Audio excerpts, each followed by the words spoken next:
Bien, aquí. Sí, pero me olvidé el cargador en casa. Entonces, nada, porque estas dos impresiones sí que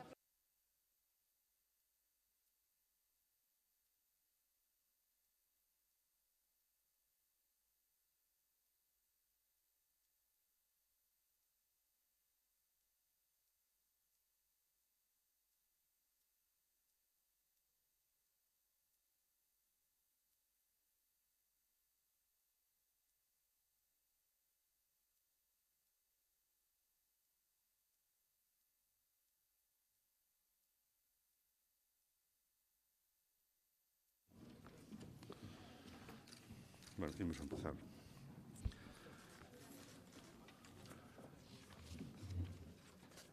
Bueno, bons días a todos e a todas. Benvidos ao pleno ordinario do Concello do 15 de nove de 2017. Iniciamos a orde do día con a aprobación do borrador da ata da sesión ordinaria de 20 de 7 de 2017. Algúnha intervención por parte dos grupos?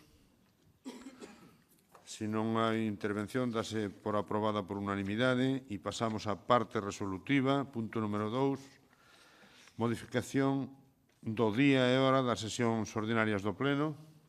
Señor secretario. Hai ditame, sí. Hai ditame, pois hai que lelo, logo. Estás habilitado para ler o ditame. Bueno, pues, bos días. A Comisión de Réxime Interior adoptou por unanimidade na súa sesión ordinaria correspondente este mes fixar o novo días de realización dos plenos ordinarios que serían os antepenúltimos venres de cada mes ás 10:30 horas. A data variaría se coincidir en día festivo ou tratarse dos meses de agosto e decembre, acordarse de acordo co establecido no artigo 57 do regulamento e facultas a Xunta de Portavoces para variala puntualmente sempre que se celebre no mesmo mes. O lugar seguirá sendo o teatro principal por non variar as circunstancias segundo a proposta de acordo. Moitas grazas. Grazas, polo tanto, se non hai ningunha intervención, apróbase por unanimidade dos concelleiros e concelleiras presentes na corporación e pasamos ao punto número 3, que é recoñecemento extrajudicial de créditos correspondentes a diversas facturas. Señor secretario, ten a palabra. Non ten a palabra, si que a ten. Aí va. Na Comisión de Economía e Facenda Especial de Contas tamén ordinaria deste mes ditamiноuse a diferentes propostas de acordo que constan en cada un dos expedientes que integran este punto favorablemente coas abstencións dos grupos de Marea Pontevedra e Mixto Ciudadanos. Grazas, señor secretario. Señor González Carballo, algunha intervención? Non hai intervención neste punto. Por lo tanto, sométese a votación. Votos en contra? Ningún. Abstencións? Ninguna. Votos a favor? Apróbase por unanimidade dos concelleiros e concelleiras presentes. Punto número 4. Proposición do Grupo Municipal do Bloque Nacionalista Galego para apoiar a devolución do Pazo de Meirás.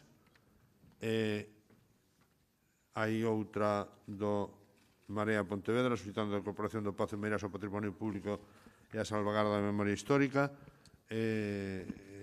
Tratamos as dúas conxuntamente. Ben, polo tanto, señor secretario, leo o ditamen da comisión. O ditame da Comisión de Benestar Social, Cultura e Dinamización Sociocultural a ambas propostas, quero decir, por separado, foron favorables, se ven coa abstención do Grupo Mixto Ciudadanos dos representantes do Grupo Municipal do PP. E despois houve aí unha emenda presentada polo Grupo Municipal, por un concelleiro do Grupo Municipal do Partido Popular, que debería ser tratada, debatida conxuntamente, se se quere, e votada previamente. Despois debatemos esa cuestión. En todo caso, ten a palabra... señor Vara Torres. Bo día. Este debate sobre o Pazo ou Torres de Meirás, chámenlle como queiran, haberá que lle pareza un tema anacrónico, deses de pasar páxina. Nos entendemos, desde logo, que en tema da máxima actualidade, da máxima oportunidade e da máxima necesidade, que permaneceu oculto, por intereses, claro, soterrado durante máis de 80 anos, e que ademais ten unha grande importancia simbólica, unha grande trascendencia, e non é, ademais, un asunto de carácter local. Non é de carácter local do Concello de Sada, non é un debate localista, nin siquiera en relación co Concello de Pontevedra, que tamén o Concello de Pontevedra foi parte activa no expolio. Non é tampouco un debate xurídico, un debate patrimonial sobre unha propiedade, ten que ver con cuestións máis trascendentes, ten que ver coa democracia, coa calidade, coa decencia do sistema democrático, porque hai que acabar con esta anomalía, é unha anomalía en que non acontece, que non ocorre en ningún país da nosa contorna, ten que ver cos valores democráticos, cos valores e cos dereitos da xustiza e da dignidade colectiva, e ten que ver coa memoria histórica, e, polo tanto, coa verdade histórica do levantamento militar, da dictadura e tamén da transición. Este debate ten moito que ver co que pasou na transición, que foi tamén un pacto con ese pasado escuro, con un pacto co franquismo. O pacto do 78 foi un pacto co franquismo que levou á legalización e á legitimación do roubo, dos crimes, que levou á impunidade dos responsables deses crimes e deses roubos. E así estamos falando agora, 41 anos despois, de resolver esa cuestión. E tamén ten que ver con moitas complicidades de gobernos e institucións do Estado, empezando pola monarquía, que se declarou herdeira e admiradora do dictador na súa toma de posesión. Por lo tanto, estamos falando dunha páxina negra da democracia, dun auténtico sumidoiro, dun auténtico pozo negro desta democracia. E aquí hai varias cuestións para o debate. A primeira, a máis importante, ten que ver co expolio, con ese roubo por parte do dictador e da súa familia, un roubo, un expolio, que foi produto da extorsión, da rapina e principalmente da corrupción a grande escala. É un caso escandaloso de corrupción e, ademais, continuada no tempo. Non foi un acto que se produciu no ano 38, produciuse ao longo de toda a dictadura e despois, utilizando o aparato do Estado en beneficio propio. Por certo, a utilización da administración do Estado en beneficio persoal, en beneficio propio, tamén foi unha herdanza do franquismo que trouxo consigo esa transición, da que vemos casos todos os días. E é un expolio, un roubo, ademais, que non ten como único obxeto o Pazo ou as Torres de Meirás, senón que hai moitos outros exemplos, desde dúas esculturas, nada máis e nada menos que da Escola do Mestre Mateo do Pórtico da Gloria, ou o Pazo a Casa Cornide na Coruña, o Pazo de Bendaña en Dodro, etc., etc., etc.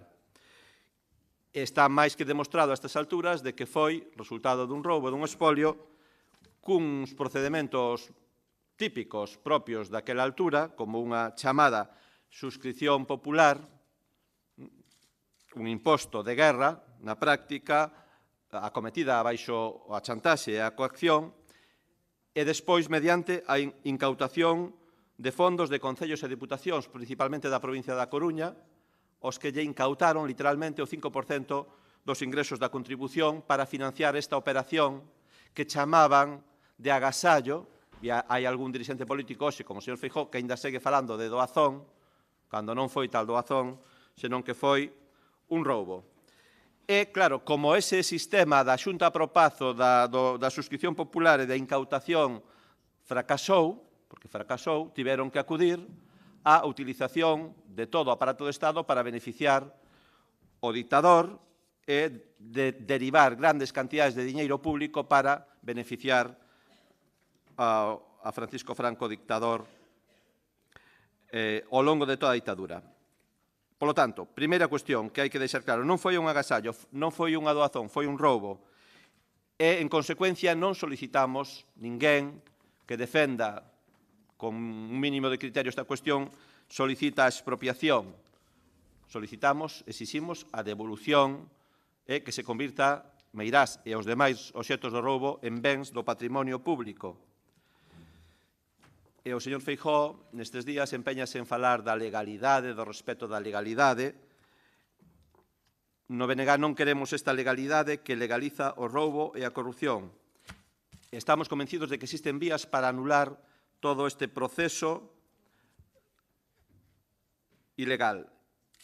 E se non as hai, haberá que cambiar as leis, haberá que facer leis que permitan a devolución do que foi roubado. En estes momentos, ademais, existe unha iniciativa a que nos apelamos na nosa proposta de acordo por parte da Diputación da Coruña, de concellos tamén da provincia da Coruña, de entidades de recuperación de memoria histórica da Universidade da Coruña, de creación dunha xunta pro devolución. Xa que houve a xunta pro expolio, agora a xunta pro devolución. E a xunta e o Partido Popular, a Xunta de Galicia e o Partido Popular teñen a posibilidade de subirse a este carro democrático e abandonar esa postura defensiva. Nos comprendemos que é unha cuestión incómoda, porque vai en contradición con actitudes e con posicionamentos pouco claros e ambiguos, permisivos, cómplices, de pasividade cómplice por parte do Partido Popular con respecto ao franquismo. E hai múltiples exemplos disto. Primeira cuestión, entón, resolver, acabar co expolio. Segunda cuestión, a declaración de Meirás como BIC e regime de visitas. Aquí hai dous apartados que hai que deixar claros. Un ten que ver coa verdade histórica da declaración do BIC e acabar con esa falsidade que tamén se encargou de espallar o señor Feijóo de que foi o Partido Popular quen promoveu esta declaración, cando foi un goberno da Xunta de Galiza na que ocupaba a Consellería de Cultura, o BNG, quen iniciou este procedimento e declarou BIC. Curiosamente, coa postura crítica do señor Feijóo, que non confiaba nesta vía, e tamén coa oposición por distintas vías da familia Franco. E, en relación con isto, hai unha segunda cuestión que ten que ver co incumprimento do regime de visitas, das obrigas que ten de visitas un BIC, un incumprimento reincidente e reiterado por parte da familia Franco, que lle sae, a verdade, moi barato. Sailles barato burlarse, tomarlle o pelo ao goberno e a todos os galegos e galegas, porque ademais hai unha resposta demasiado contemporizadora, demasiado lenta por parte da Xunta, que recentemente, despois de moitas críticas, anunciou un expediente e un anuncio dunha sanción nada máis e nada menos de 4.500 euros.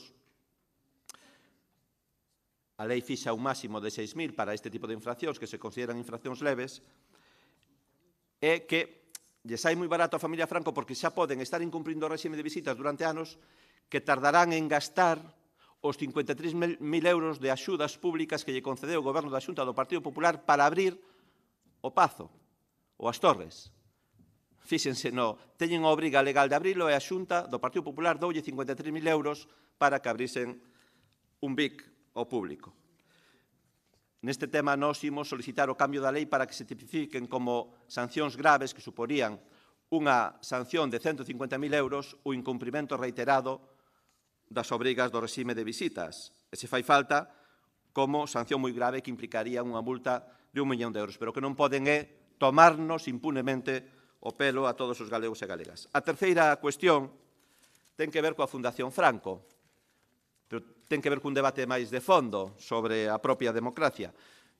E aquí hai un paradoxo, temos que agradecer á Fundación Franco que coa súa provocación chulesca no pasado mes de agosto fixese que este tema se convertise nun tema principal e central de debate público, porque ata ese momento era un tema que estaba agachado.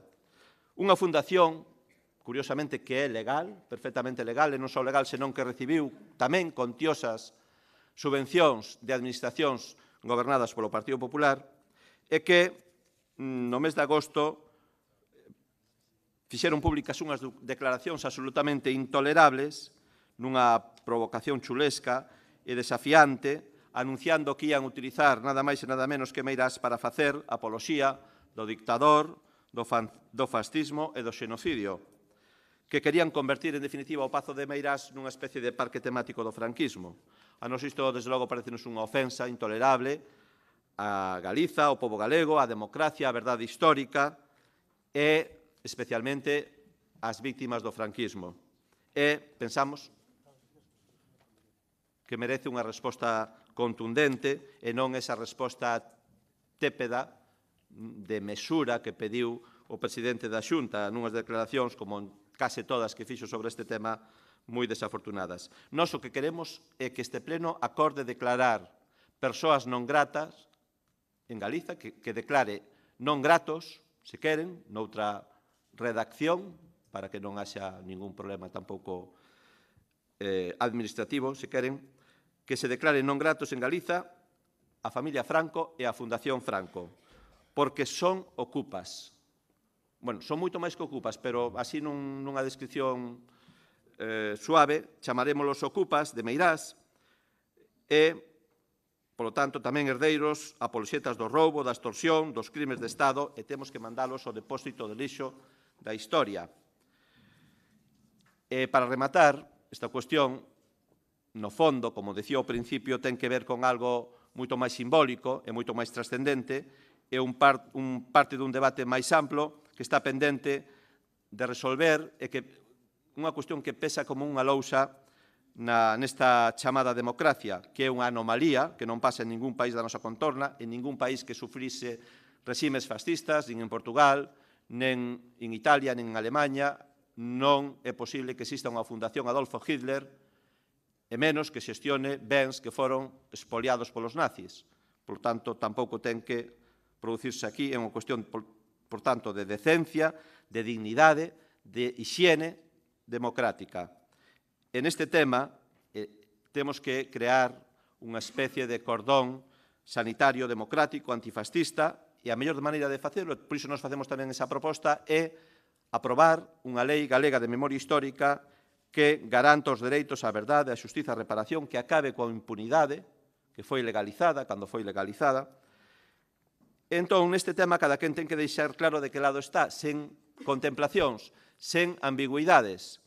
Se está do lado da impunidade ou da xustiza, do esquecemento ou da verdade, do aldraxe ás víctimas ou da reparación, da legalización do roubo ou da restitución ao pobo, ao patrimonio público do que foi expoliado, da democracia ou do fascismo. Xa digo, sin ambigüidades e sen medias tintas. E o Partido Popular ten, desde logo, unha oportunidade de ouro para deixar claro de que lado está nesta cuestión. E xa lles digo, non é só o debate sobre a propiedade ou a devolución ou como de Meirás, é un conxunto, e teñen que posicionarse sobre o conxunto, non intentar escaquearse, facer escapismo, derivando o debate sobre a cuestión dunha comisión de estudo para resolver esta cuestión, que sí tamén é parte da solución, pero non é o todo. Grazas. Moitas grazas, señor Vara Torres. Señor Rei Núñez, ten a palabra. Bueno, bo día. Vou cinguirme aos 5 minutos que me corresponden. Debo empezar dicindo que a nosa foi a primeira moción sobre este tema que se registrou no Concello de Pontevedra, porque pode soar extraño que se debatan e se voten dúas. Quería empezar sinalando que hai cousas que ningún historiador serio discute a día de hoxe e gozan de amplo consenso.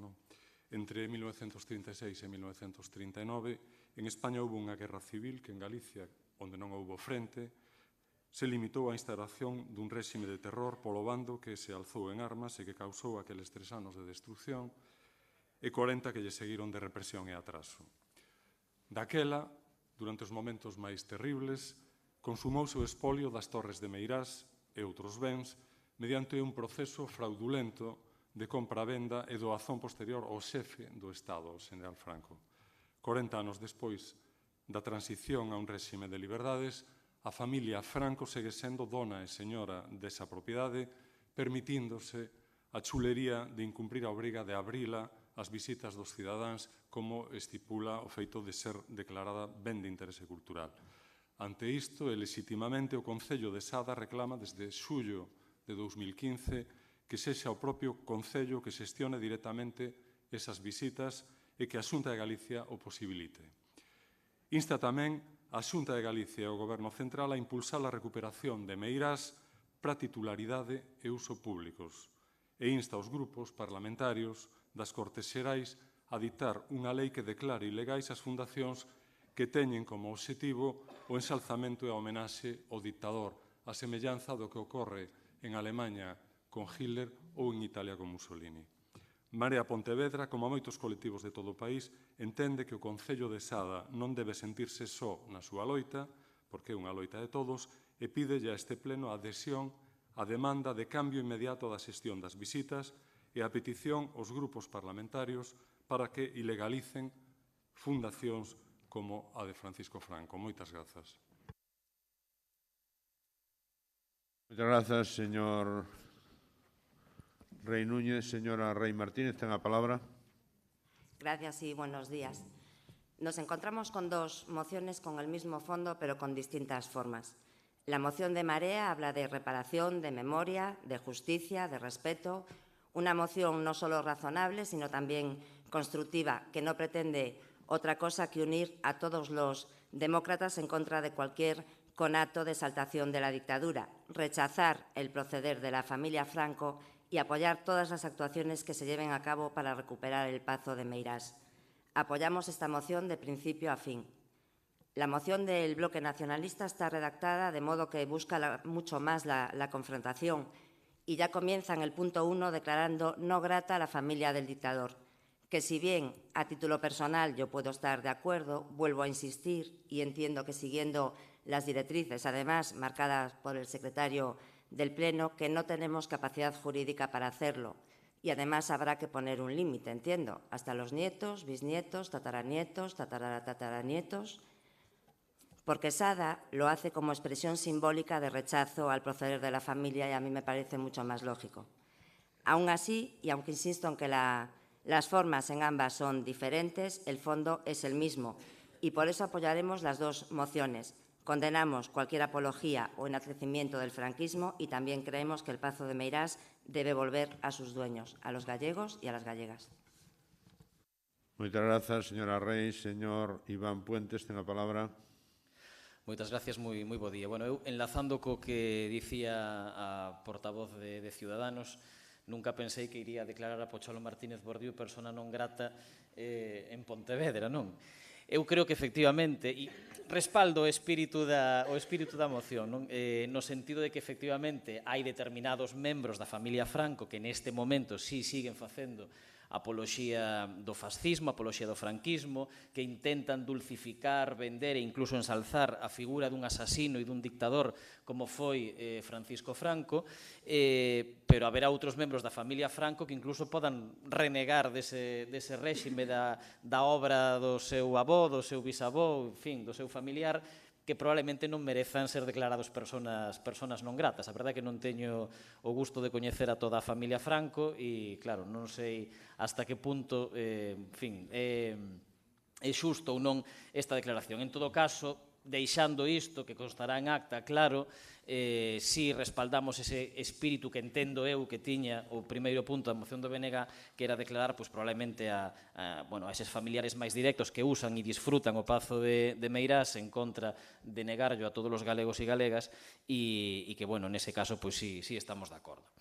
A partir de aí, anuncio tamén xa o voto favorable do Partido Socialista ás dúas mocións.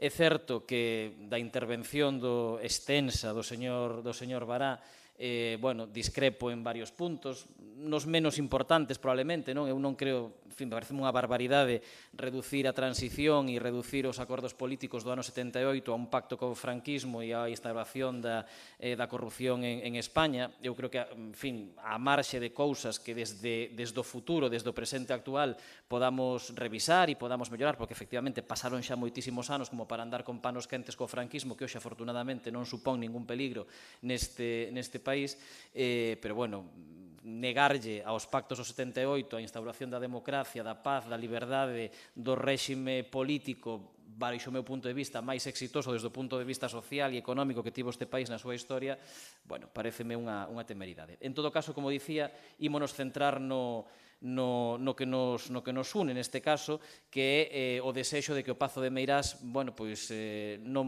volva aos antigos titulares, pero si sexa de titularidade pública e, polo tanto, sexa un vendo que todos os galegos e galegas poden disfrutar. Alégrome tamén de que nas dúas mocións non se fale de algo que inicialmente se falaba por parte de algúns grupos políticos, que era da expropiación do Pazo, unha figura coa que nós, desde logo, non estábamos en absoluto de acordo. En primeiro lugar, porque entendemos que tampouco é a figura legal para traer a mans públicas o Pazo, pero sobre todo porque significaría recoñecer legalmente a propiedade dese Pazo á familia Franco, que obtuvo dun xeito absolutamente ilícito, inmoral, non? E, ademais, porque por riba significaría darlle máis cartos á familia Franco. O sea, ademais de regalarlle o Pazo, ainda encima lle damos cartos por un ben que adquiriron de xeito ilexítimo. Polo tanto, como dicía, alégrome de que nos dous textos, tal e como xa se falou no Parlamento de Galicia en días pasados entre o Partido Socialista e o resto de grupos políticos, non se inclúa este termo de expropiación e se fale efectivamente de traer a mans públicas a propiedade dese Pazo. Esta moción fala de cuestións básicas e capitais para a nosa sociedade, como a memoria, como a reparación histórica, como a xustiza social e, en definitiva, cuestións ás que esta corporación ten que ser absolutamente sensible. Mais, cando, por riba deses feitos históricos e sobra coñecidos, estamos padecendo a provocación, os insultos dunha familia que é a familia Franco, eses membros concretos da familia Franco que disfrutan o Pazo, que deciden non só non abrir o Pazo para que poda ser visitado e, polo tanto, saltarse a obligación legal que teñen de facelo, sino que, ademais, nos provocan e nos insultan concedéndolle á Fundación Francisco Franco, que coincidimos que debería estar ilegalizada xa neste país, esa xestión desas visitas, non? E unha provocación por parte desta fundación que efectivamente recoñece sin ningún tipo de rubor que quere facer algo ilegal, algo que a propia Lei de Memoria Histórica controla e delimita, non, que efectivamente facer apoloxía do fascismo, apoloxía do terrorismo e apoloxía dun réxime xenocida como foi o do ditador Francisco Franco. Polo tanto, nós, como decía, imos votar a favor das dúas mocións, entendemos que son complementarias e, polo tanto, coa esperanza de que este acordo neste Concello, xunto co que a Xunta de Galicia poda facer, permitan, primeiro, votar a Fundación Franco da xestión das visitas e, en segundo lugar, facer dunha vez por todas unha xustiza social, unha xustiza histórica e retirarlle á familia Franco a propiedade do Pazo de Meirás. Muchas gracias, señor Puentes. Señor Moreira Ferro, ten a palabra. Gracias, señor presidente. Moi bons días. Ben, según a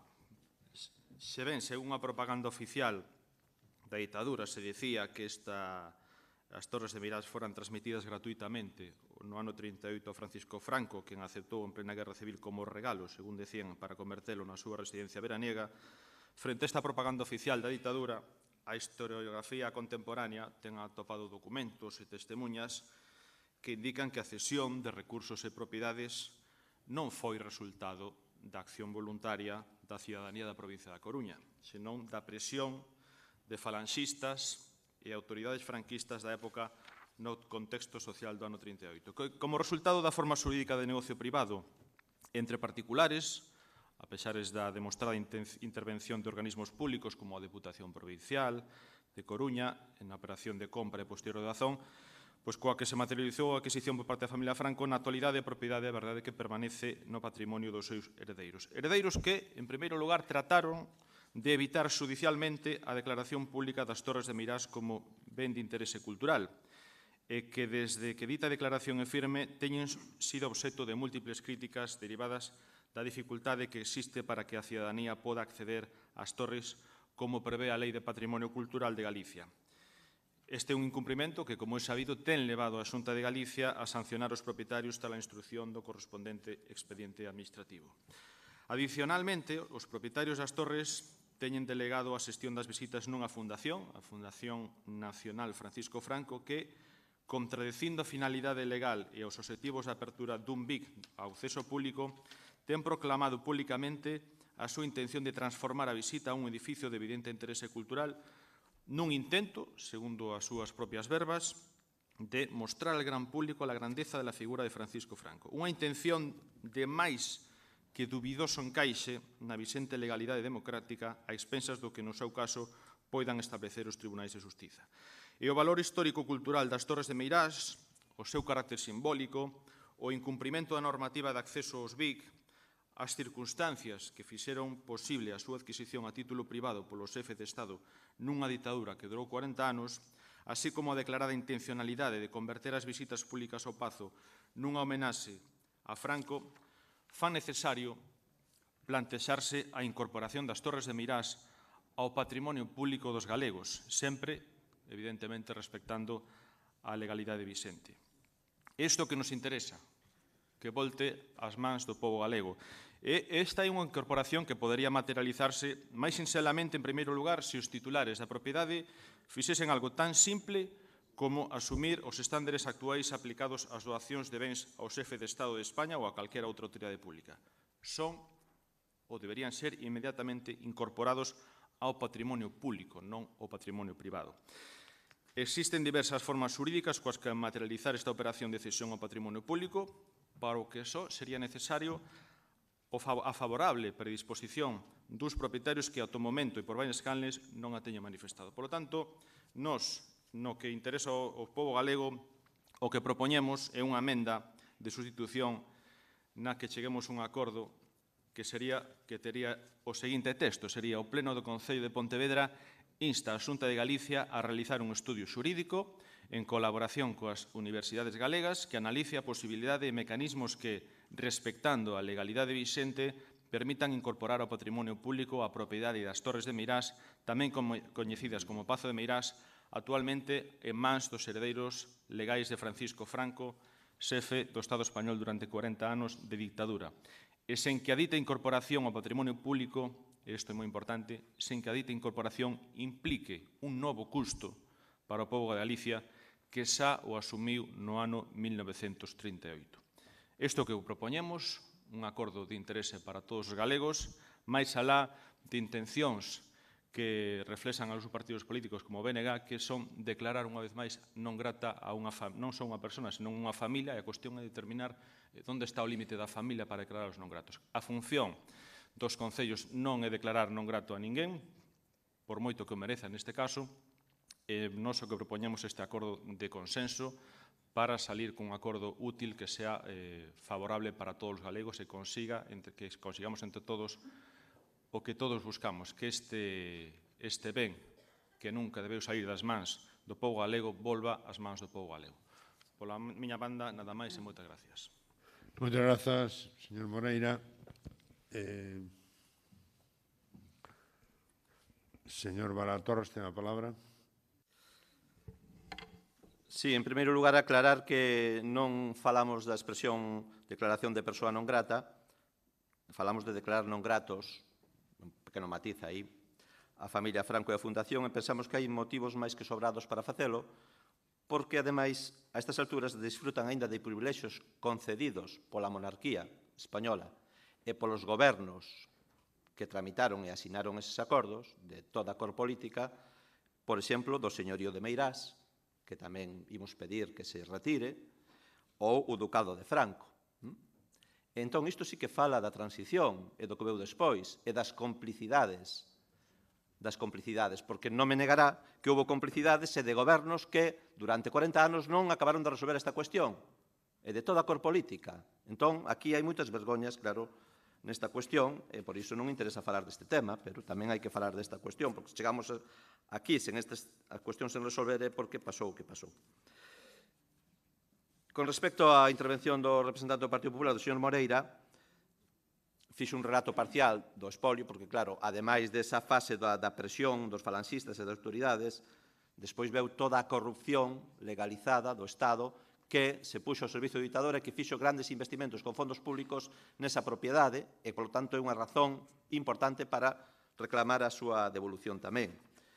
E, aínda que fala do tema das visitas, do incumprimento da Fundación Franco e demais, comete unha incoherencia porque despois non acepta os acordos que propón o BNG para condenar a Fundación Franco, para reclamar que as visitas non as faga a Fundación Franco e demais. E vostedes, nun discurso retórico, utilizan aquí unha especie de metonimia de sustitución do todo por unha parte para reducir o acordo, para desviar a atención e para non aprobar cuestións tan elementais como condenar a Fundación Franco. Por que non queren condenar a Fundación Franco? Que problema teñen con iso?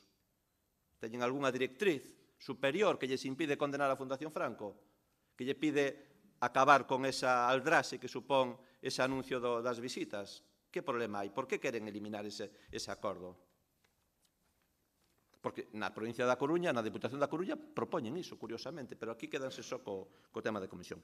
Nos aceptaríamos, non imos aceptar, desde logo, que sustituan a proposta de acordo que facemos nós ou a Marea por esta proposta que fan vostedes, pero sí que lle aceptaríamos como engádega os acordos, a proposta nosa, desde logo, aceptarlle como engádega a súa emenda, cunha pequena corrección, que sería que, ou engádega, o Pleno do Concello de Pontevedra insta a Xunta de Galicia e a Deputación da Coruña, porque a Deputación da Coruña foi parte fundamental do expolio e, ademais, xa anunciou unha iniciativa para a devolución. Entón, con ese cambio non habería ningún problema en aceptarlle a súa emenda, desde logo se aceptan os puntos que nos poñemos na nosa moción, lóxicamente. Non imos sustituir o que nos propoñemos polo que nos propoñen vostedes, que reduce a unha mínima parte o acordo.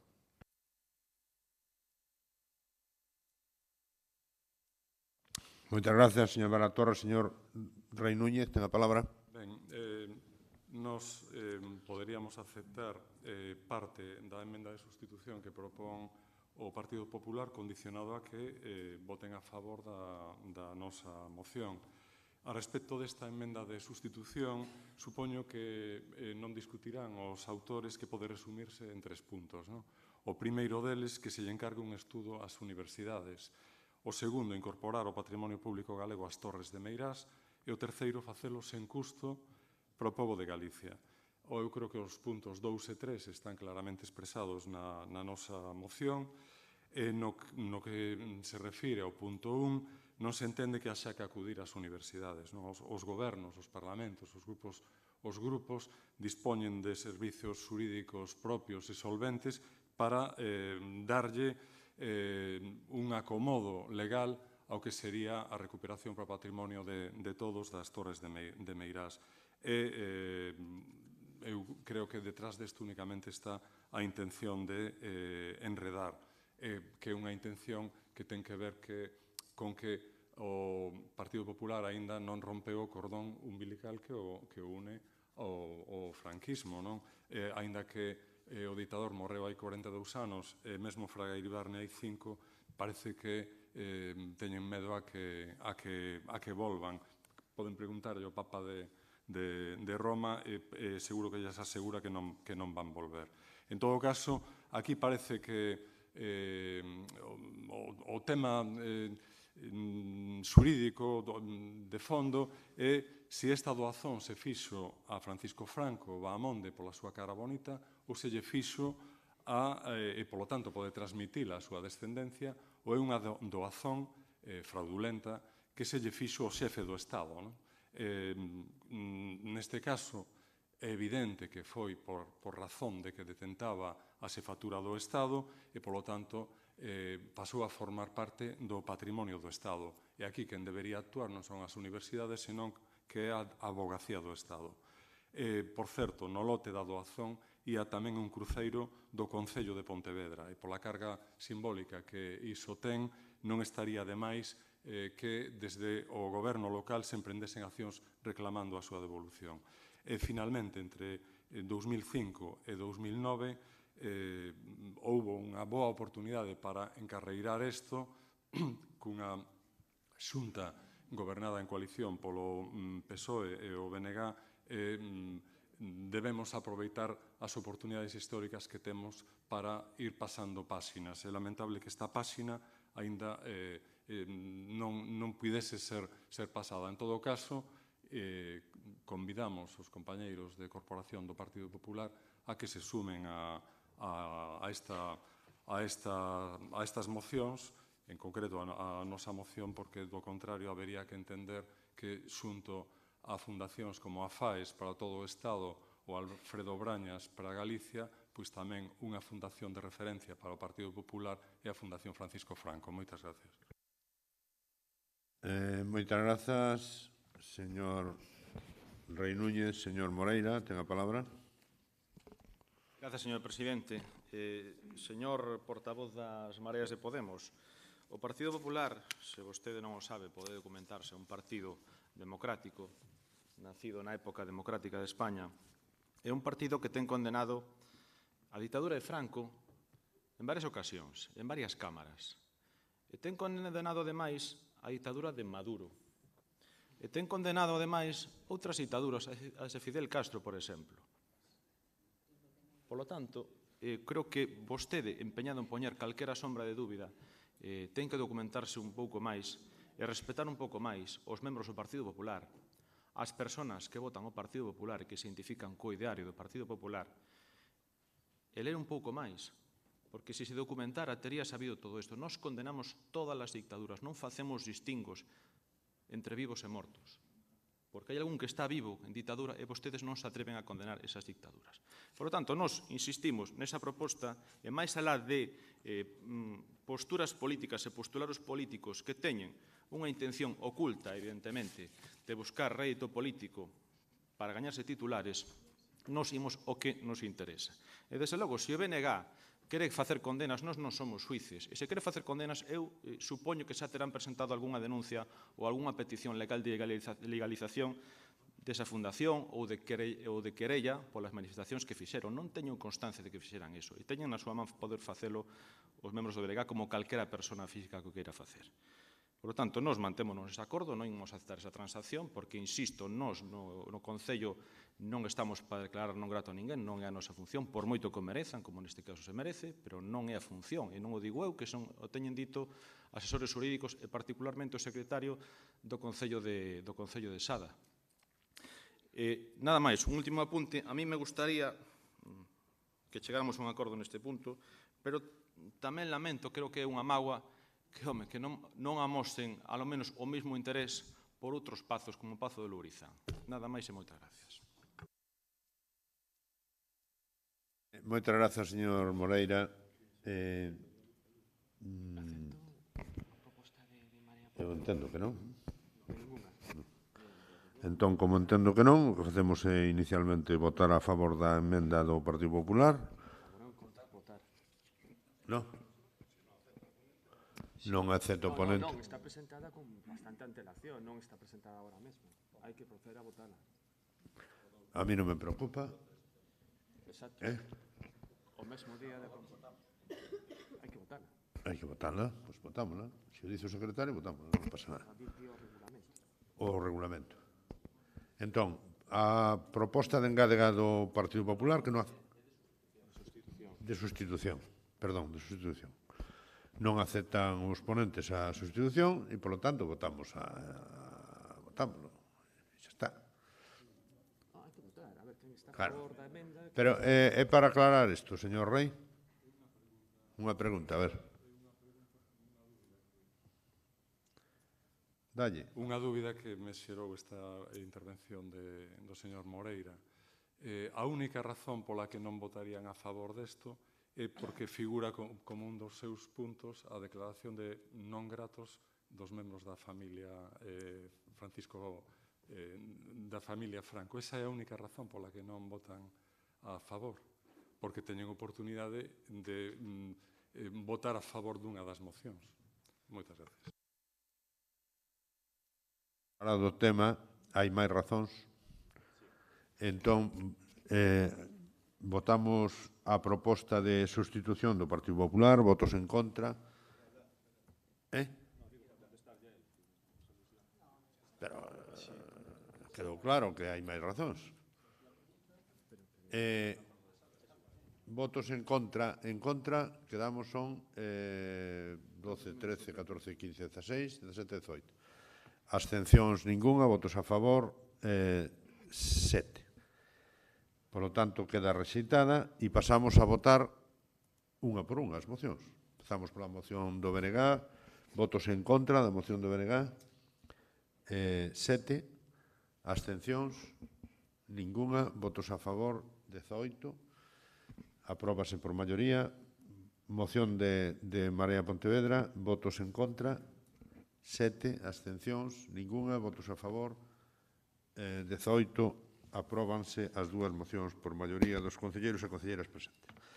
Pasamos ao punto número 6, proposición do Grupo Municipal do Partido Popular sobre o diálogo e consenso cos veciños do rural sobre as medidas a adoptar en materia de seguridade vial e calmado de tráfico. Señor secretario, ten a palabra para ler o dictamen da comisión correspondente. Hai dictamen ou non? A palabra damos xa ahora mesmo. Sí, a comisión correspondente a de Mobilidade, Infraestructuras, Obras e Servizos que ditaminou desfavorablemente a proposición cos votos en contra dos membros do BNG, a favor dos representantes do Partido Popular e a abstención dos restantes grupos. Moitas grazas, señor secretario. Señor Martín González, ten a palabra. Hola, muy buenos días. Gracias, señor alcalde. No venimos hoy aquí a hablar de nuevo de los lombos y de sus detalles constructivos.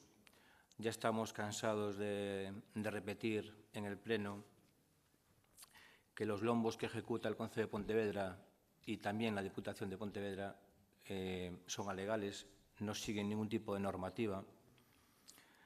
Y venimos a pedir, mediante esta moción, democracia. Venimos a pedir que sean los propios vecinos del rural los que tomen decisiones junto con el equipo de gobierno, evidentemente apoyado en los técnicos, la instalación de los lugares idóneos de los lombos y también de otras medidas alternativas, ojo, porque no solo parece ser que para el concello y en este caso también para la Diputación solo existe un tipo de medida de calmado de tráfico, contradiciendo lo que dice el propio diputado de Movilidad de la Diputación de Pontevedra. El señor Uxío presentó alegaciones a la modificación de la ordenanza que propusimos en el Pleno y él mismo dice que entre as medidas relativas ao tráfico e ao bo tratamento dos espazos urbanos relacionados coa prioridade peonil, o calmado do tráfico e o benestar da poboación, na bibliografía aparecen dúcias, cando non centos delas, sendo difícil determinar un número exacto.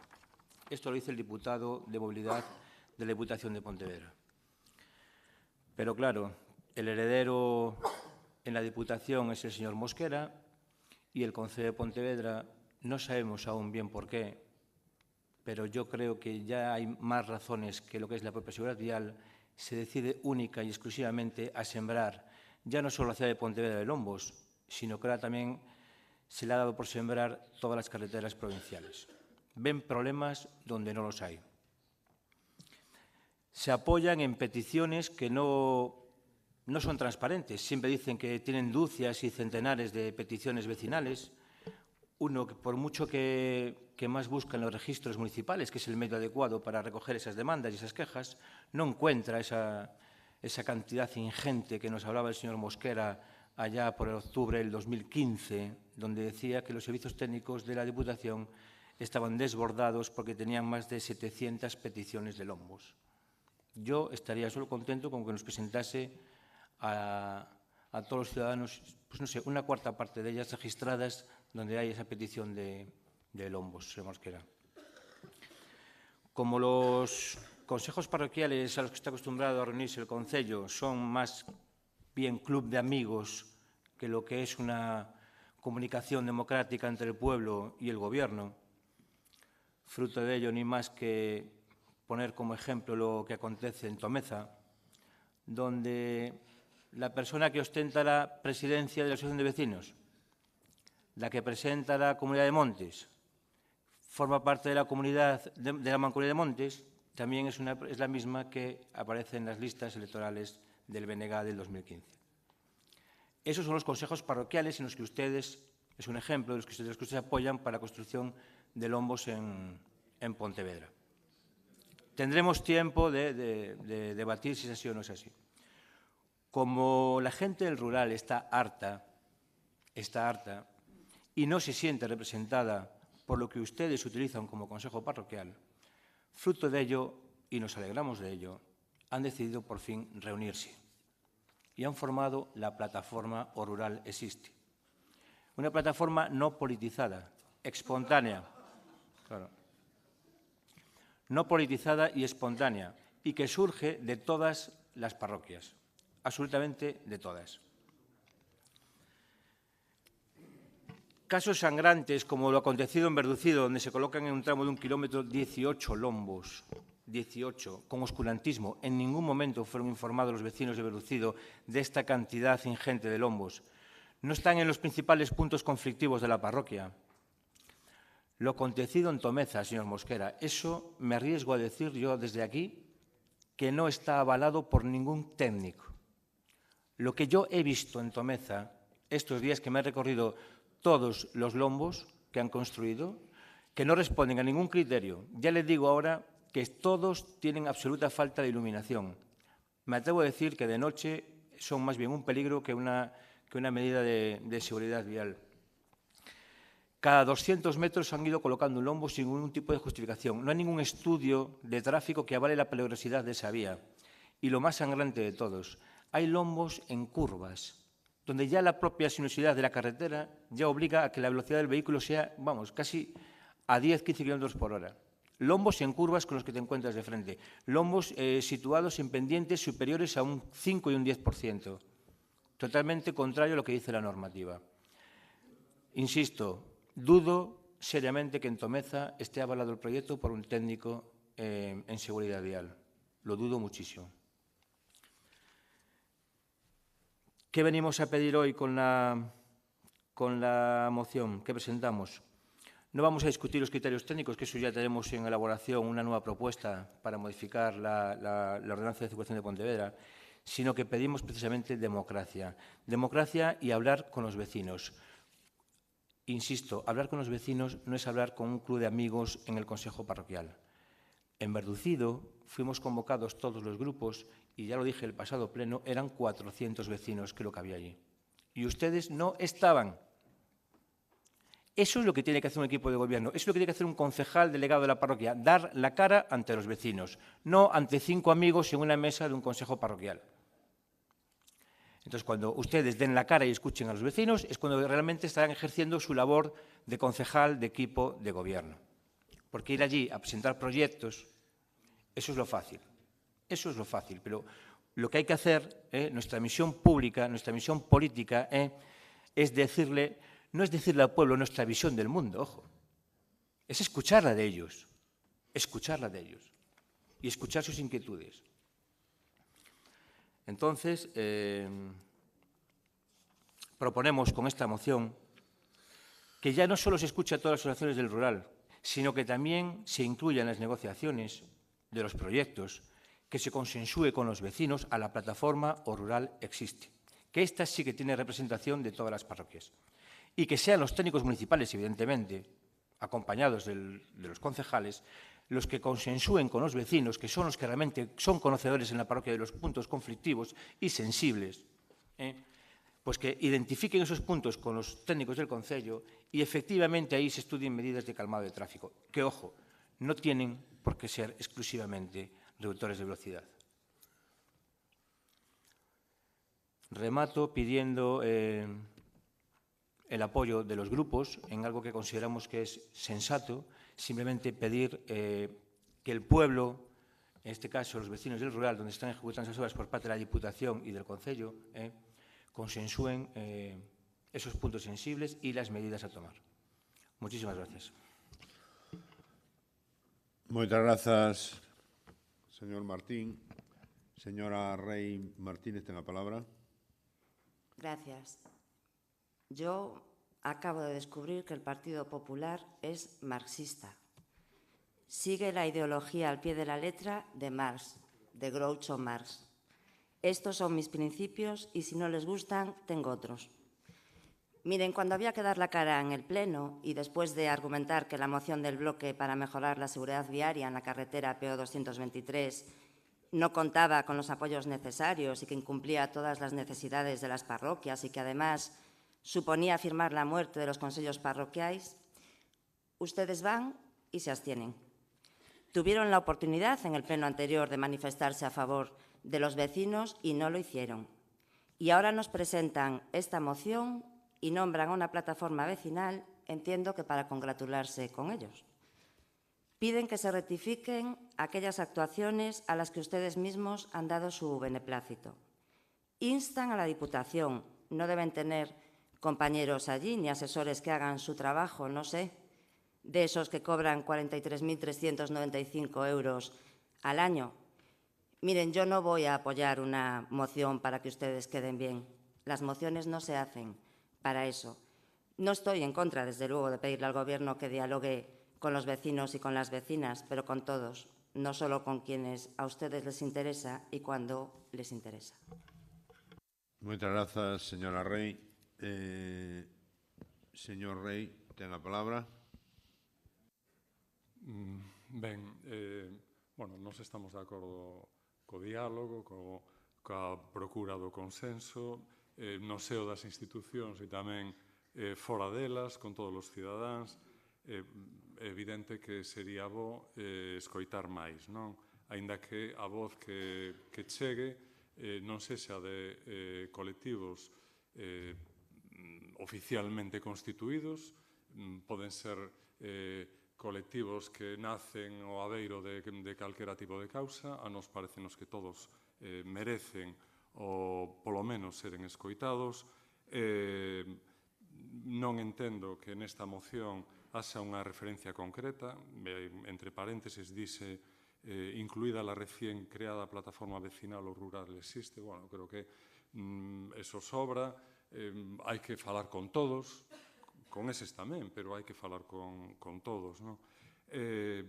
Probablemente haxa que ir a unha reforma do Regulamento de Participación Cidadá, que en Pontevedra data de 1997, e nos lanzamos no seu momento o desafío de facelo. Gustaríanos que eso se abrise paso. E, por certo, xa non estaría de máis facer uso dunha posibilidade que ofrece o Regulamento Orgánico do Pleno actual, no seu artigo 60, sobre o lugar de celebracións dos plenos. No apartado 2, di que se poden celebrar sesións plenarias monográficas de carácter deliberante noutros edificios municipais. Eu creo que sería bo nun momento en que hai, desde o rural, bastante desconfianza e mesmo descontento co que se está facendo, achegar a institución municipal aos veciños das parroquias e convocar e celebrar plenos nas parroquias co ánimo de que se poida fomentar a participación e que se poida facer que todos os pontevedreses, independentemente de se viven no centro ou viven no rural, se sintan concernidos polo que fai o pleno do Concello de Pontevedra, polo que fai, en definitiva, o Concello de Pontevedra. É algo que Marea Pontevedra vai trasladar ás próximas xuntas de portavoces. Moitas gracias. Moitas grazas, señor Rei Núñez. Señor Puente Rivera, ten a palabra. Moitas gracias. Eu, a verdade é que, plaxando un pouco a expresión do señor Moreira, diría que esta moción do Partido Popular de Podemos, pois, tal como está redactada, nós non a podemos apoiar. Digo o do Partido Popular de Podemos porque está aposta polo asamblearismo absoluto á hora de decidir onde se poñen ou non se poñen lombos e cales son as medidas de calmado de tráfico que hai que adoptar. A nos parecenos un pouco excesiva. E no sentido seguinte, quero decir, é certo que nos apostamos absolutamente polo diálogo, polo consenso cos veciños e veciñas, todo canto se fale sempre será pouco, pero é verdade que supeditar si se poñen ou non se poñen medidas de calmado de tráfico e onde se poñen a un consenso cos veciños, non parece o máis oportuno, non? Ao final, os gobernos municipais e os responsables políticos son elexidos nunha democracia representativa para adoptar decisións que logo, ademais, poden ser sancionadas ou non polos veciños cando se volve a votar. Insisto, isto non implica non falar, non implica non intentar chegar a consensos, pero non como unha tenaza que impida que os gobernos podan adoptar decisións. Eu estou seguro que cando os gobernos do Bloque Nacionalista Galego e do Partido Socialista apostaron a finais dos anos 90 por peatonalizar a cidade de Pontevedra, se daquela se sometese a referéndum en Pontevedra, probablemente non saíse apoiada a medida, e hoxe é un éxito e unha virtude da que todos nos congratulamos. Polo tanto, nós, para poder apoiar esta moción, porque, insisto, a favor do diálogo e a favor do consenso, sí que estamos, faríamos unha proposta de enmenda que consistiría en engadir na segunda liña, empezando polo principio, instar a Diputación de Pontevedra e a Xunta de Goberno Local do Concello de Pontevedra a dialogar e procurar o consenso sempre de acordo co criterio técnico con todas as asociacións e colectivos de cada parroquia, e hasta aí, hasta o final, tal e como está redactado o punto. É dicir, sí apostar polo diálogo, sí apostar polo consenso, ter en conta o criterio técnico, que ao final é quen ten a formación e a capacitación para decir que medidas de calmado de tráfico son oportunas en cada punto, e a partir de aí, tomar decisións, porque supeditar a seguridade vial ao asamblearismo e ao consenso en cada punto, non o compartimos, e, ademais, creo que é unha fin de interese pública, hai unha fin de interese pública que debe prevalecer por riba de intereses particulares que podan existir en cada caso concreto. Moitas grazas, señor Puente Rivera. Señor Mosquera, ten a palabra. Gracias, señor alcalde. Bos días a todos e a todas. Ben, hai un tema que dá para falar moito e agardamos abreviálo o máis posible. Pero, claro, faise cada afirmación que, francamente, non digo que descalifique, que cada un é libre, pero é que pola provincia de Pontevedra, a provincia de Pontevedra é que ten a maior sinistralidade de todo o Estado. Todo o Estado. Afortunadamente está baixando. Pero é a que ten. É a que ten os seguros, en consecuencia, seguros máis caros de todo o Estado. Caramba, se iso non é un feito suficientemente grave como para pensar que hai que poñerse a facer cousas, pois creo que é obviar o máis importante. Por dicir, sen ningún criterio técnico, oiga, mire, se algún, os lombos, porque hai lombos e outros tipos de cousas, se algún lombo se puxo nesta provincia exactamente según esa famosa normativa que ustedes din de Fomento, que, por certo, Fomento non está aplicando porque non pode aplicala porque é disfuncional, nin a Xunta tampouco está aplicando, a pesar de que a colleu. Non a está aplicando, pregunta, entérese, non a está aplicando, porque non pode, porque é disfuncional. Pois, esa normativa cumple estrictamente con esa normativa, excepto nunha cousa, en que están demasiado distantes. Iso é o que pon, entre 50 e 150 metros, como máximo 200, e algúns a 350, de un a outro. Iso que din ustedes, que son moitísimos. É un tema que, mire, non vamos aquí a poñernos a falar creo que sea o sitio para falar dos reductores tipo Watt, ou reductores tipo Condado de Seminole, nin cousas dese tipo. Porque, ao final, podemos falar o que queiramos, pero que van decidir, van ser os técnicos que teñen que firmar o proxecto.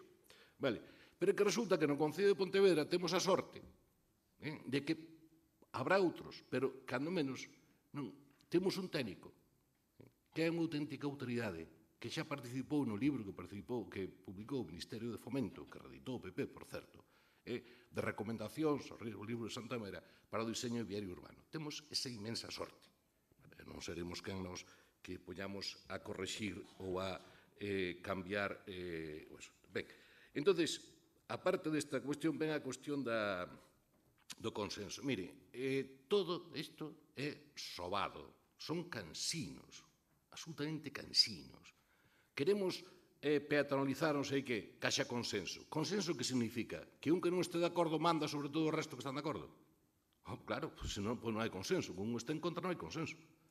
Claro, en Mourente, que é onde é ese líder o líder de Rural existe, resulta que están todos pedindo lombos e non protestan por ningún lombo, menos ese señor. Por lo tanto, ese señor ten autoridade, como non hai consenso, para que non se poña ningún lombo.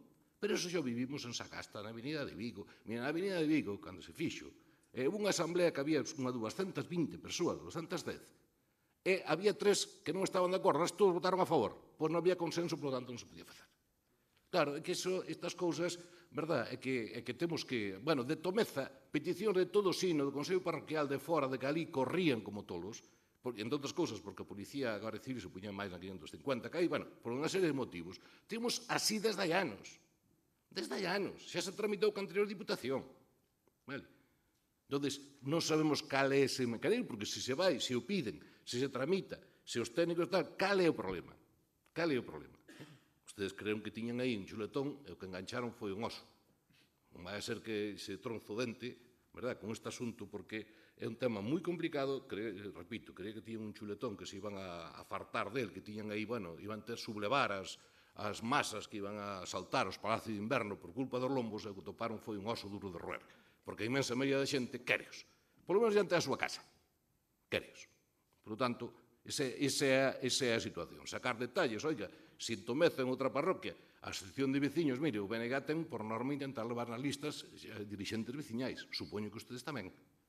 Pues, mire que gran cousa, que novedad, que haxa... Pero elixiron os veciños, por lo tanto, non temos nada que... Non temos absolutamente nada que dicir. E que estánse quedando absolutamente solos. Bueno, o Ángel Moldes quere botarlle unha man. Nesta fornada da Diputación, actuamos máis ou menos en 200 puntos na provincia. En 200. En Pontevedra en 4. En 200. E resulta que o único sitio no que se poñen ustedes ao frente, alcaldes de PP pediron, os alcaldes de todo signo e condición, fixéronse, non houve ningún problema. Solo en Pontevedra con... Que máis? Mire, notase moito. O sea, ustedes quixeron montar un lío con ese, saliron trasquilados, ten todo o dereito do mundo a facelo, obviamente, saliron trasquilados. Por certo, e se quere falar de siglas, nas mesas, creo que os do rural existe que apareceron na foto, todos estuveron nas súas mesas nas eleccións. Interventores, ou apoderados, ou arredor. Entón, iso é unha tontería. Vale. O certo é que a xente quéreos. Temos un problema serio e máis. Xa nos gustaría, eu repito para rematar, xa nos gustaría que non foran necesarios, xa nos gustaría. Demostraría un nivel de cinismo ou de civismo absolutamente necesario, pero non o hai, en certo modo. Non o hai. A imensa maioría sí, pero outros non. E, polo tanto, poñer en risco a vida de toda, da xente, os bens e demais, por culpa de unha minoría de incívicos, pois mire, hai que facelo. Nesta época histórica, ademais, eu sempre o dixen, o gallá, un bolardo, un lombo, é unha constatación do fracaso do civismo. O gallá, eu agardo velo, que se poidan quitar. O gallá algún día se poidan quitar. O gallá. Porque demostraría que non hai ningún perigo. Que cando vamos co coche non toleamos e non vamos conducindo de maneira que non podamos. E xa por rematar. Hombre, non me cito Tomeza, porque ese incipiente movimento que ustedes intentaron montar, desinflouse totalmente cando un chaval de Tomeza facendo carreiras ilegais en Pontareas casi se mata. Entón, mire, cando dixemos que a xente nos pide os redutores porque hai que anda as carreiras, en galego e popularmente andar as carreiras e correr moito, non é facer unha carreira rivalizando con outros coches. Andar as carreiras. A xente sabía o que dicía. Sabía perfectamente o que dicía. Nada máis. Moitas grazas, señor Mosquera. Señor Martín González, ten a palabra. Sí, gracias, señor alcalde. Vamos a ver, señor Mosquera. Le voy a dar unas cifras. Desde el año 2006, hace ya 11 años, le puedo decir que el número de atropellos en Pontevedra en el 2006 fueron 44. Sigo por años. 2007, 45, 2008, 42, 2009, 49, 45, 50. 2016 llevamos 47 atropellos en Pontevedra. Y eso con más de 400 lombos. Con más de 400 lombos llevamos 47 atropellos en Pontevedra. Con 400 lombos llevamos 34 heridos leves y heridos graves llevamos 12, cifra más alta de los últimos 12 años. Eso con 400 lombos. Y tenemos que tener en cuenta una cosa. El señor alcalde se vanagloria de haber reducido el tráfico en el centro de la ciudad un 84%. Si con un 84% que se ha reducido el tráfico en el centro de la ciudad y con 400 lombos tenemos más atropellos y más accidentes graves que lo que teníamos hace 10 años, algo no está bien. Algo no está bien. Y otra cosa, desde el Partido Popular no se puede transmitir el falso mensaje, porque es falso, de que estamos en contra de los lombos. Y yo creo que en cada intervención que he tenido en este pleno lo he dicho. Siempre hemos defendido que tenga una seguridad jurídica, como se ha hecho en otras comunidades del Estado y en otras provincias que tienen normativa propia, que, por cierto, siempre han tenido como modelo, y la Diputación también lo tiene, la del Estado de Fomento. Lo dice la propia de la Diputación. Y si usted no lo conoce, pone que tiene como referencia, entre otras, la del Ministerio de Fomento, señor Mosquera. Entonces pedimos lombos sí, no es lombos no, lombos sí, respaldados por una norma jurídica, y siempre en sitios sensibles como colegios, sitios donde realmente hay una alta siniestralidad. Por supuesto que sí. El debate no es ese. Ustedes quieren transmitir a la opinión pública que estamos en contra y el modelo de ciudad. No, mire, nueva visión de ciudad, señor Mosquera, nueva visión de ciudad.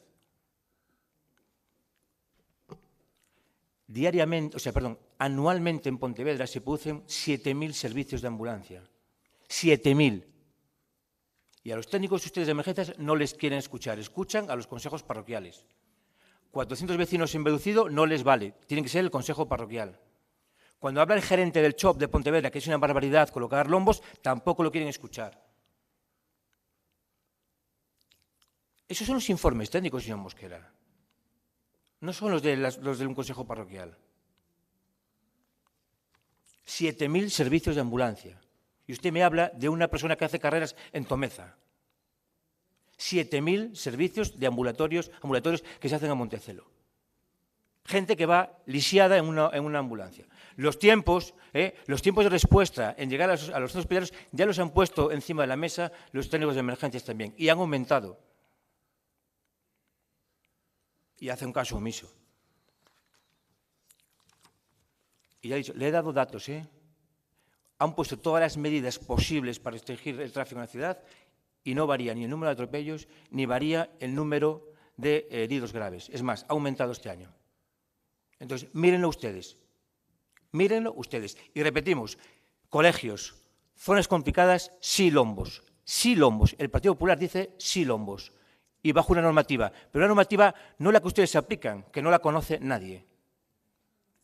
Queremos lombos bien señalizados, que ustedes solo colocan una señal. Queremos lombos bien iluminados, como mandan todas las normativas. La normativa europea, la normativa francesa, originaria en el año 84, de todos los reductores de velocidad, ya manda iluminar los lombos.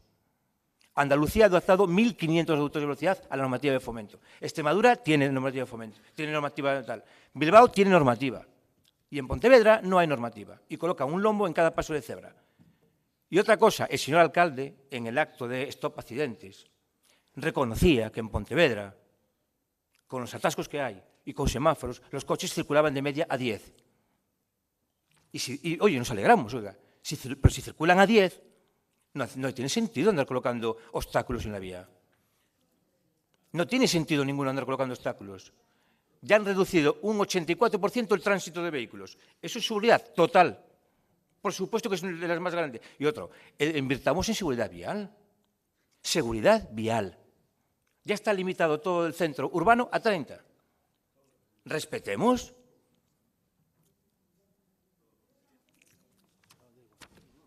Muchas gracias. Muchas gracias, señor Martín.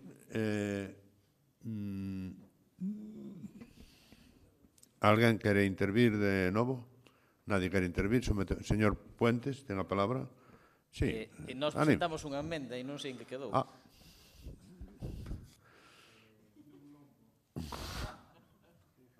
A ver.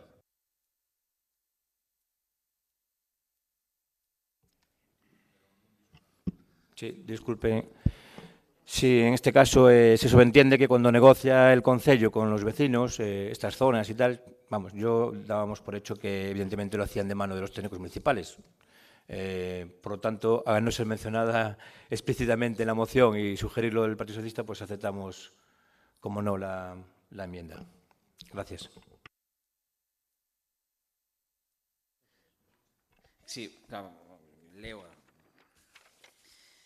Que quedaría entón instar a Diputación de Pontevedra e a Xunta de Goberno Local do Concello de Pontevedra a dialogar e procurar, que era o primeiro matiz, procurar o consenso, non consensuar, procurar o consenso, coma, sempre de acordo co criterio técnico, coma, con todas, e aí sigue a moción tal como estaba.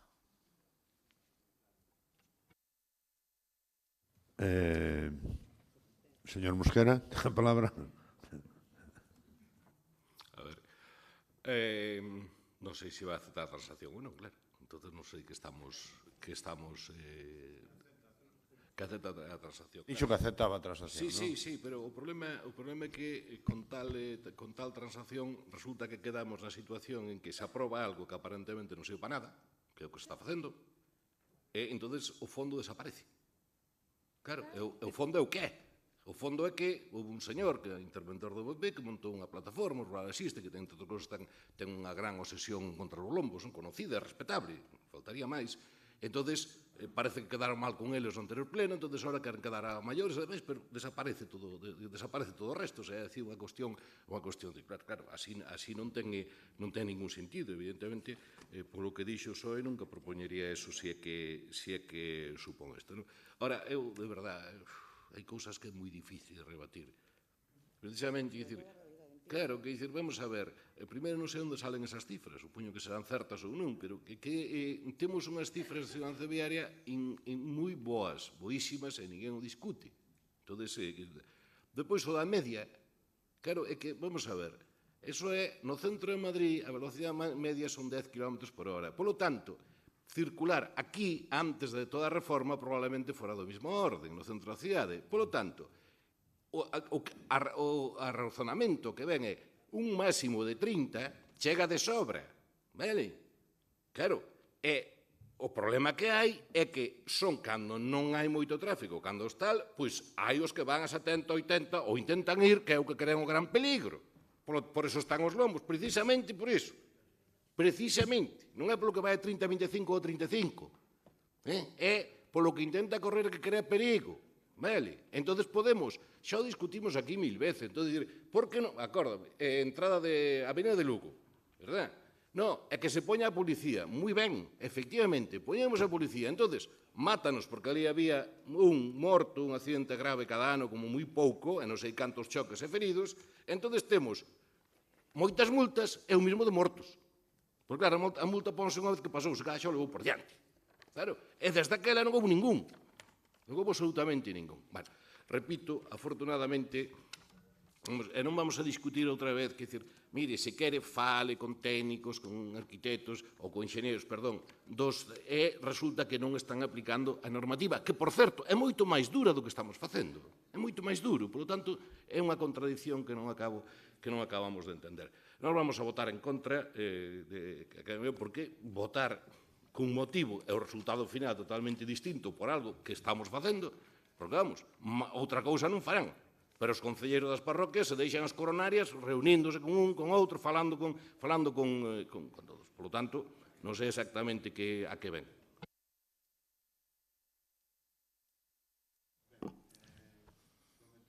No, perdón.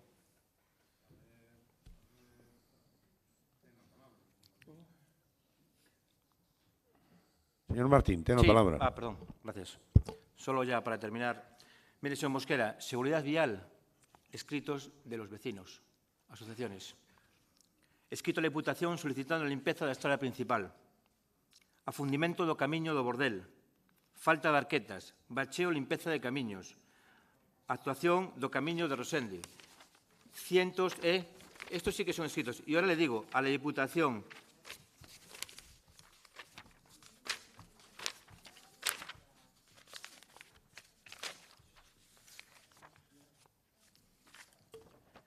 se solicita una reunión con Uxío Benítez y Cesario Mosquera para hablar, a ser posible, del malestar de los lombos abusivos y de las deficiencias que siguen existiendo en la EP 0011.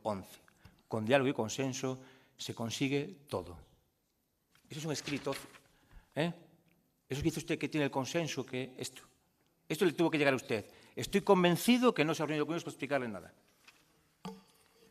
Otra queja, que debido a la instalación de lombos en la estrada EP11 a altura de la parroquia de Verducido, os veciños queixanse dos vertidos sobrantes do asfalto nas beirarrúas e nas entradas ás fincas particulares, e incluen fotografías. Señor Martín. E piden que sean retiradas. Eu E ya non para sei se rematar, señor abrimos alcalde. outro debate. Dale, vale. Si estamos falando da mesma moción. Bueno, Hombre, yo lo siento, señor a alcalde, ver, si que hay non, nerviosismo eso. con los datos que he dado. Lo siento mucho. Nerviosismo, Le quiero por favor. Sí, nerviosismo. Si usted interviene es que está nervioso. Por favor. Escúcheme, señor Mosquera. Me preguntaba por los datos. Los datos es un informe que le he pedido yo a la propia Policía Local de Pontevedra.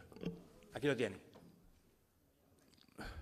Donde dice que el número de atropellos y heridos graves son más este año que los anteriores. Y este año tenemos reducción de tráfico de un 84% en el centro urbano y 400 lombos urbanos. Entonces, piénsese, lombo sí, pero a modiño. Lombo sí, pero a modiño. Gracias, señor alcalde. Imos a someter a votación.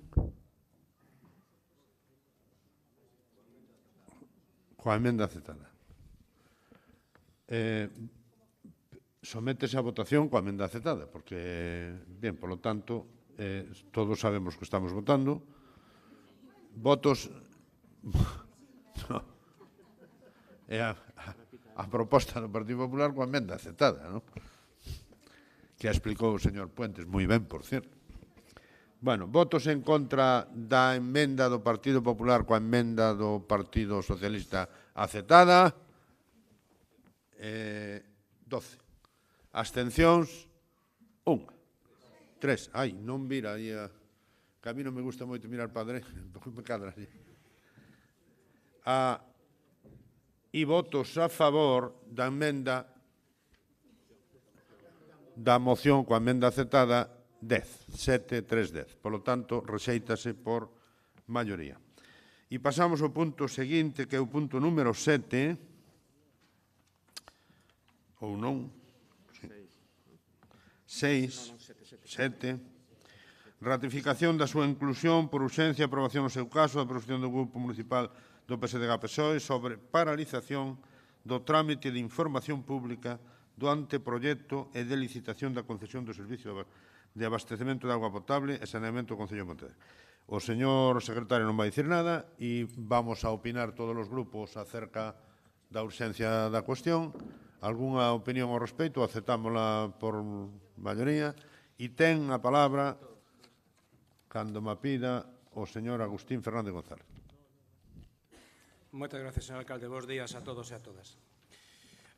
Ano 1997. O Goberno Municipal do Partido Popular leva a pleno a privatización do servicio de abastecemento de agua e rede de sumidoiros. O actual alcalde, o vicepresidente da Diputación, a teniente de alcalde, o actual concelleiro de Facenda e tamén o actual parlamentario autonómico polo BNG e concelleiro, todos eles, naquel momento, concelleiros en aquel mandato, dende a oposición, fixeron unha crítica contundente a esa decisión e falaron de pelotazo, de conchabeo, de amiguismo. Boicot. Sabotaje. Sigo. Argumentaron que o abastecemento de auga debe ser de xestión directa, que as privatizacións non melloran a calidade do servicio, que a xestión directa aforra custes, indicaron as súas sospeitas sobre a transparencia do proceso e, en resumen, opuxéronse con todas as súas forzas á proposta de privatizar o servicio que plantexou o Partido Popular. Está recollido nas actas das comisións, do Pleno e na numerosa hemeroteca que generou o asunto naqueles momentos. O Partido Socialista mantivo unha posición prácticamente idéntica. Considerábamos naquel momento, como agora, que se está a perpetrar un pelotazo inmenso, que se está a favorecer os intereses dunha empresa, que o prego de condicións é un escándalo e que a proposta de inversións é unha enorme mentira que nos ia sair moi cara. Tamén está recollido nas mesmas actas e na mesma hemeroteca. Ao final de todo, a maioría do Partido Popular e dos independientes foi suficiente para impoñer a privatización do servicio de abastecemento de agua. Transcurriron 20 anos, e nese tempo o entonces concelleiro na oposición, Miguel Ángel Fernández Lores, convertiuse en alcalde de Pontevedra. E tamén, transcurridos 20 anos, rematou o contrato e a concesión referente ao abastecemento de agua. E a verdade é que os socialistas teñamos unha enorme expectativa en recuperar a xestión directa, ou polo menos intentalo, e así o levamos no noso programa electoral. E o BNG, no seu programa marco, tamén fala de proceder á remunicipalización daqueles servicios privatizados a medida que venzan as concesións. Pero 20 anos parece que dan para que algúns cambien a ideoloxía por oportunismo. Acostumbres esta palabra porque vai a oírla algunha vez máis, señor alcalde. Oportunismo. Mentras os socialistas seguimos a manter o mesmo que decíamos no ano 1997, resulta que o BNG, os mesmos que clamaban contra a privatización naquel ano, agora están encantados coa privatización e abrazan a postura e a fe privatizadora, como o Partido Popular. Oportunismo inexplicable en quen se ven vendendo como persona de esquerdas comprometida coa defensa do público. Por exemplo, a defensa da sanidade pública, cousa que lle agradezco. Vostede defende agora o mesmo que rexeitaba cando estaba na oposición e o fai cos mesmos argumentos tramposos que o fixo a dereita no ano 1997. Vostede xa non é nin fiable nin confiable, señor alcalde. Baste como exemplo o feito de que o elemento estrela do prego é que a empresa concesionaria vai a ter que facer unhas inversións de, alo menos, 13 millóns de euros. Argumento tamén utilizado polo Partido Popular naquel momento. Argumento que é engañoso. Porque vostedes, como Partido Popular no 97, venden a idea de que esos cartos son invertidos a fondo perdido. E non é certo. Son un préstamo que todos os cidadáns teremos que devolverlle á empresa durante 20 anos. Exactamente igual que no contrato asinado polo Partido Popular. Non hai ningún regalo. O regalo, en todo caso, se lle fai á empresa. E, por certo, tamén lle fai vostede á Xunta de Galicia. Porque renuncia a exixirlle que poña os cartos comprometidos para rematar a rede de saneamento tal e como está acordado nun protocolo que vostede firmou. Terá que explicar se esa renuncia forma parte de algún acordo co señor Feijóo, de forma que esos cartos que non van a ir para a rede de saneamento van a ser invertidos en outras necesidades de Pontevedra. En principio, que non saibamos, non. E son bastantes millóns de euros. Moitas cidades do Estado, e tamén de Europa, están votando por recuperar a xestión directa. París, Berlín, Hamburgo, no Estado español, Valladolid, Picassent, Terrassa, están nese trámite.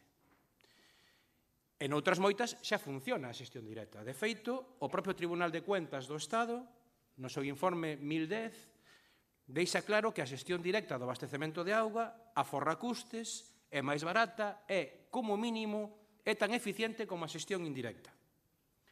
En París, que xa está a xestión directa funcionando, no primeiro ano aforráronse nada menos que 35 millóns de euros e redúxose o recibo en un 8%. A pregunta é, por que vostedes nin siquiera valoraron estudar esa posibilidade? Por que a asesoría contratada polo Goberno non fixo un estudio comparativo de costes e beneficios? A nós, e supoño que a maioría dos cidadáns, nos gustaría ter ese elemento comparativo para saber cales son os motivos que levan a vostedes a adoptar a postura de favorecer os intereses dunha empresa privada antes que os dos cidadáns. E non me dirá que non cheira algo raro, señor alcalde, cambiar do 97 aquí hasta tal extremo. O problema que teñen vostedes é que, ao noso xuicio, a lei lles obriga. O artigo 85.2 da Lei de Bases de Réxime Local di que hai que escoller entre o modelo máis sostible e eficiente para xestionar os servicios. É dicir, hai que xustificar a elección dun determinado modelo de xestión e iso só se pode facer tras, como mínimo, un estudo de costes e beneficios, que vostedes non fixeron nin encargaron. Vostedes saberán por qué, pero nós temos algunhas cousas claras. Primeiro, que o informe é necesario, que sin ese informe o expediente está absolutamente incompleto. E tamén temos claro que outros concellos, como os citados e bastantes máis, cando toman as decisións de estudiar a remunicipalización non o fan por unha ocurrencia. Fano porque teñen informes porque estudian o tema e porque se chega á conclusión de que a xestión directa é moito máis barata, moito máis sostible e, alo menos, tan eficiente como a xestión indirecta. Vostedes están indo contra a corriente. Os concellos máis progresistas do Estado e de Europa están apostando pola xestión directa. Nós o que lle pedimos na moción é que, ante a falta dese estudo comparativo, paralicen a tramitación da información, se elabore ese estudio e, en vista deso, tomemos decisións todos. Moitas gracias, señor alcalde. Moitas grazas, señor Agustín Fernández. Señora Rey Martínez, ten a palabra. Gracias. Bueno, pues tercera moción y lo mismo que en la anterior moción, con la salvedad de que ustedes, señores del BNG, sí que son marxistas de los de Marx, de Karl Marx, y también se saltan sus principios a la torera. Miren, ¿saben lo más importante de toda esta cuestión? Beneficiar a los vecinos de Pontevedra. Y eso es lo que todos queremos saber y todos deberíamos querer saber. Así que, por tercera vez, sí a esta moción, sin argumentar más, porque lo hemos hecho ya en 2 ocasiones anteriores. Aún no sé si no presentaré yo una cuarta. Moitas grazas, señora Rey Martínez. Señor Rey Núñez, ten a palabra. Pois tamén sí. A nos gustounos a defensa que fixo o señor Fernández desta proposición. O único que, bueno, tememos que suceda como nas ocasións anteriores, que se trate de clamar no deserto, non? É xa o que hai que ir facendo e pedirlle vez a San Expedito, que é un dos abogados das causas imposibles, non?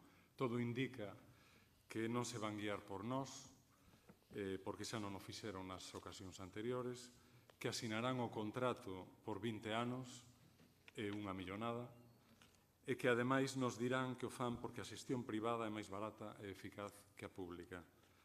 Pero, polo menos, está ben que teñan que oír outros argumentos. Marea Pontevedra pediulle a este pleno en novembro de 2016 que se aproveitase a ocasión de rematarmos o contrato de prestación por empresa adxudicataria do servicio de abastecemento de auga para ir á súa xestión pública e directa.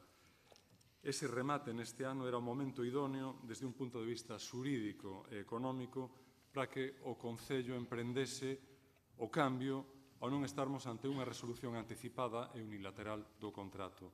Non había, por tanto, que indemnizar nin asumir obrigas que castigasen a facenda local máis alá da liquidación ordinaria prevista na Lei de Contratos do Sector Público. Ademais, a autonomía local manifestase en plenitude no momento de decidir como prestar aos cidadáns un servizo público tan esencial como a da auga, o primeiro dos que a lei denomina reservados e esenciais. Non é aceptable pretextar as limitacións á contratación de persoal no sector público que as leis de orzamentos do Estado veñen impoñendo desde 2013. Dado que o servizo segue a ser prestado cos mesmos medios materiais, o Estatuto dos Traballadores dalle amparo á subrogación do cadro de persoal. En todo caso, as restriccións desas leis non poden ser invocadas en contra da decisión de municipalizar, posto que non estamos ante a incorporación de novo persoal. Aquí o que hai é unha regularización por subrogación legalmente imposta que atinxe a prestación duns servizos públicos que o Concello tiña externalizados entre 1997 e 2017. Xa que logo reiteramos que esta é a oportunidade de mudar a forma de xestión sen custe para o Concello. Que adxudicar de novo por 20 anos significa privar as 5 vindeiras corporacións, e ben que se queixou diso o do conto de Monterroso, que xa estaba aquí hai 20 anos, de decidir a mellor forma de xestión desde un servizo básico e esencial. Que a prestación directa ten pleno amparo xurídico e resulta máis eficiente e menos onerosa para as arcas municipais e para os veciños. Que compre, en definitiva, paralizar o acordo polo que a Xunta de Goberno Local aprobou en agosto o prego de cláusulas administrativas e de prescripcións técnicas para a licitación do servizo de abastecemento de auga e saneamento mediante concesión administrativa. Votamos plenamente convencidos a moción que presentan os compañeiros do Partido Socialista. Moitas grazas, señor Rei Martínez. Señor Abal González, ten a palabra. Moitas gracias, señor alcalde. Bo día a todas e a todos. Comenzaba a súa intervención o señor Fernández falando do que decía o señor Lores na oposición. A verdade é que, bueno, dixo vostede tantas cosas na oposición e logo no goberno, señor Lores, que a verdade é que pode dar para escribir un libro sobre o que se fai na oposición e cando se chega ao poder non se fai. Había desvelado fai tempo o señor Fernández unhas declaracións súas na oposición sobre a fábrica Ence, moi reveladoras, sobre o Pesón, cando vostede había dito que non se ia ver o sol en Pontevedra, e agora o abraza. Pero, bueno, entrando en materia, porque o señor Fernández o acusa vostede de dicir cousas, esquécese do que el dixo e fixo ou non fixo cando estuvo de concelleiro no goberno de Pontevedra. Miren, esta moción responde claramente a unha podemización do Partido Socialista Español, en este caso de Agustín Fernández, que claramente apoiou e fixo campaña polo señor Pedro Sánchez. Por que esta moción sabeu aquí? Sabeu aquí 2 veces, e por interés noso propio pedimos que se votara por separado da recollida de lixo. Entendíamos que na recollida de lixo xa estaba a maquinaria amortizada, xa estaban os camións, a maquinaria,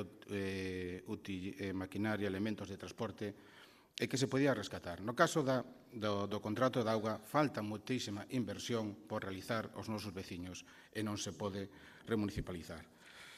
Mire, señor Fernández, vostede deu unha rolda de prensa anunciando que iba a facer alegacións ao pliego. Non sei por que despois debou mudar de opinión e ven aquí ao seu pleno a traer unha moción pedindo que se retire. Eu convídolle a que faga as alegacións que estimo oportunes ao pliego e infórmolle para que o sepa que hoxe mesmo se ha publicado no BOE e a partir de mañán pode facer vostede as alegacións que considere oportunas, ten 26 días hábiles e fíxese, vou dicir outro día, ten ata 24 de outubro para facer as alegacións que vostede prometeu que ia facer en rolda de prensa a este prego. Nós, como vimos reclamando desde fai tempo, é un contrato que consideramos moi importante para a cidadanía de Pontevedra, moi importante para os veciños do rural, que a día de hoxe hai miles de veciños no rural que siguen sen un servicio básico, sen a rede de saneamento.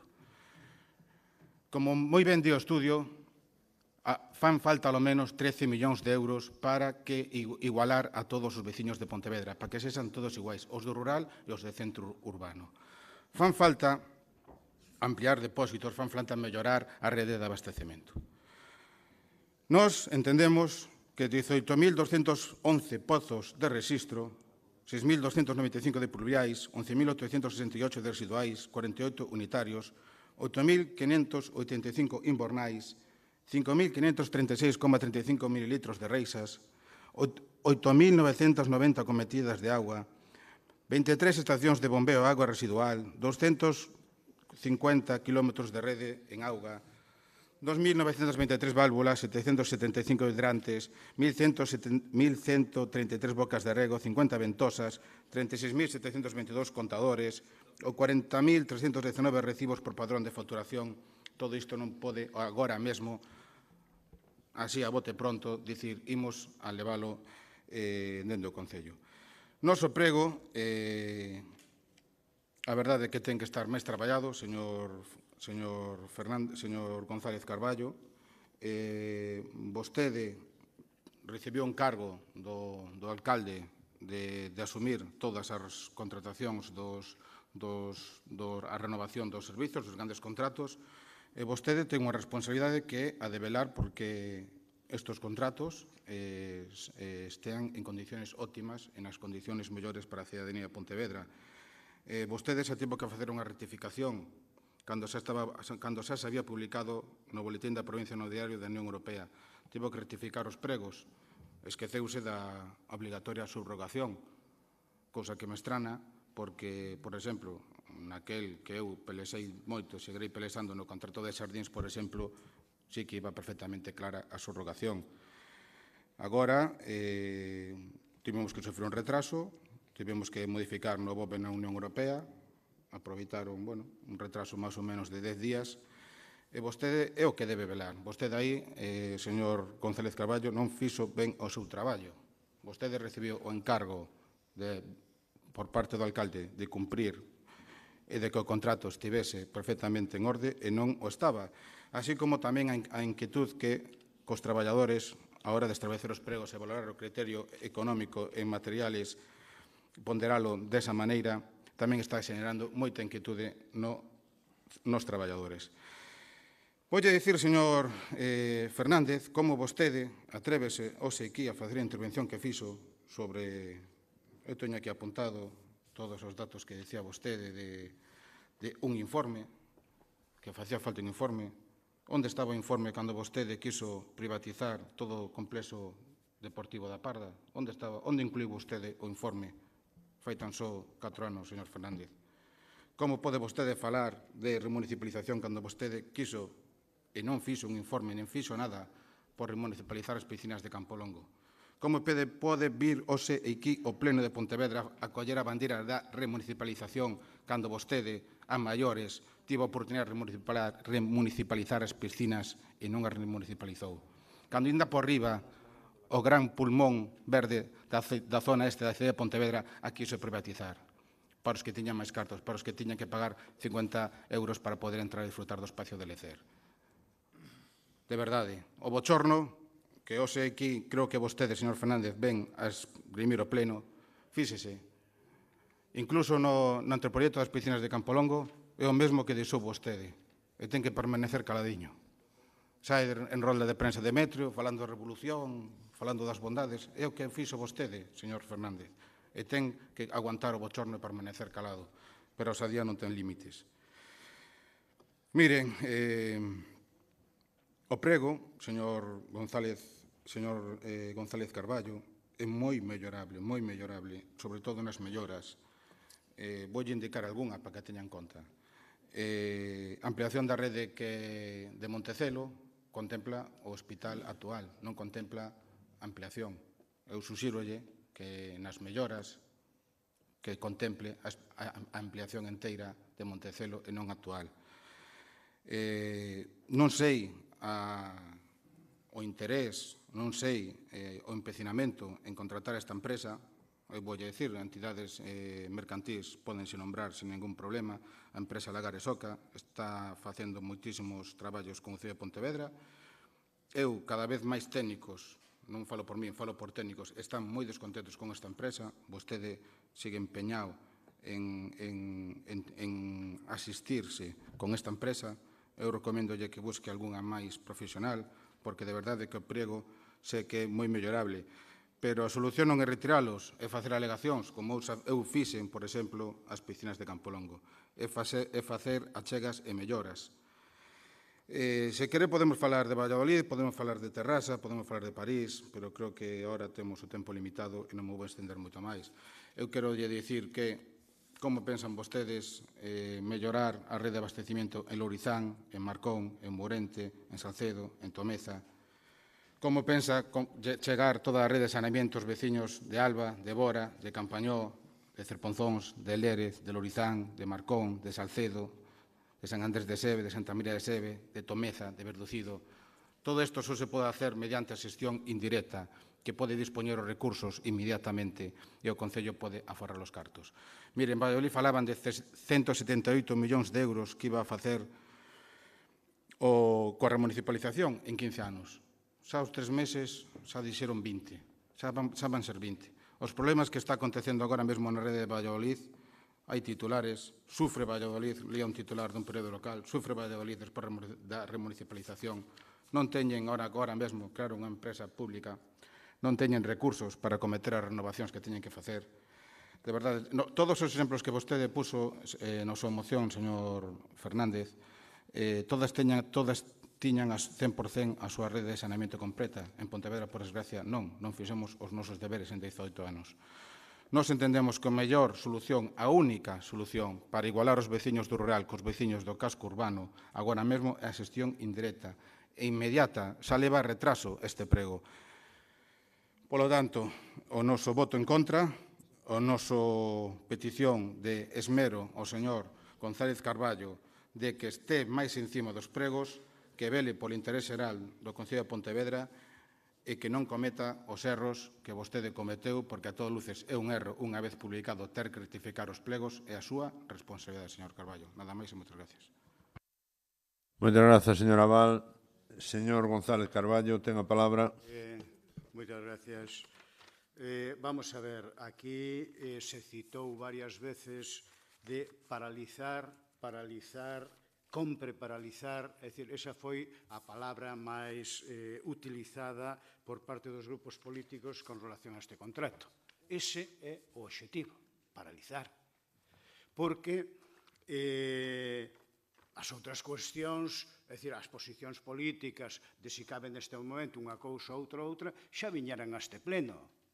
Que, en todo caso, eu quero fuxir dese día de la marmota que repetimos o mismo.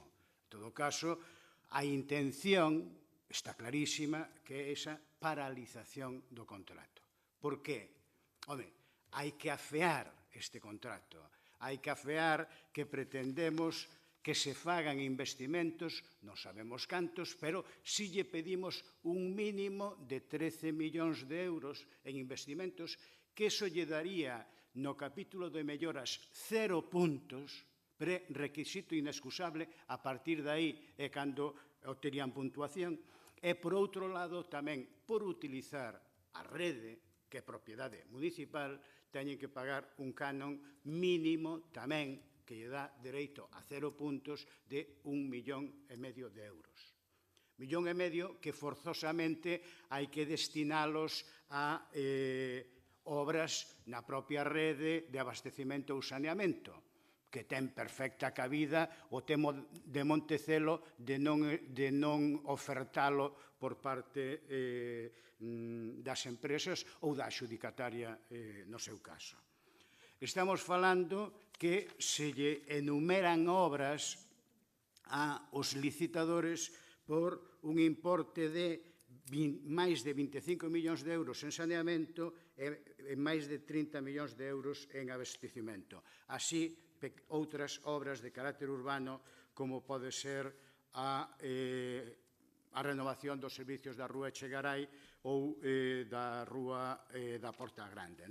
Ben, entón, o que pretendemos con este contrato, aparte de outras moitas cousas, que tamén, se queremos, lle lo explico, é ampliar a rede de saneamento e que se universalice a rede de saneamento no rural. De feito, se consideran, é dicir, dentro destes 13 millóns de euros de melloras, forzosamente teñen que ser en proxectos de saneamento, non poden ser en proxectos de abastecimento. E a partir de aí, ao 50%. 50% de abastecimento, 50% de saneamento. Por tanto, a intencionalidade é clara, rematar o saneamento do rural, que efectivamente é pouco, porque estamos falando de pouco máis de 1.000 vivendas.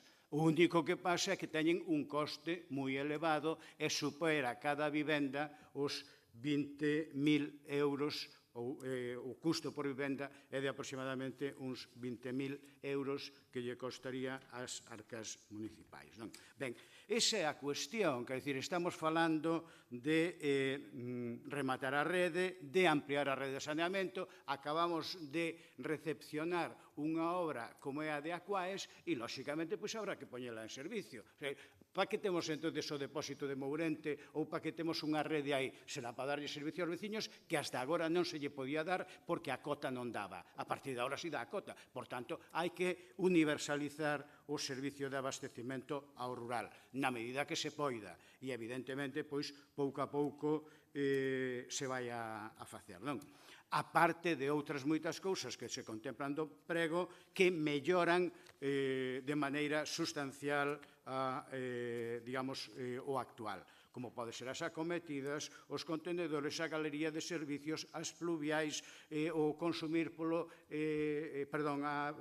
percibir a retribución solo polo que realmente se suministrou, etc. É dicir, hai moitísimas melloras, como vostedes poden comprobar. Prego que participaron todos os servicios municipais, servicios xurídicos, intervención, tesorería, evidentemente os servicios técnicos, e que pouco a pouco foron introducindo as diversas modificacións. E fíxese se estou tan enriba que unha vez sale publicado miro se ten o tema da subrogación, algo do que eu estaba pendiente de que estivera, e non aparece, e, por tanto, insto que se volva a rectificar. Por tanto, iso xa pode ver, digamos, en que profundidade estaba eu preocupado por este asunto. E unha última aclaración. Remunicipalizar é que o servicio non é municipal, e o servicio sí é municipal. Digo un pouco por as cuestións terminolóxicas, que é importante. Outra cousa é a xestión, pero a competencia municipal sigue sendo municipal. Por tanto, non hai ou non cabe ninguna remunicipalización, porque xa o é. En todo caso, pode ser de xestión directa ou indirecta. Pero non hai remunicipalización posible porque xa é competencia do Concello a que nunca renunciou nin pode renunciar. Moitas gracias. Moitas grazas, señor González Carballo. Señor Fernández González, ten a palabra. Bueno, a verdade é que a min o apoio do Partido Popular daba por descontado. O apoio ao goberno do Partido Popular daba por descontado porque é lóxico. É a súa política, privatizar. Por lo tanto, non esperaba outra cousa. Esperaba algo máis de altura no debate por a súa parte, pero, bueno, iso xa igual é moito pedir. A intervención do portavoz do goberno tampouco nos aclara ni nos justifica por que o que estaba mal no 97 está ben agora. Porque o discurso do señor González Carballo parecese moito, pero bastante, o que fixo o señor Pedrosa no 97. Pero bastante, parece bastante. Por lo tanto, seguimos sin conocer que motivou este cambio de postura para abrazar agora a fe privatizadora na xestión do servicio. Tampouco é que sea exactamente un día da marmota, é dicir, non estamos exactamente igual que estábamos cando viñeron aquí outras mocións, porque agora temos un prego de condicións. Agora xa temos un prego de condicións. Antes non o tiñemos. Agora temos un anteproxecto e un prego de condicións. Un prego que está incompleto. Falta un estudio, falta un elemento clave para decidir si a xestión do servicio ten que ser ou debe ser directa ou indirecta. Por lo tanto, non é exactamente o mismo.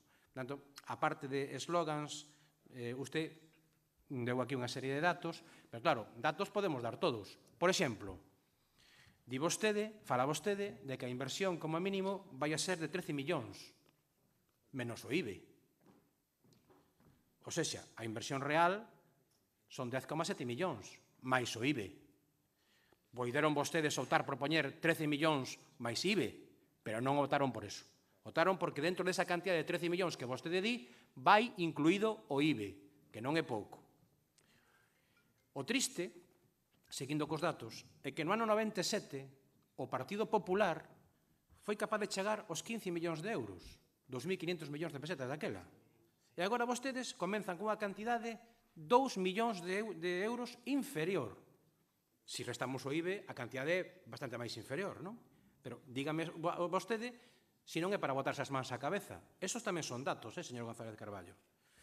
Ademais, supoño que vostede compartirá comigo, porque de números sabe máis que a min, que os cartos non valen o mesmo agora que fai 20 anos. Hai unha cousa que se chama inflación, que fai que os cartos agora valgan menos do que valían fai 20 anos. Porque os prezos subiron. Sabe vostede cal é o IPC acumulado nestes últimos 20 anos? Pois mire, según o INE, non según o Partido Socialista, según o INE, resulta que o IPC nestes últimos 20 anos creceu o 54,2%. Así, nun cálculo un pouco trapalleiro, porque eu son de letras, resulta que para máis ou menos igualar a oferta do 97, as empresas deberían rozar os 22 millóns de euros. E vostedes parten de 13. 9 millóns menos. E se descontamos o IBE, xa me dirá usted. A vostedes isto lle parece razonable? Porque a mí me parece un pelotazo. Pero un pelotazo moi grande, E, ademais, asumido por os que fai 20 anos decían que era un pelotazo. Pero a cousa non acaba aí, mire. Diz que as empresas teñen que comprometerse a invertir 13 millóns de euros IBE incluído. O que non di vostede nese relatorio de números que nos mandou é o que lle temos que devolver nos á empresa por esa inversión. Pois ben, según os cálculos que figuran no expediente, a empresa pon 13 e nos lle devolvemos 19.649.486 euros. É dicir, 6,6 millóns de beneficio polas inversións.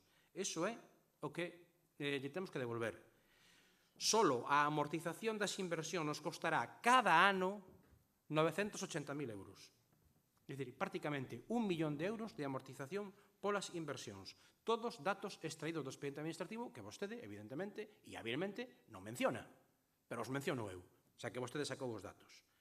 Ou seja, menos cartos en inversións que no ano 97. E en riba lle devolvemos as inversións con a nada despreciable cifra de 6 millóns de euros. É que somos un chollo. Somos, pero, un auténtico chollo.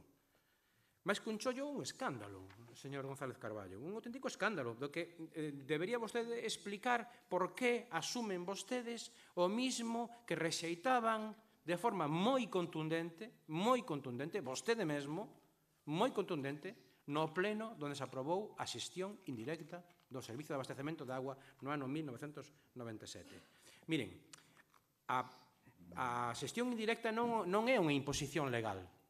Se pode optar.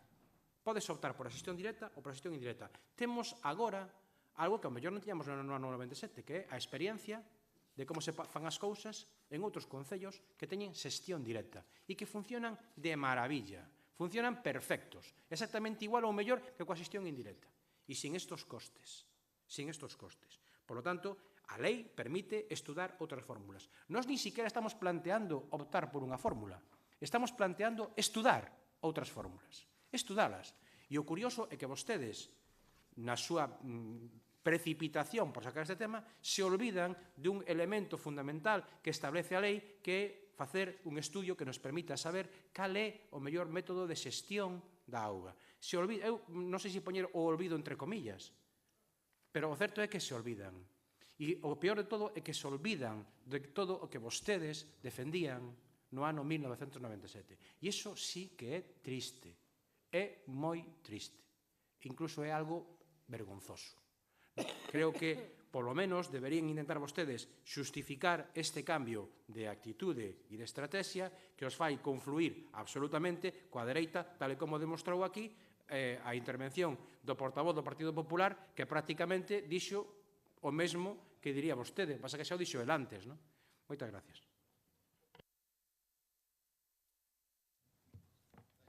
Grazas, señor Fernández. Non teño palabras pedidas. Non hai máis... Ten a palabra. Moitas gracias. Vamos a ver, insiste no mesmo, que a cuestión é en afear e paralizar. É dicir, iso é o resumen da súa intervención. No vale así tal. Vamos a ver, cando falamos de investimentos, vostede que ten memoria, non aparecía no prego do ano 97 que había que facer un investimento mínimo. Se deixaba o albur dos licitadores. Aquí fálase de un investimento mínimo. Se usted quere participar, ten que ofertar máis de 13 millóns de euros. Porque se oferta menos de 13, xa non se lle admite a oferta. Nos criterios, dice, ¿cuánto se puntúa? Os 13 millóns, cero.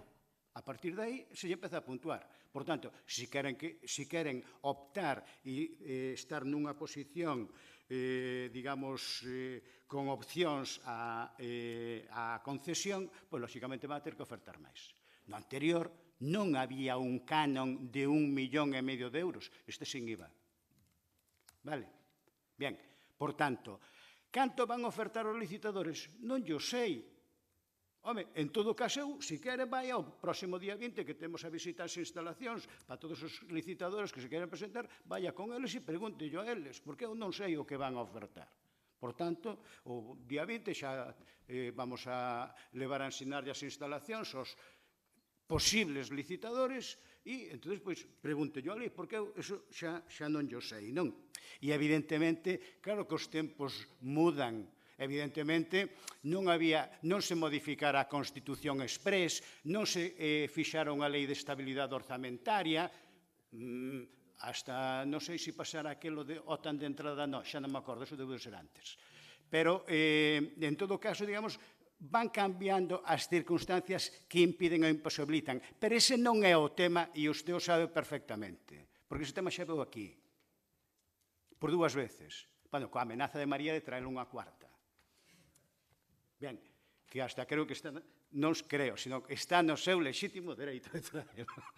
Bien, entonces, eso, é dicir, a cuestión está, afeemos isto. Claro, usted, os veciños de Verducido, de Santa María de Xeve, de Santo André, ou tal, estos que ainda están sin saneamento, ou os de Campaña de Arriba, evidentemente, se la trae al fresco. E, a máis, tería un argumento para decir, non, digamos, este goberno é un inútil porque non le hace el saneamento. Ese é o que a usted lle diría. Va a ser que non, que de outra maneira. Entón, mire, non vamos paralizar o proceso de licitación. E, como moi ben dixo, nalgúnas cousas César Abal, remata o prazo 24 de outubro. Bueno, pois daquela xa falaremos, porque tamén pode que haxa recursos, non lo sei, eu que sei. Pero, bueno, en todo caso, daquela, unha vez que estemos tal, xa falaremos, e unha vez que está adxudicado, xa sería outro motivo para volver a traer este pleno. Moitas gracias. Grazas, señor González. Señor Fernández, ten a palabra. Sí, simplemente, moi brevemente, é dicir, si toda a justificación que se pode dar é o tema dos investimentos, que van a costarnos como mínimo 6 millóns máis, daquilo que invistan, se esa é toda a justificación, pouca justificación ten este asunto.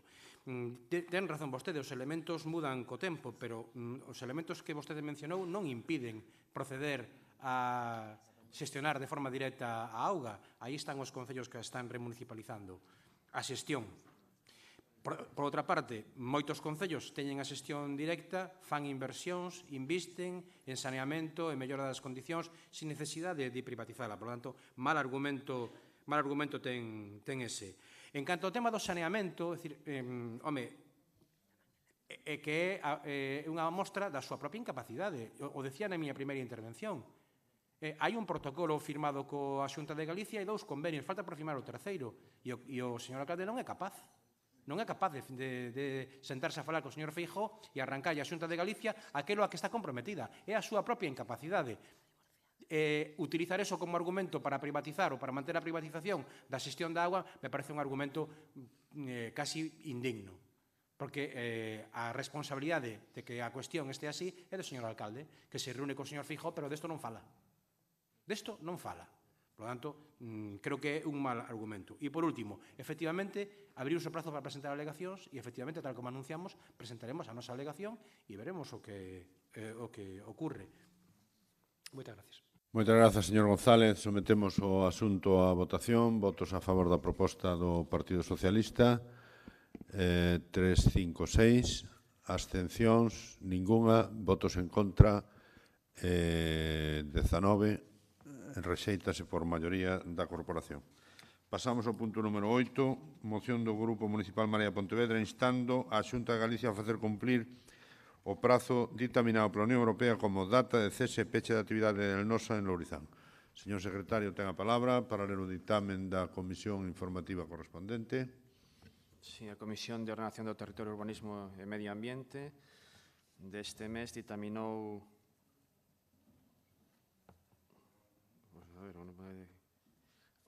favorablemente a proposición máis con as achegas presentadas polo grupo do BNG que quedou redactado un xeito diferente que supoño que xa teñen todos os... Se queren o leo, pero se non... Moitas grazas, señor secretario. Señor Luís Rei Núñez, ten a palabra. Ben, observamos con preocupación algúns movementos recentes e froito diso é unha proposta en cuxa defensa quizáis deba acudir a cronoloxía. Elnosa foi declarada nociva e perigosa en 1967 e ocupa desde ese ano 12.587 metros cadrados en terreos de dominio público marítimo ou terrestre. No rexistro da propiedade, a propia empresa recoñece que o prazo de concesión é de 50 anos e non procede a ampliación, algo ao que mesmo se sumaba a administración de costas da ditadura. Tras o cambio de réxime, a Lei de Costas de 1988 limita a actividade del NOSA a 2018. No ano 2002, a Audiencia Provincial condena por delito ecolóxico continuado tras acreditarse a contaminación atmosférica e hídrica e perigosos episodios de fugas de gases tóxicos. É certo que en 2008 se lle concede autorización ambiental integrada, renovada en 2011 e ampliada en 2013, sempre con informes en contra do Concello.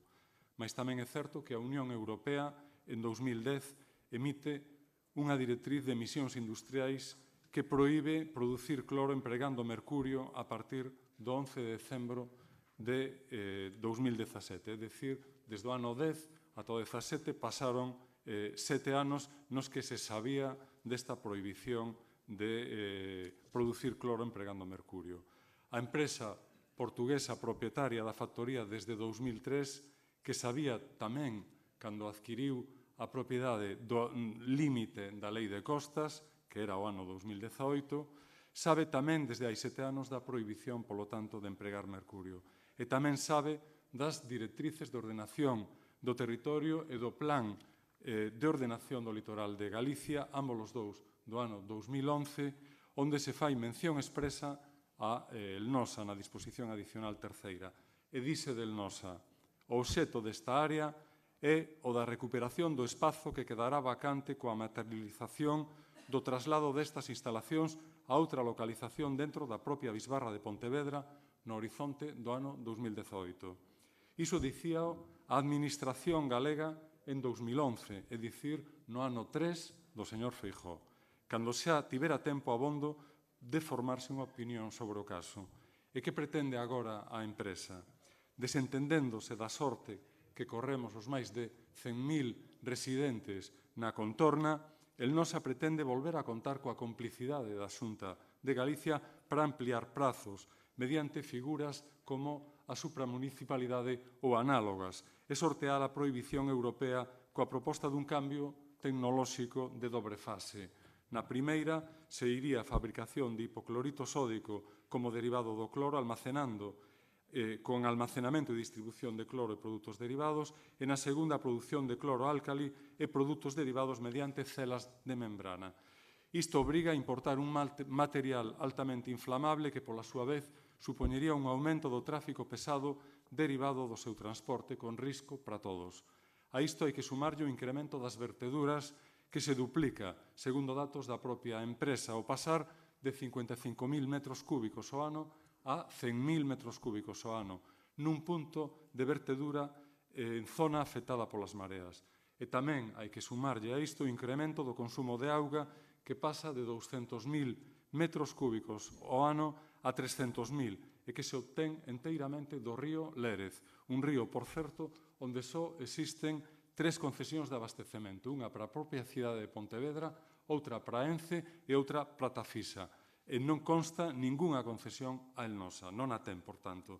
Dado que os recursos da ría e o seu aproveitamento conforman unha economía sostible que se viu seriamente agredida desde hai 6 décadas por estas actividades industriais nada respetuosas co medio e dado que non se poden desenvolver ao mesmo tempo e no mesmo espazo físico uns usos sostibles e outros altamente punitivos, como non se pode soprar e sorber ao mesmo tempo, Marea propón, primeiro, instar a Xunta de Galicia a facer cumplir o prazo ditaminado pola Unión Europea, isto é, o 11 de decembro deste ano, como data de cesamento e peche de actividades del NOSA nos terreos de dominio marítimo terrestre que ocupa en Lourizán. E segundo, instar a todas as administracións públicas, incluído o Concello de Pontevedra, a que, tras a desaceptación, se dé a inicio un proceso de recuperación integral destes terreos. Moitas gracias.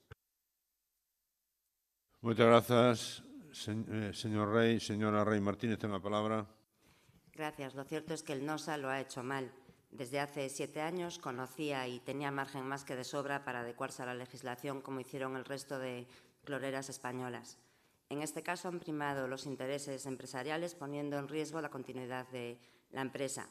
Ha sido una mala visión empresarial que ahora se traduce en lógica preocupación y normal por parte de los trabajadores, pero insisto, la culpable en este caso es únicamente la empresa. Empleo sí, pero no a cualquier precio. Mientras no exista una gestión empresarial respetuosa con el medio ambiente, con la legislación y con los trabajadores, nosotros no la apoyaremos.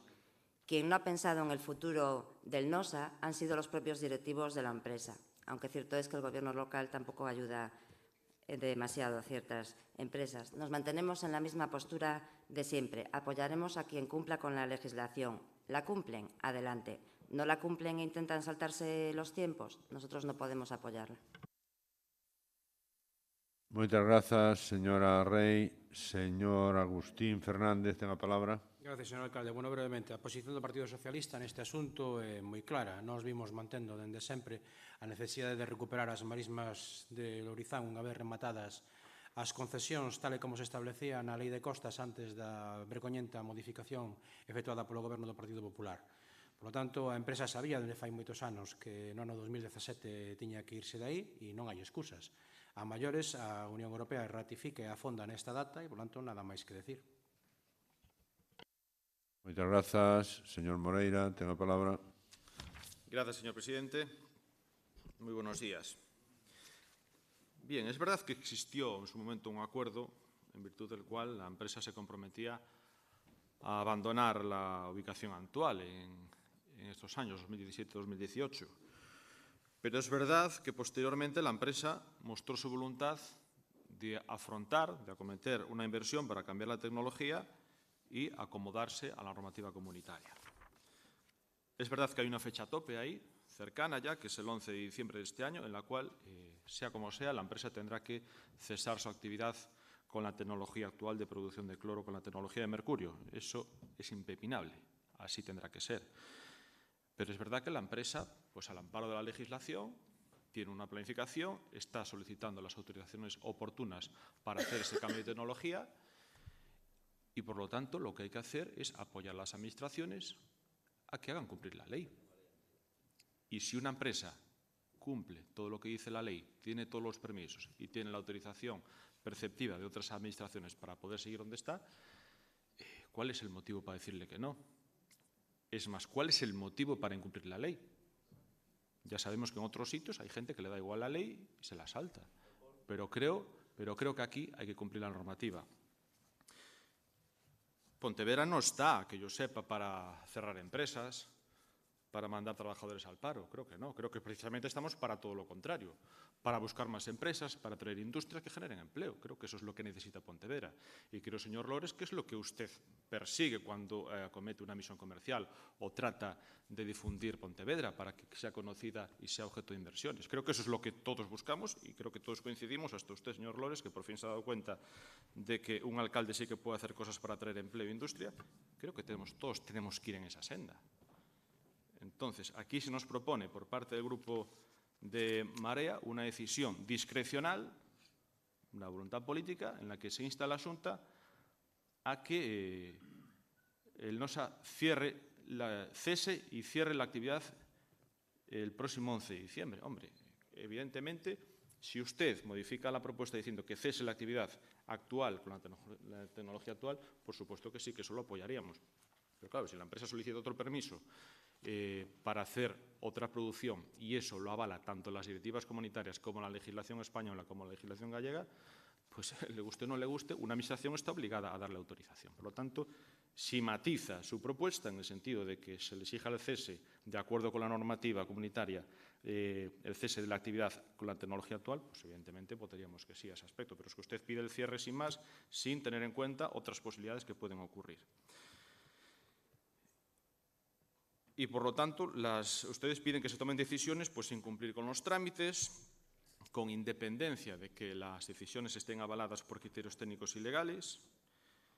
Y yo creo que eso es más bien propio de otros estados que seguramente, señor Rey, no tengan consolidado un ordenamiento jurídico garantista, pero no es el caso de España y mucho menos el de Galicia.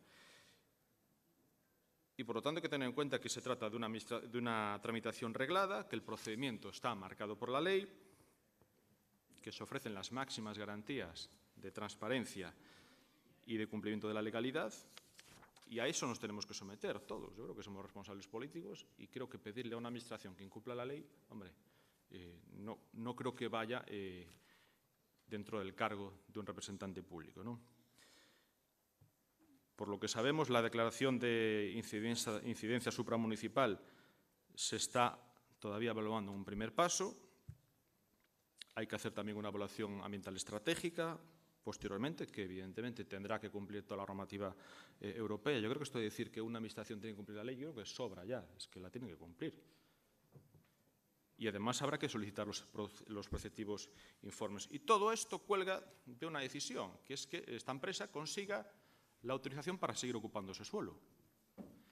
Entonces, nuestra postura es que si la empresa tiene todos los permisos preceptivos y puede seguir, la voluntad del Partido Popular es favorecer no solamente la atracción de nuevas empresas, de nuevas industrias de generación de empleo, sino también mantener las que tenemos, porque cuesta mucho traer una industria.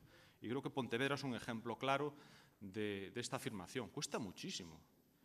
Entonces, si hay un empresario que está dispuesto a afrontar una inversión, oye, yo creo que hay que ponerle alfombra roja, siempre y cuando, y creo que esto es una redundancia innecesaria, pero hay que decirlo por si no queda claro, siempre y cuando se cumpla la legalidad. Por lo tanto, nuestra postura, no vamos a apoyar esta propuesta, sí apoyaremos ese párrafo si se hiciera ese matiz, y el segundo párrafo de la moción de Marea, en la que se dice que se insta a las administraciones a que tras la desafectación se dé inicio a un proceso de recuperación integral de los terrenos, pues sí, hombre, el día que se produzca la desafectación, por supuesto, que desafectados los terrenos, que se recuperen. Pero creo que hay un camino por delante, ¿no? Y una oportunidad por delante antes. Y si siguen añadiendo la propuesta del BNA en el que ya se exige que ya se deniegue la autorización del proyecto, la aprobación del proyecto sectorial, pues miren, no. Si una empresa cumple la ley, ¿por qué decirle que no? ¿Ustedes qué le van a decir a los trabajadores cómo le dirían? Mire, sus puestos de trabajo dependen de una empresa que si cumple la ley, aunque cumpla la ley, le vamos a decir que no, y si ustedes se tienen que ir. Yo eso no se lo voy a decir a ninguna familia. No sé si ustedes sí, o lo hacen desde la oposición porque es muy fácil hacer demagogia, y no sé si lo harían desde el Gobierno. Pero desde luego el Partido Popular siempre hemos defendido que lo que le falta a Pontevedra y lo que el futuro económico de Pontevedra va a depender de que tenga política industrial, y va a depender no solamente de que sepa atraer inversiones, sino de que sepa mantener las que hay. Y vuelvo a incidir una vez más, una redundancia, que es siempre que se cumpla la legalidad, porque hay gente que parece que tiene dudas sobre esto, y quiero que quede claro. Por lo tanto, nuestra posición es votar en contra de esta propuesta. Nada más y muchas gracias. Muchas gracias, señor Moreira. Señora da Silva, ten a palabra. Grazas, señor alcalde, moi bons días. Señor Moreira, estaba eu neste momento pensando que me sorprende o uso que ten vostede da lingua neste pleno. Fálase dun asunto que considera patrimonial emprega o galego, e agora, cando falamos dunha industria que quere expoliar os recursos galegos, que se coloca nunha zona de dominio público marítimo terrestre, vamos, o clásico tratamento dunha colonia, vai vostede e se pasa o español. A verdade, no, pero está moi ben. Emprega correctamente o español cando do que se trata de impoñerlle a Galiza, a Ría de Pontevedra, unha empresa que expolia os nosos recursos. Está ben, está ben. Vostede declara, o sea, é que o delato subconsciente. Pero, bueno, máis alá disto, no ano 2012, eu formei parte do Parlamento Galego durante uns meses. Unha das iniciativas que presentou o BNG alí, que defendín eu, foi solicitar en aquel momento o goberno da Xunta, o conselleiro do ramo era o señor Hernández, o que despois foi durante algún tempo alcalde de Compostela, que non se prorrogase a concesión de Ence en Lourizán. E o señor Hernández, serio, responsable, como todo mundo sabe, unha persoa de principios democráticos, contestoume que íase cumprir a lei.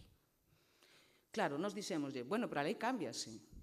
Vaise cumprir a lei, as directrices de ordenación do territorio, o POL, a lei de costas. Claro, a lei de costas cambiouse a medida da necesidade que tiña Ence de permanecer en terreno de dominio público marítimo terrestre, e a continuación se lle concedeu unha prórroga dentro da nova lei de costas cambiada por pacto entre o Partido Popular e a empresa.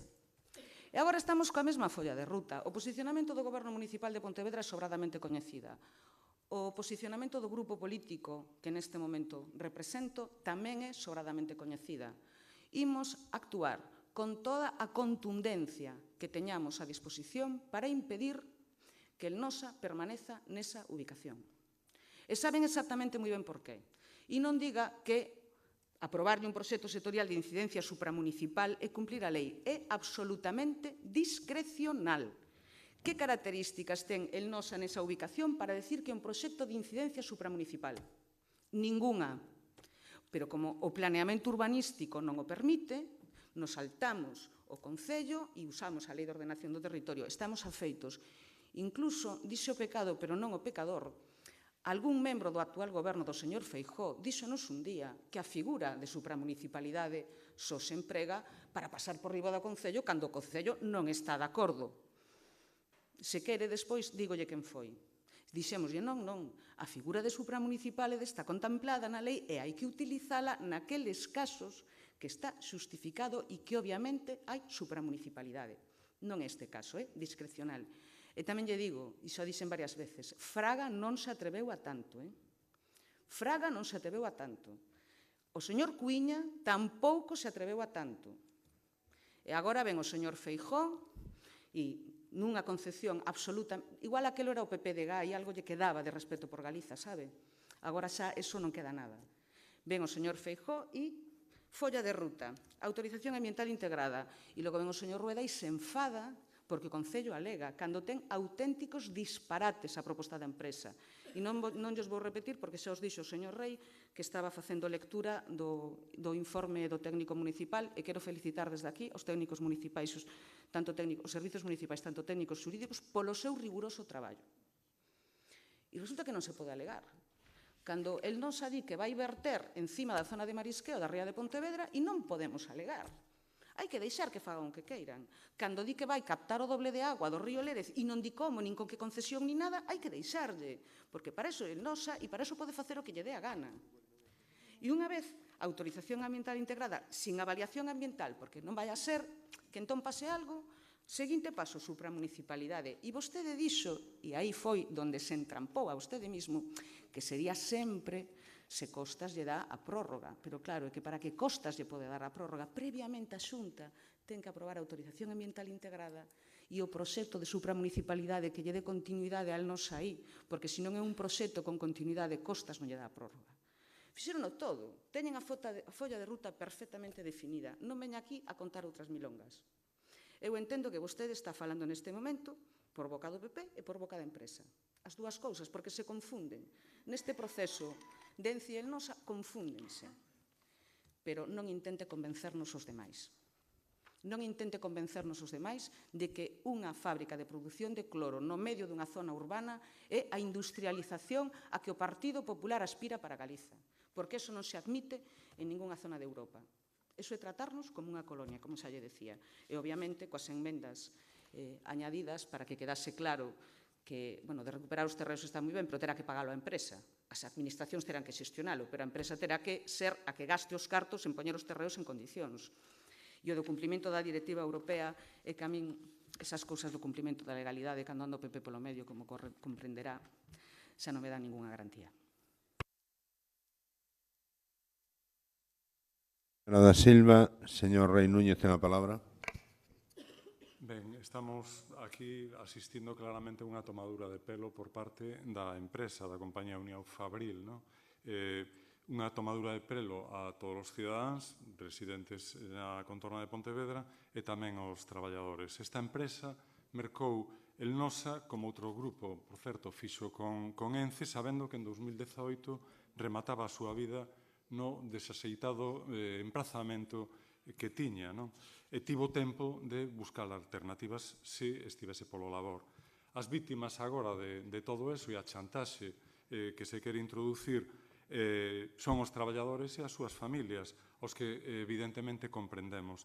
En todo caso, tamén hai que comprender, por exemplo, os mariscadores e as mariscadoras que desde o ano 1999 nas tres confrarías do fondo da ría, onde había preto de 1000 persoas, agora non chegan a 400, con ingresos, ademais, que foron minguando todos estes anos.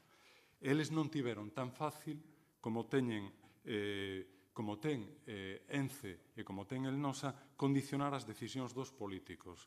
E agora asistimos a episodios ben curiosos, porque a semana pasada, cando estivo por aquí en misión de recoñecemento, o conselleiro de Economía e Industria, señor Conde López, dixo que debeu quedar ben descansado, por certo, cando dixo que a cousa quedaba en mans do Goberno do Estado, da Administración de Costas, que pertence ao Goberno do Estado. E parecía que estaba escribindo unha nova versión do extraño caso do Dr. Jekyll e Mr. Hyde. A decisión do asunto deixa don Mariano en mans do señor Rajoy Brey, ou, por traducilo a Galicia, a decisión do asunto deixa o señor don Alberto en mans do señor Núñez Feijóo. Na Xunta e no Goberno Central parece que neste momento gobernan os mesmos, creo, e non nos vai colar que o conselleiro de Economía e Industria non sabe o que vai decidir a Dirección de Costas do Goberno do Estado a respecto deste asunto. Entón, o Dr. Jekyll e Mr. Hyde.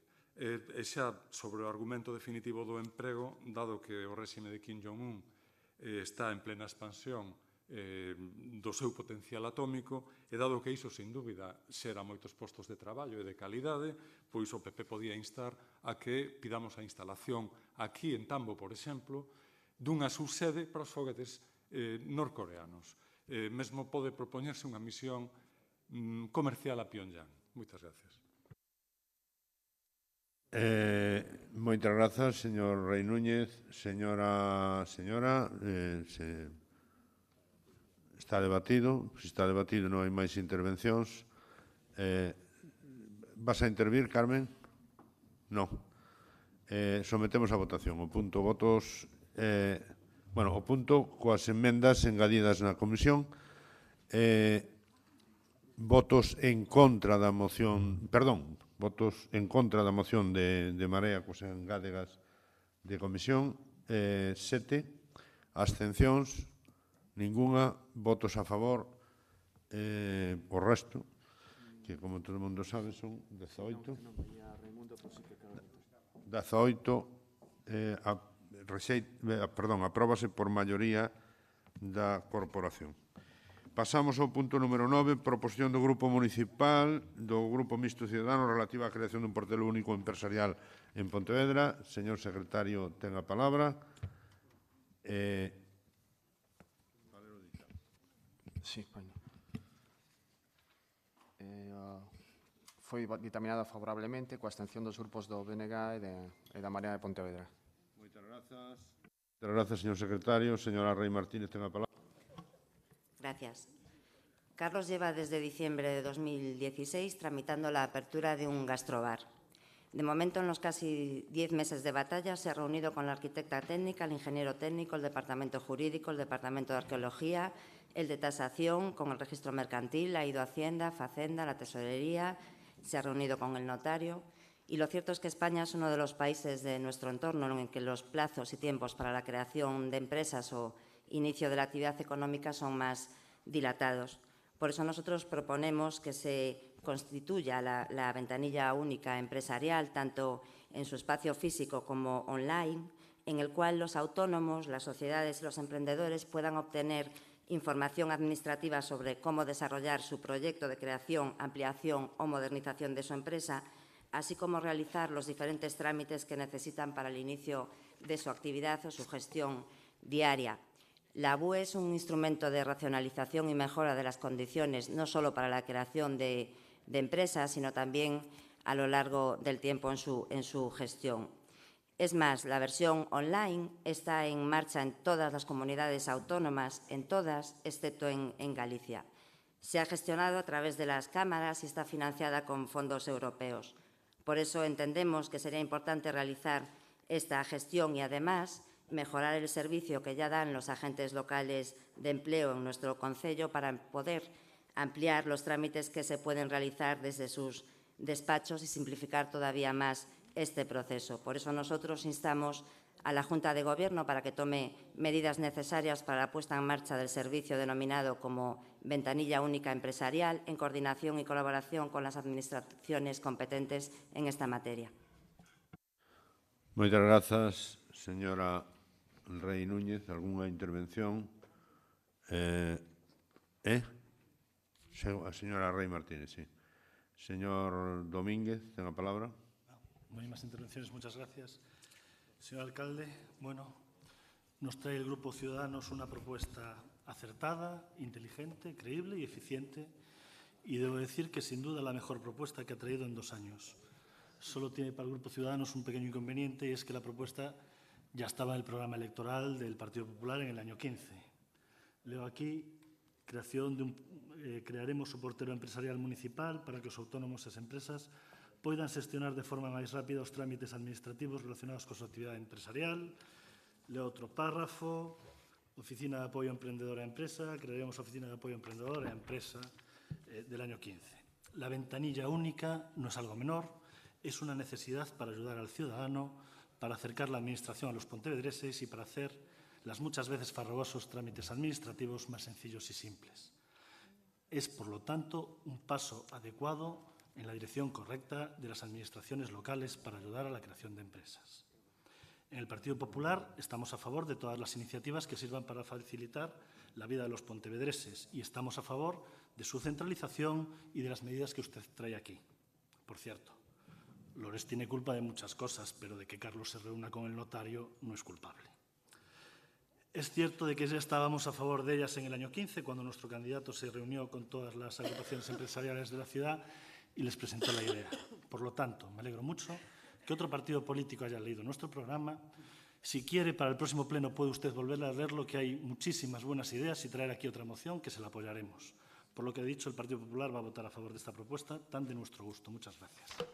Moitas grazas, señor Domínguez. Señora Gulías Torreiro, ten a palabra.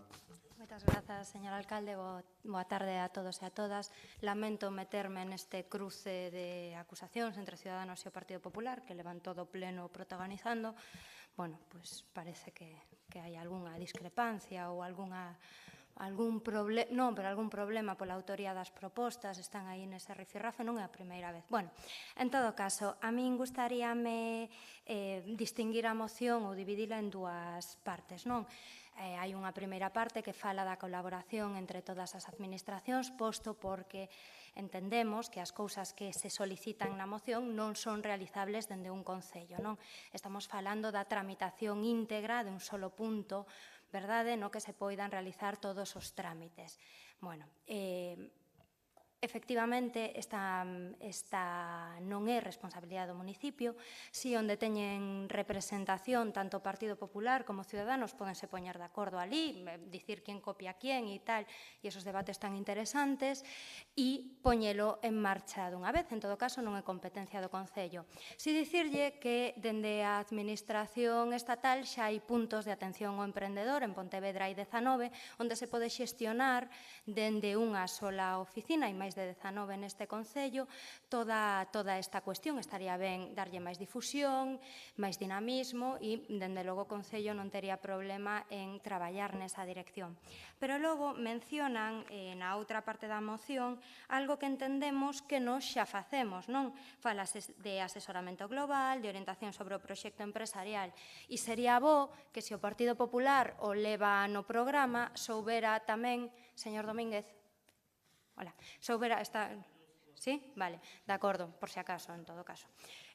Digo que sería bo que, aparte de telo no programa, souberan que ese servicio xa existe no Concello de Pontevedra. Sí, sería bo que visitase a Casa da Luz, non o puxemos en marcha nós, leva moito tempo este servicio, o tema do asesoramento empresarial. De feito, fixemos unha campaña para dar máis promoción e máis difusión, campaña que foron criticadas porque eran campañas de publicidade e demais, pero precisamente para que todo o mundo soubese, verdade, que existen no Concello axentes de desenvolvemento local que asesoran e informan.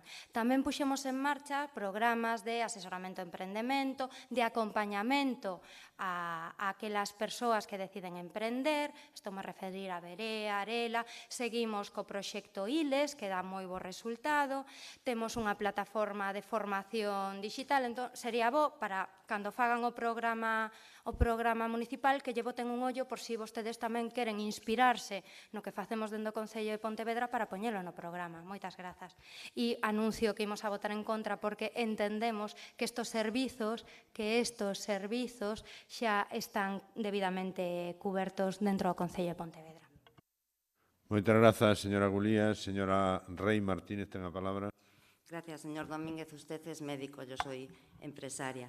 He pertenecido a jóvenes empresarios desde hace muchos años y lo cierto es que la ventanilla única no surge en el programa electoral del Partido Popular en el año 2015, sino que surge mucho antes. También es cierto que Ciudadanos lo llevaba en su programa, pero no pretendemos decir de quién es la idea, sino quién la ha traído aquí. Por cierto, yo sé que ustedes se meten con el alcalde cada vez que hablan, pero yo en ningún caso estaba atacando al señor Lores, estaba contando qué le hace un emprendedor, cuáles son los trámites que tiene que hacer antes de poner en marcha una actividad. Y es cierto que los agentes locales de empleo trabajan en el Ayuntamiento de Pontevedra y dan un buen asesoramiento, pero ese asesoramiento se puede mejorar haciendo los trámites con las distintas administraciones sin tener que moverse de su despacho, y es lo que nosotros buscamos, no criticar a los agentes locales de empleo, ni mucho menos el trabajo que se hace desde promoción económica, pero sí que mejorarlo y modernizarlo, como han hecho 16 de las comunidades autónomas de España y una infinidad de ayuntamientos. Moitas grazas. Señor Domínguez, ten a palabra. Muchas gracias, señor alcalde. El BNG va a cambiar su voto, entonces, de la comisión aquí, si no me equivoco. Muy bien, sí, cambia el voto. Bueno, es una pena que Carlos no haya coincidido con la concejala de Economía, Anabel Gulías, en la que lleva 8 meses buscando y tramitando todos estos papeles que parece ser que se harían en un minuto. Y ya de hablar de dinamismo, yo le recordaría a la señora Gulías que podía dinamizar la ordenanza de veladores porque ha pasado el verano y han perdido una oportunidad muy importante las empresas de nuestra ciudad que se dedican al sector turístico. Muchas gracias. Moitas gracias. Sometemos o asunto a votación. Moitas gracias, señor Domínguez. Votos en contra da proposta de Ciudadanos. 12. Abstencións. Ninguna. Votos a favor. 13. Apróbase por maioría da corporación. Punto número 9, 10. Proposición do Grupo do BNG instando ao Ministerio de Fomento a arranxar e manter en boas condicións o paso peonil sobre o elevado dos Placeres. Señor secretario, ten un informe da Comisión. Efectivamente, o ditame da Comisión de Mobilidade, Infraestructuras, Obras e Servizos é favorable por unanimidade a proposición do Grupo Municipal do BNG. Moitas grazas, señor secretario. Señor que? Quen lle dou? Señor Gómez Xunqueira, ten a... Sí, bos días, señor alcalde, case que boas tardes xa. Bos días a todos e a todas. O modelo Pontevedra, como vostedes saben, que nos ten colocados como un referente mundial, caracterízase, entre outros elementos, pola calidade urbana, pola accesibilidade universal e pola seguranza viaria. E, ademais, saben vostedes que estamos intentando estender estas características do modelo por todos os recunchos e por todos os recantos do Concello, adaptando as características que ten cada zona, non que ten en cada zona, sino que adaptando as características de cada unha das zonas do Concello. Deste xeito, nos Placeres, no barrio dos Placeres, na parroquia de Lourizán, actuouse na praza para priorizar os tráficos peonís, garantindo, por exemplo, o acceso seguro e autónomo das nenas e dos nenos ao colexio de ali dos Placeres. E actuouse tamén dando un tratamento especial ao percorrido que teñen que facer as mariscadoras para acceder á praia e que atravesa esta praza. Tamén, neste mesmo sentido, nesta semana, comezaron as obras de rehabilitación integral do barrio do Cabo, que, para alén da mellora da calidade de vida que van supor para os veciños e veciñas deste barrio de Pontevedra, pois tamén ten unha actuación deseñada diante da praia en colaboración coa Confraría de Pescadores de Lourizán. Ben, chegados a este punto, dámonos conta que, como denuncia a Confraría de Pescadores de Lourizán, queda un punto negro entre estas dúas actuacións nestes percorridos peonís que están sendo tratados de acordo co modelo Pontevedra, que é a pasarela peonil que pasa por enriba da autovía. Así como decía, así o denunciou a Confraría de Pescadores de Lourizán, que ademais que fai fincapé no lamentable estado de conservación, no abandono que sofre e que, como din estas traballadoras, pois provoca accidente seguido. Por lo tanto, nin calidade urbana, nin accesibilidade, nin seguranza viaria, dando por suposto que a accesibilidade nun elemento deste tipo pois é difícil de acadar. Pero ben, e ademais, por suposto, pois isto supón riscos para os veciños, para as veciñas, para os nenos e as nenas que tamén teñen que andar por aquí e, sobre todo, para as máis de 300 mariscadoras que teñen que utilizalo como parte da súa ferramenta de traballo ou como parte do espazo no que traballan. Por lo tanto, parécenos máis que razonable pedir o voto favorable para esta moción que presenta o noso grupo, o Bloque Nacionalista Galego, que coincide completamente coas peticións que fai a Confraría de Pescadores e que dirixiu estes días ao Ministerio de Fomento. Moitas grazas, señor Gómez Xunqueira. Alguna intervención? Non hai ninguna intervención, entón sométese o asunto. Aí sí que hai. Don Agustín Fernández, ten a palabra. Non? Que me estaba eu con... Señora Moreira, ten a palabra. Moitas grazas. Marea Pontevedra votará a favor desta proposición sobre este paso peonil sobrelevado entre os Praceres e o Cabo, como xa o fixemos na correspondiente Comisión de Mobilidade en agosto do 2016.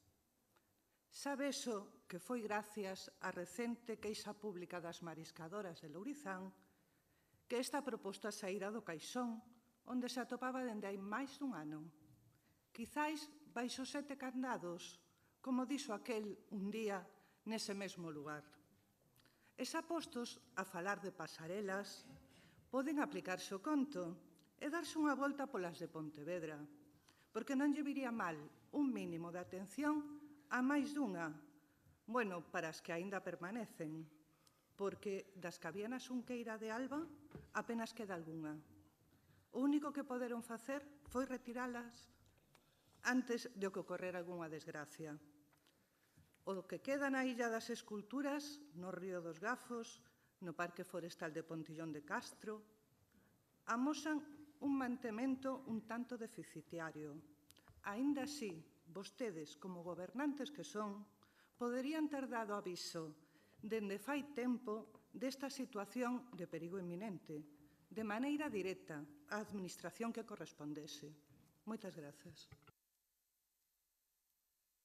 Grazas, señora Moreira. Señor Fernández González, ten a palabra. Gracias, señor alcalde. Bueno, en realidade, algunhas cousas xa dixo a compañeira de María das que pensaba decir eu, porque, a ver, moita presa non se deron entre ela. Se lo tomaron con un pouco de calma, non? Ademais de ver, tamén como dixo a compañeira, ver a palla no ollo alleo e non ver a viga no propio, porque hai algunhas pasarelas de competencia municipal que merecerían tamén unha pequena revisión.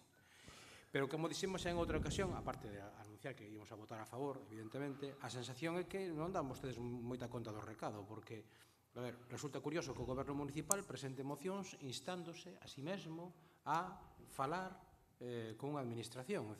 Eso vai de seu. O recurso da oposición pode ser presentar cousas instando, pero o recurso do goberno é gobernar. E se xa que están gobernando, o que teñen que facer é falar coas administracións, chegar a acordos coas administracións e sacar para adiante os temas. Vir aquí a instarse a vostedes mesmos, pois é un pouco raro, non? Porque, xa lle digo,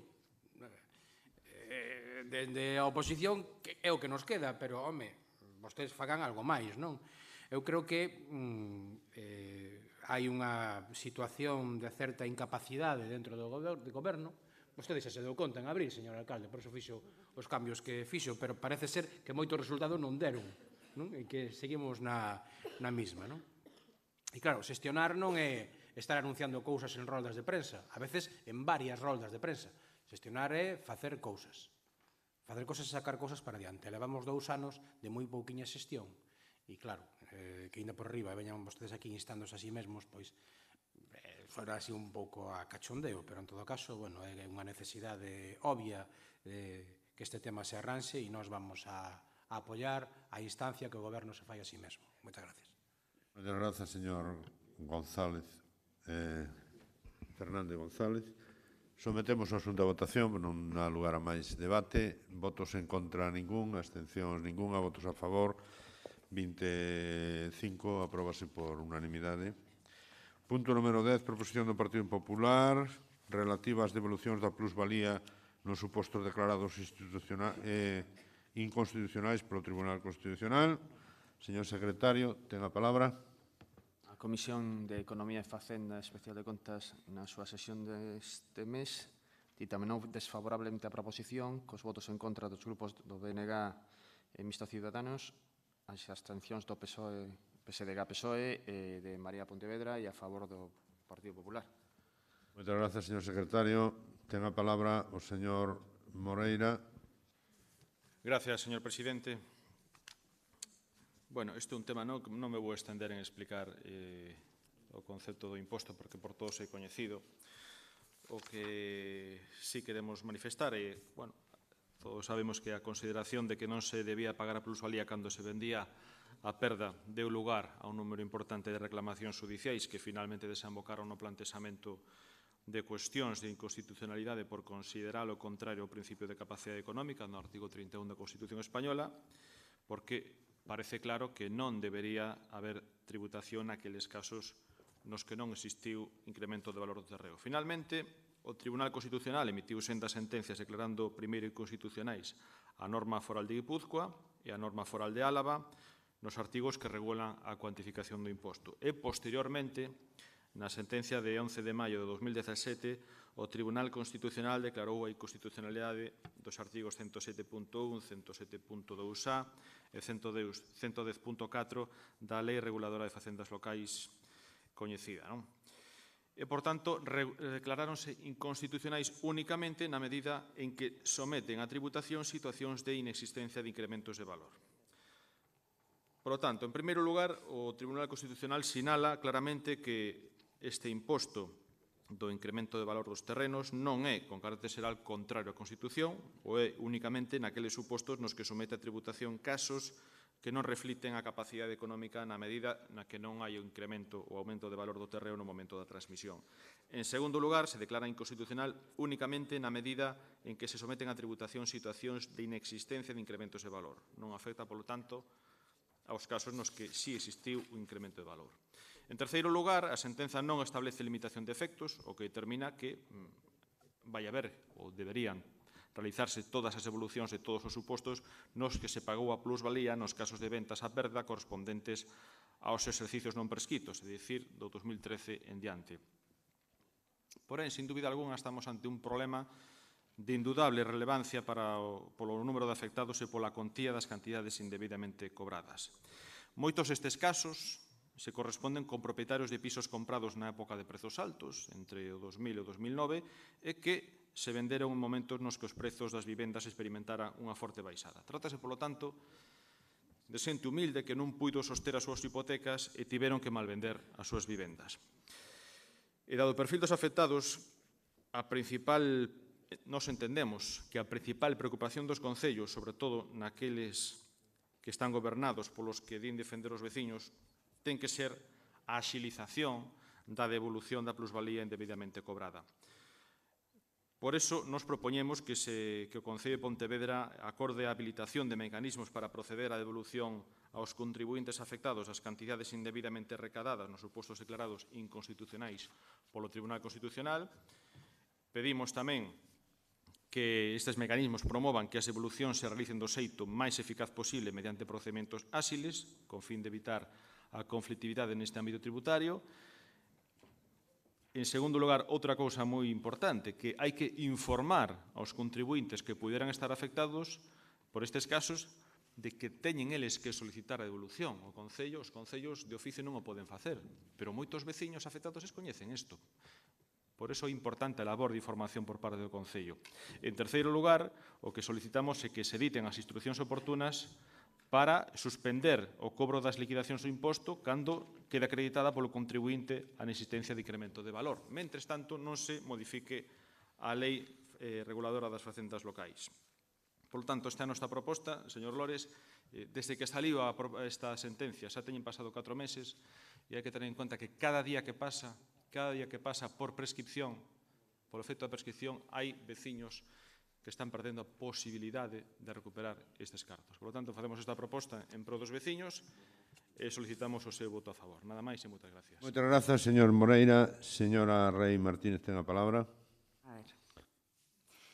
Señor Moreira, Ciudadanos presentó una moción seria, hablada, estudiada y razonada con los técnicos municipales en la que solicitábamos e instábamos al Gobierno central a modificar la Ley de Haciendas Locales e instábamos ya a estudiar la posible devolución, moción que fue, por cierto, aprobada. Pero usted dijo, y cito textualmente, lo más prudente es no poner el carro delante de los bueyes. ¿Dónde están los bueyes, señor Moreira? Porque yo lo voy a seguir citando. Hay que esperar a que haya un pronunciamiento definitivo que afecte a todos los ayuntamientos y a la normativa de haciendas locales. Ya lo hay, señor Moreira. Igual tiene usted información reservada o ese es uno de los bueyes. Le voy a seguir citando. Nos deleitó en su discurso diciendo que la FEM ya tenía nombrada y creada una comisión de expertos que iba a comenzar a estudiarlo y que emitiría un informe y que había que esperar a ese informe. ¿Usted ya lo tiene, señor Moreira? ¿O eso es otro de los bueyes que va a colocar? Es más, recomendaba no precipitarse y no generar alarma sin motivo. ¿Cuál es el motivo que hay ahora para hacerlo? ¿Le apremiaba usted un titular en prensa, señor Moreira? ¿O ha encontrado más bueyes que desconocemos y ha adelantado el carro? Mire, mejorar la vida de los vecinos y vecinas se hace trabajando. Esa política cutre que usted utiliza manifestando en prensa que Ciudadanos se alía con el bloque ya huele a podrido, señor Moreira. El que vota a favor de los lombos unas veces sí, otras depende, otras no, es usted. Y el que intenta después arreglar sus incongruencias con mociones absurdas también es usted. Tuvo a bien enmendar la moción de plusvalías impidiendo que se arbitrasen ya medidas a tomar. ¿Y ahora? Ahora quiere que se apruebe una moción suya que no es conforme a la ley. Usted está de coña, señor Moreira. O tanto buey no le deja ver la realidad. Trabaje usted, señor Moreira, y pídale a quien le tiene que pedir que modifique la ley de haciendas locales, que no es otro que su jefe.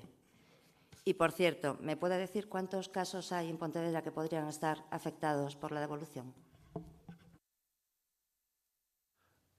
Moitas grazas, señora Rei Martínez. Señor González Carballo, ten a palabra. No, señora Moreira, perdón. Señora Moreira, ten a palabra. Moitas gracias, señor alcalde. Con esta proposición pretenden cargar vostedes con todo o peso da devolución de impostos sobre incremento do valor dos terreos de naturaleza urbana ao Concello, cando o Estado debería asumir a súa responsabilidade, porque foi o Goberno quen elaborou este Real Decreto legislativo polo que se aprobou o texto refundido da Lei Reguladora de Facendas Locais. Os concellos estiveron aplicando esta normativa porque vostedes a redactaron e que este imposto local sexa potestativo non lles excusa para compensar económicamente aos concellos polos impostos que lle poderan corresponder. Moitas gracias. Grazas, señora Moreira. Señor Moreira, no, é que non teño máis peticións, porque... Señor González Carballo, moitas gracias. Mi querido alcalde, eu xa lle pedir antes. Ben, moción defensa Montoro, porque é o único que é isto. O tema xa veu aquí a pleno. Xa veu a pleno unha moción presentada por Ciudadáns e se aprobou por unanimidade, Partido Popular tamén, e, por tanto, non sei se agora está arrepentido, bueno, ten esos cambios, a veces vota unha cousa, despois outra vez vota a contra, pero, bueno, aparte deso, non sei se está arrepentido do que votou no seu día. Pero, mire, Saliu a sentencia, tanto de Guipúzcoa como de Álava, saliu a de Jerez de la Frontera, hai outra de Cartagena por aí, bueno, hai un feixe delas. Entón, titular dun medio de comunicación. El País Vasco se adelanta al Gobierno en la reforma del imposto de plusvalía. Quer dizer, no País Vasco xa modificaron a lei.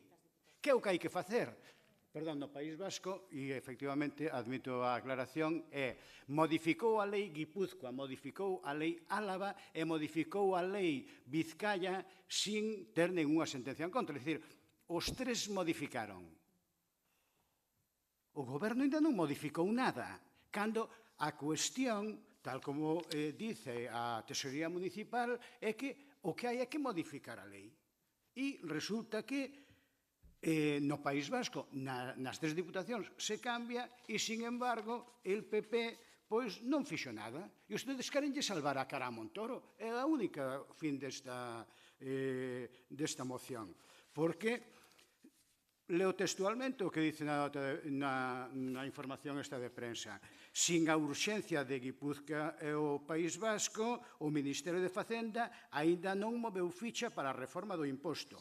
O departamento que dirixe Cristóbal Montoro comprometeuse a reformar a norma, pero aínda non dou ningún paso pese á presión da oposición. A finais de marzo, o Congreso aprobaba unha oposición non de lei presentada por Ciudadanos, co que hoxe andan así, pese al feeling entre Rajoy e Rivera, pero bueno, presentada por Ciudadanos, e que logrou o apoio, entre outros, do PSOE e de Unidos Podemos. Nela, e isto sí que me encanta o que dice, nela pedíase que, ademais de modificar a norma para non aplicar a plusvalía en ventas a pérdidas no futuro, se lle devolva o diñeiro cobrado de forma indebida, o cual topou coa oposición do Partido Popular. Xusto o contrario do que piden aquí. Entón, mire, home, Montoro tiene orejitas que oe perfectamente. Non é necesario que vostedes estén aquí sacando as castañas do lume. Sabe el perfectamente moverse, non? Por tanto, esa é a única finalidade, porque o que di a sentencia é que hai que facer unha modificación legislativa. E leolle agora un informe que lle solicitei ao órgano de tesorería e xestión tributaria, órgano independente criado neste Concello, no que dice textualmente: en tanto non se produza a adaptación da normativa, esta Administración considera que sería pouco riguroso facer nin tan siquiera unha aproximación da repercusión da sentencia. É dicir, os propios técnicos municipales dicen que eso é imposible e vostedes, pois, dicen o contrario. Xa digo, a única finalidade é non fixeron nada e agora queren salvar a cara. Quenes condenan aos veciños son vostedes. Son vostedes. Moitas gracias. Moitas gracias, señor González Carballo. Señor Moreira, pido a palabra. Sí. Señor Moreira, ten a palabra. Gracias, señor presidente. Señora Moreira, ese es otro debate en el que ya hemos estado. Y efectivamente, hubo una moción aquí el 30 de marzo de este año. Pero es que ustedes no recuerdan lo que han votado. E aí votamos todos por unanimidade lo siguiente: o Concello de Pontevedra insta ao Goberno a propor a modificación do texto refundido da Lei de Facendas Locais no que atinse o imposto sobre incremento do valor dos terreos de natureza urbana previa negociación coa FEM e sen menoscabo dos intereses do Concello. Eso votamos todos. Xa nos acordan. E nos votamos a favor. Ese é un debate. Terá que modificarse a lei. E os concellos, se perden cartos porque os teñen que devolver e queren que os compense o Estado, terán que falar co Estado. Pero os ciudadanos non teñen culpa deso, Quen cobrou os impostos? Foi o Ministerio? Ou foi a Caixa do Concello de Pontevedra? Quen lle mandou a carta aos veciños para pagar estes impostos cando tuveron perdas? Foi o Ministerio? Foi o señor Montoro? Foi o Concello de Pontevedra. Por tanto, quen cobrou ten que devolver. Con quen están vostedes? Cos bancos para ter os cartos do Concello no banco ou cos veciños que injustamente se lles cobraron e que hai que devolver eses cartos? Non nos queren devolver? Pois nos queremos que se devolvan, Isto non vai supoñer ningunha merma para o Concello relevante, pero para moitos veciños estes recibos foron moi duros de pagar neses momentos. porque estaban mal vendendo as súas casas. E un recibo de 2.000, 3.000 euros, pois foi moi duro de pagar en moitos casos. Por lo tanto, que lle van dicir? Que vayan a reclamar a Montoro? Oia, que quen cobrou foi o Concello de Pontevedra. Eso non o esquezan. Por lo tanto, nós estamos cos veciños. E xa pedimos que se modifique nese acordo, que se modifique a lei. Pois haberá que modificar a lei. A mellor temos nosa culpa de que non se modifica a lei. Pero mentre non se modifica a lei, haberá que facer algo, ou non. Porque cada día que pasa hai veciños que están perdendo a oportunidade e o dereito a recuperar eses cartos. Cada día que pasa, porque pasan 4 anos desde o vencemento do período de pago e perden a oportunidade. E iso que están facendo vostedes, calando, deixando que pase o tempo e que estes veciños perdan eses cartos. Iso é o que están facendo vostedes, coa excusa de que hai que cambiar a lei. Pois a lei habrá que cambiala, pero vostedes son os que cobraron. Devolvan os cartos. Díganlle aos veciños que teñen que solicitalo. E, señora Rei, vostede parece que a oficina de prensa de Ciudadanos non informou. Despois daquela moción, nos naquel momento dixemos que non había ningunha sentencia que invalidara a lei de facendas locais. Non había. E os bois chegaron en maio cunha sentencia do Tribunal Constitucional que foi a que anulou eses artigos. Vostedes saltou ese capítulo. Dígalle a Oficina Naranja que lle informe mellor, máis puntualmente, que se quedou en marzo. E a partir de aí, cando se invalidou esa lei, eses artigos desa lei, é cando hai que devolver os cartos. E, por tanto, hai que informar os veciños. E hai a posibilidade de suspender a liquidación por ahora mentre non se cambia a lei. E o Concello non vai quebrar, non se preocupe. Que ten 5,5 millóns na caixa sin gastar do ano pasado. Non vai quebrar. Pero hai veciños que quebraron. E ves o que vostedes non están cos veciños, están deixando que pase o tempo, xa gañaron 4 meses desde maio, xa gañaron 4 meses. Ese informe dese técnico non di en ningún momento, polo que leu vostede aquí, que non se pode facer o que nos pedimos. Di que, bueno, que non sería, non é recomendable facer esas estimacións. Bueno, pero se os veciños están informados e piden a liquidación, a devolución, vostedes deberían facelo. Alá vostedes, logo non veñan dicindo que están cos veciños de Pontevedra. Nós estamos cos cidadáns, pero cidadáns con minúscula. Nada máis e moitas gracias. Moitas grazas, señor Moreira. Señora Rei, ten a palabra. Gracias, señor Moreira. Yo creo que cuando yo hablo usted no me entiende y de verdad que es algo que ya me empieza a preocupar. Por cierto, el Departamento Naranja de Prensa está un poco cabreado en este momento con usted, pero supongo que se lo comunicarán en cualquier momentito que se lo encuentren por la calle. Voy a intentar volver a ser clara. Informe de los técnicos municipales, señor Moreira. Técnicos municipales. La devolución de las plusvalías en ningún caso será automática. Para que se produzca esa devolución, será necesario probar que se pagaron cantidades indebidas y esos medios de prueba deben establecerse a través de la propia ley estatal. Diga usted que no, puede discutirlo con los técnicos. Yo de verdad que usted sabe de todo y los demás no sabemos de nada. Seguimos. Mientras que la modificación de haciendas locales no se apruebe por parte del Gobierno, los concellos no podrán tramitar ningún tipo de reclamación. Una vez apruebe la modificación por parte del Gobierno del Estado, entendemos que la Xunta, creo que gobierna el PP también, deberá poner todos los medios necesarios para que los concellos puedan llevar a cabo los trámites de devolución en base a los medios de prueba establecidos por el Gobierno central. Pero es que además, para que, como usted no me entiende y es abogado, yo le hablo en su propio idioma, la sentencia del Tribunal Constitucional dice que es obligación del legislador llevar a cabo la modificación legislativa necesaria para introducir e incluir la forma de determinar la existencia o no de un incremento susceptible de ser sometido a tributación. Eso lo dice la propia sentencia, supongo que esa sí la entenderá. Pero es que además tenemos un mail enviado ayer por la FEM, que supongo que también sabrá quiénes son, que dicen que a día de hoy ningún documento, como el supuesto que nosotros preguntábamos, ha pasado o se ha informado por la Junta de Gobierno de esta federación. Y tal y como recogen el acuerdo de la Junta de Gobierno de la FEM y como dicta el Tribunal Constitucional, deberá ser el legislador, insisto, del Gobierno central, el que modifique el impuesto, lo que hasta el momento no se ha producido.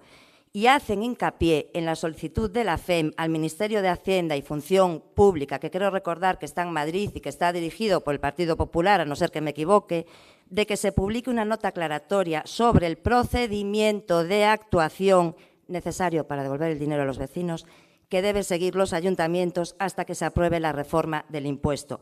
De momento, dice la FEM, tampoco tenemos constancia de que esta nota se haya publicado. Entonces, señor Moreira, si usted quiere ir en contra de los técnicos municipales, si usted quiere ir en contra del Tribunal Constitucional y de su sentencia, y si también quiere ir en contra de la FEM, yo no. Y ahora puede salir en el titular diciendo que Bloque y Ciudadanos se alían para no devolver el impuesto de minusvalía, que es minusvalía, por cierto, en ningún caso sería plusvalía a los ciudadanos. Pero ¿sabe qué, señor Moreira? Ya no se lo cree nadie. Muchas gracias, señora Rey Martínez. Señora Moreira, ten a palabra. Sí, moitas gracias. Entón, según vostedes, dicen que os concellos non poderían aplicar unha normativa que lles amparaba? Non falaba fai un rato de que as leis están para cumplilas? Non se entende. E María Rey xa lle aclarou o resto. Moitas grazas. Moitas grazas, señor Moreira, ten a palabra. Señor González Carballo, ten a palabra cando lle dea. Aí vai. Vale, gracias. Señor Moreira, o truco ese de facerse enfadado cando collen nas patacas xa o sabemos de sobra, xa o sabemos de sobra. Entón, mire, collémolo nas patacas, asumo, e xa está, entendes? Meteu a pata estrepitosamente presentando esta moción, porque o que dice a sentencia é que corresponde ao legislador. Vale, o legislador nesta materia é o Parlamento do Estado. Por tanto, corresponde a él introducir as modificacións, tal como decía, non vou a repetir o que dice a sentencia que xa dixo María Rey. Entón, bueno, é dicir, iso é o que dice a sentencia. Por tanto, mentre non haixa, non este legislado tal. Hubo quen se apurou, como lle dicía antes, como son os territorios forales. Vale, non é o caso do Goberno do Estado. E máis, podían ter feito de sobra, porque outras cousas si teñen pactado. Podían ter feito de sobra, pero debe ser que non lles vai no asunto. E, por outro lado, non sei se os alcaldes do Partido Popular van a asumir a recomendación do informe que fixo a FEGAN. Non o sei. Moito me temo que recomendan o contrario. Non o vou a ler porque é moi longo. Pero dígolle que ao salir do pleno que o lea, non? E por outro, mira, os técnicos municipais son o suficientemente serios. Mira, eu xa lle fago unha transacción. Retira usted a moción se o órgano de tesorería e xestión tributaria dice que isto é imposible. Eu asumo o que digan, Usted tamén? Sí, pois retira a moción e atrae outro pleno e se dicen eso, dice, me lambaino. Eso non. Bueno, pois eso será tal. Non, eu digo eso. Se están de acordo con eso, mira, a deixamos sobre a mesa e lo que diga o órgano de tesorería e xestión tributaria. A mí me vale. A usted parece que non. Moitas gracias. Grazas, señor González Carballo. Señor Moreira. Sí, brevemente, señor presidente. Señor González Carballo, esta moción ha pasado por unha comisión. Foi determinada. Non hai ningún informe de los técnicos que dice usted. Si pidiera algo imposible, habría algún técnico que lo diría. ¿Sí o no? No lo hay. Usted me reta que diga, si los técnicos dicen que es imposible, hombre, claro, pero no lo dicen. No lo dicen. ¿Dónde está? No, pero si fuera imposible ya lo habrían dictaminado, señor González Carballo. ¿Entiendes? Tiene usted mucho bagaje, pero yo le voy cogiendo un poco la aguja de marear. Y una pregunta, ¿y si un vecino de Pontevedra ahora pide la devolución del impuesto acreditando que no hubo plusvalía, usted qué va a hacer? ¿Se la va a denegar diciendo que mientras no se cambie la ley? ¿Se la va a denegar? Otra pregunta, ¿siguen ustedes cobrando a día de hoy a la gente que acredita que no hubo plusvalía? ¿Lo están cobrando? ¿Lo están cobrando? Pues, señora Rey, no vamos a entrar en temas técnicos, pero muy fácil. Pues mire, con la declaración del impuesto de la renta el año anterior acreditando que hubo una pérdida, ya está. No vamos a entrar en debates técnicos, estamos hablando de política. Y por lo tanto, eso es lo que está pasando, que ustedes se están riendo de los vecinos, que lo han pasado muy mal. Se están riendo de ellos.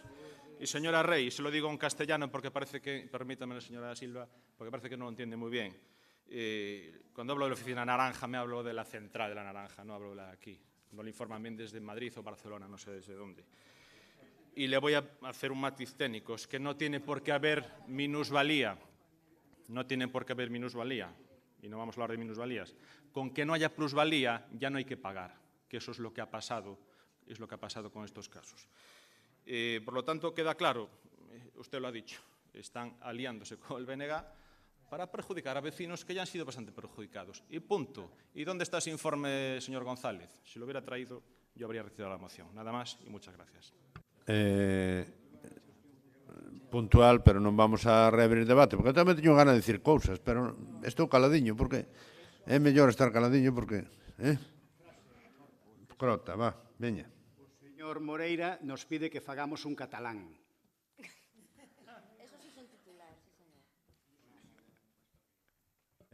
Sometemos o asunto a votación. Votos en contra todos, ou casi todos.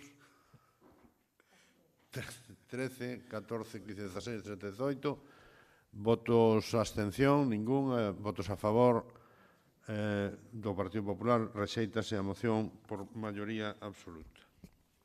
Ben, pasamos ao punto número 12. Proposición do Grupo Municipal do PSDG-PSOE en relación á problemática de proliferación do eucalipto.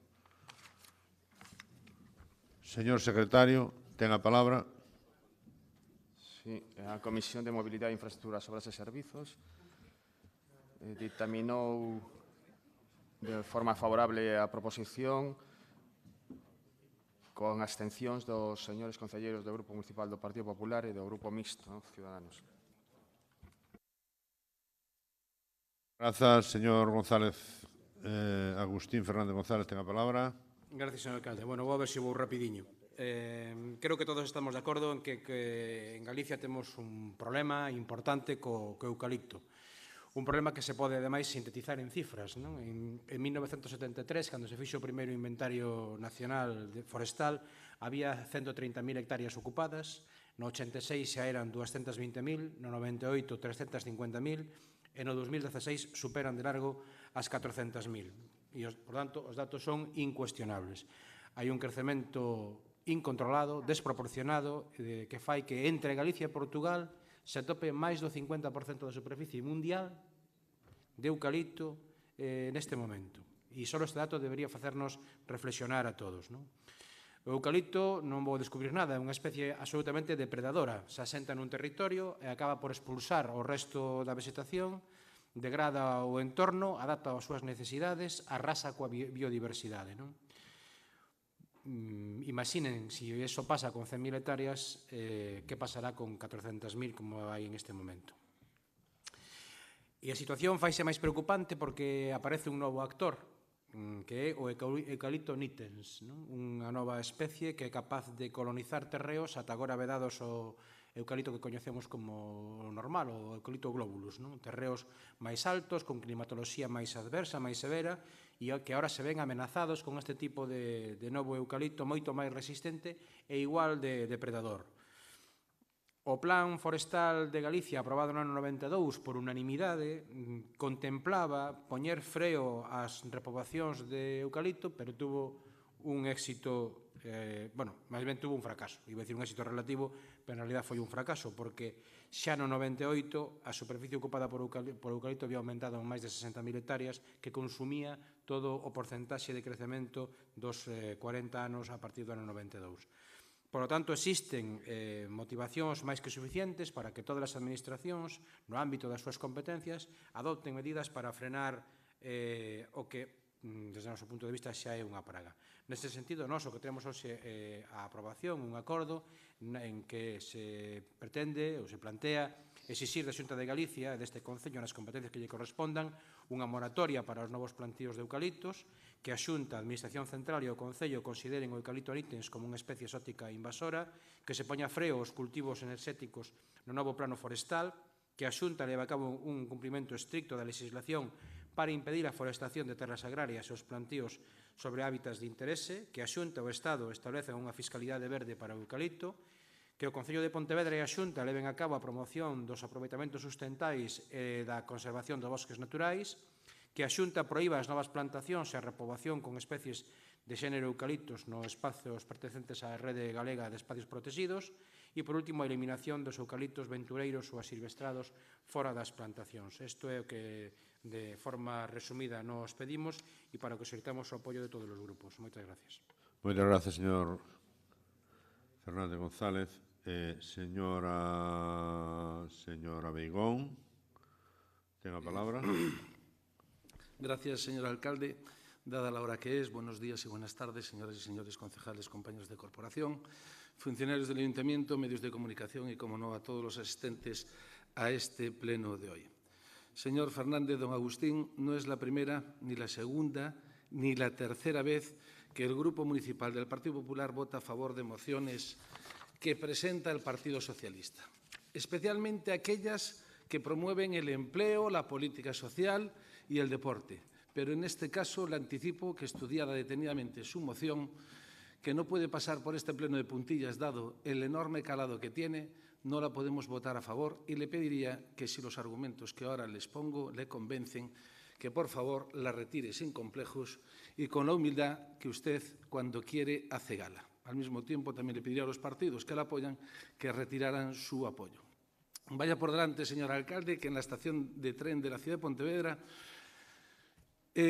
sí que he visto una importante proliferación de la herba da pampa, una especie que sí que es invasora.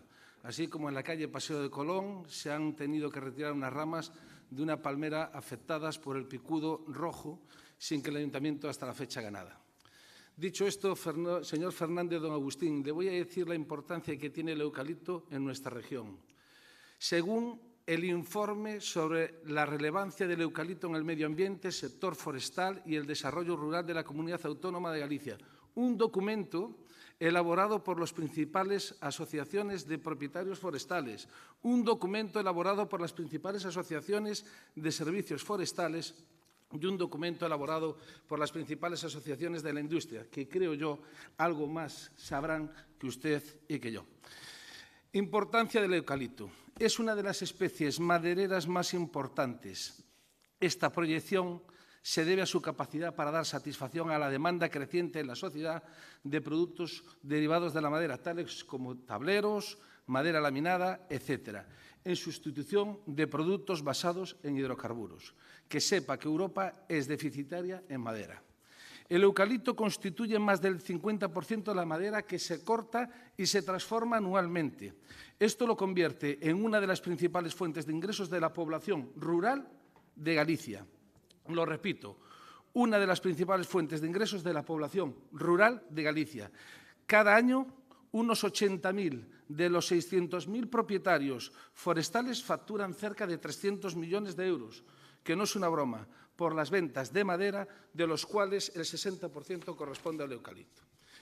Respecto al empleo directo e indirecto, solo en Galicia existen más de 1.800 empresas que trabajan con el eucalipto y forma parte de una industria que factura más de 200 millones de euros.